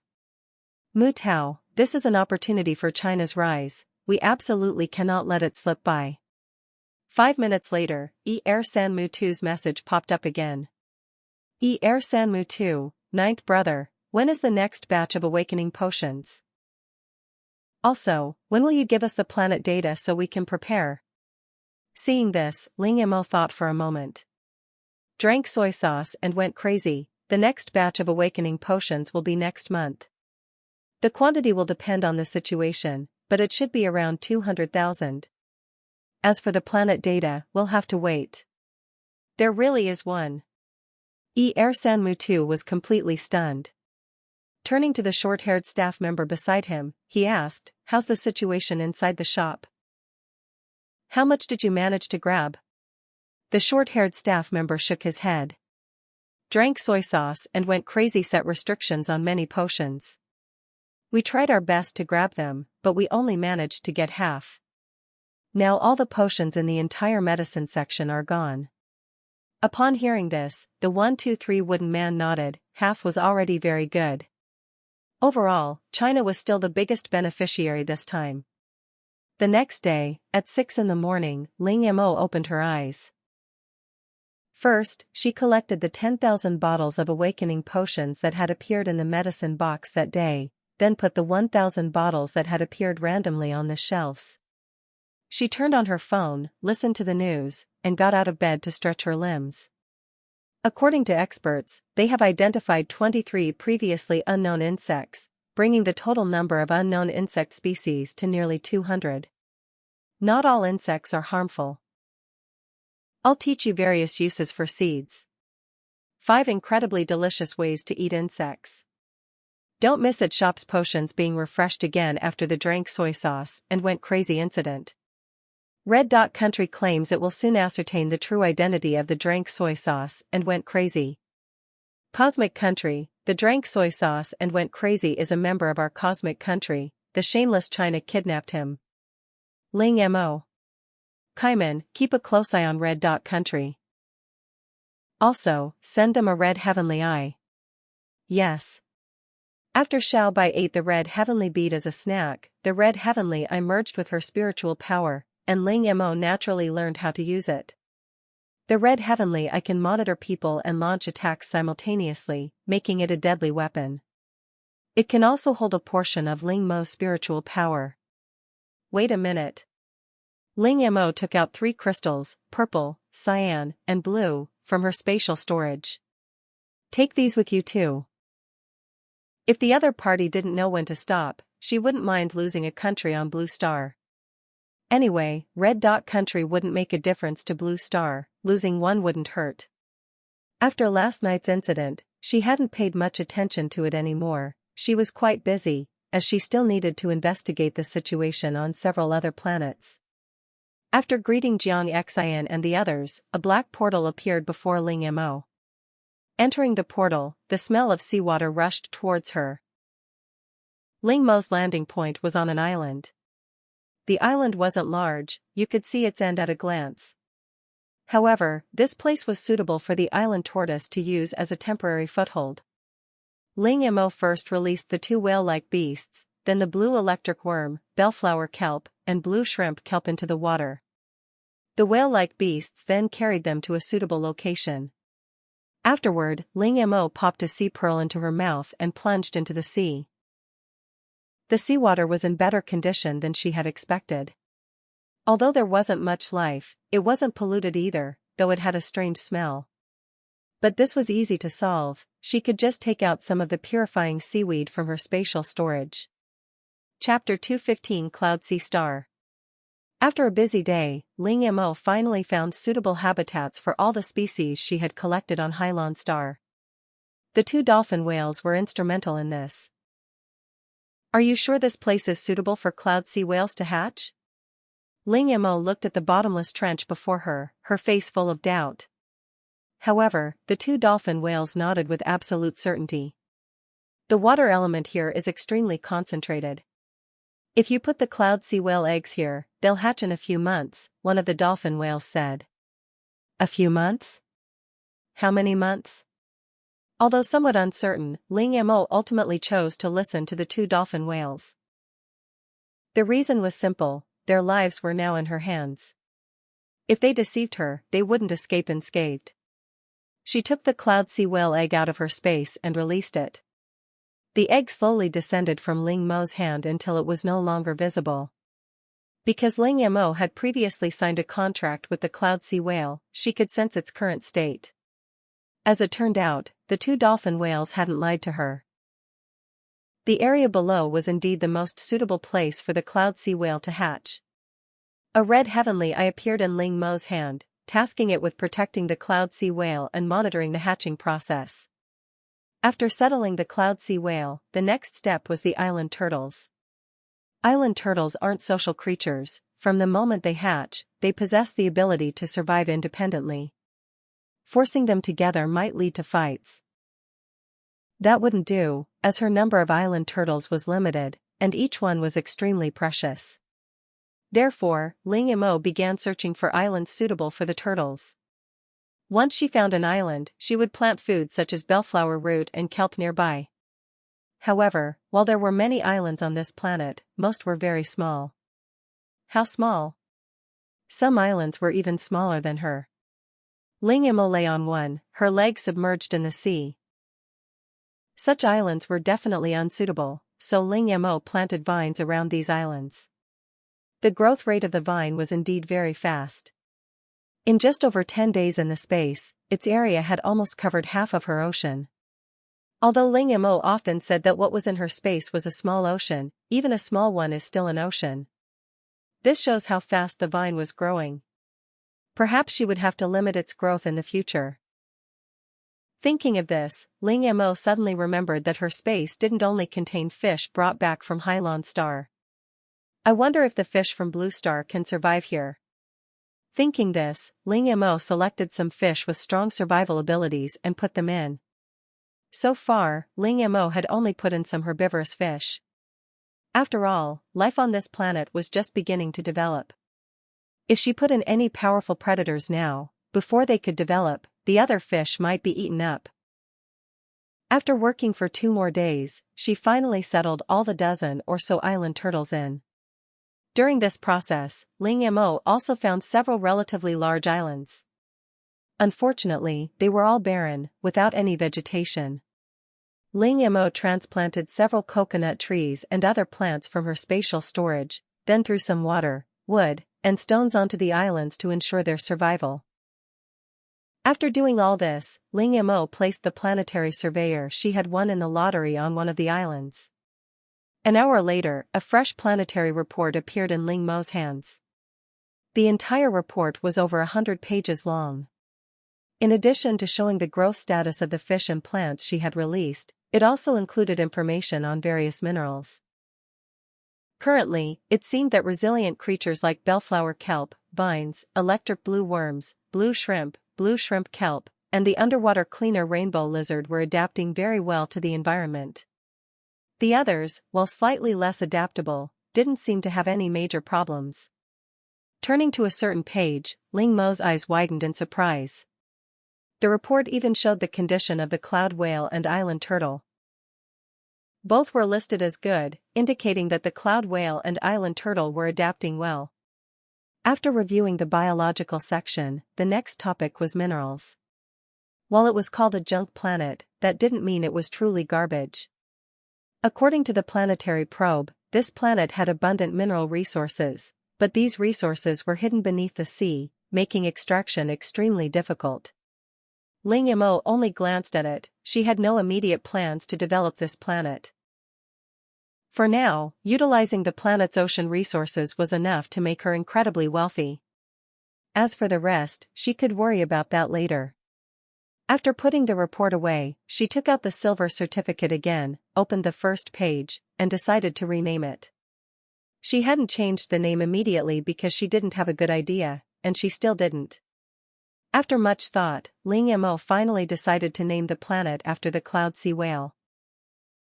After entering the words cloud sea, the silver certificate flashed. At the same time, the AI, Kaiman, also received an email. Your name change application has been submitted and will be reviewed within 1 business day. Seeing this, Ling Mo wondered if the review was to confirm if the name was already taken. Whatever, let them review it if they want. Ling Mo stretched. She had done what she needed to do, the rest was up to time.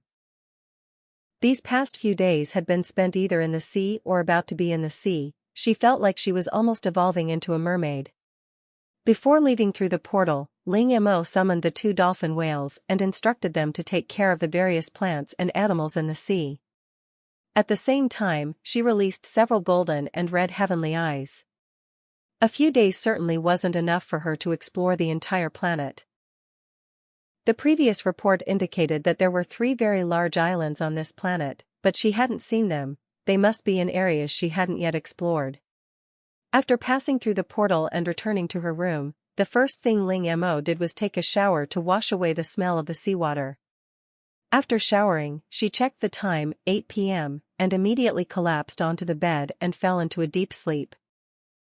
The next day, Ling Mo left her room and went downstairs. When Ye Kai saw Ling Mo appear, he casually greeted her, then stared intently at the television.